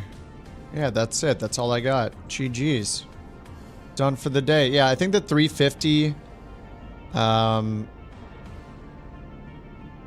didn't do a proper like performance comparison with this patch because I was using FSR tonight. But 106, what the heck? What is that? Disco lights.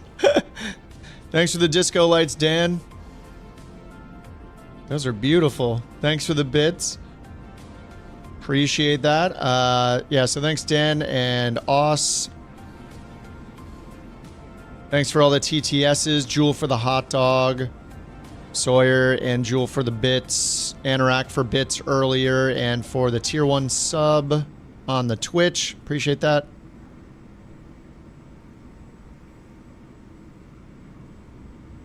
And Brian, thanks for your 2 months on YouTube, dude. Appreciate that as well.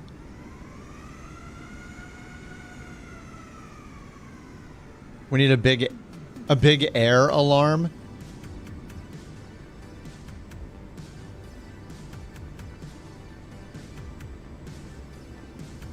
Wait, what the heck? Why did it just say that I just granted mod to Jewel? What the heck? Oh, wait, what? Oh, Jewel got banned for 5 minutes? Oh, nobody backed him up. Sorry, I was landing. You guys got kicked. Oh, okay. Sorry, I didn't notice that. I think I was landing and stuff. Probably watching landings. I would tell you on Twitch, but you got banned for 35 minutes. Oh, sorry. Yeah, I just caught up. I just caught up. Sorry about that. Yeah, I mean, that's what happens when you do a false Bork report, you know? That's just how it is, you know? What can I do? What can I say? Anyway, Brian and Tony and Anorak, thanks for being with the Couch Captains. Appreciate that. And I'll see you guys tomorrow. Thank you. Thanks, Dan, for the goat. I said there was a Bork. Oh, I did, yeah. Because somebody asked, was there a Bork? Yeah. Then I went AFK and checked.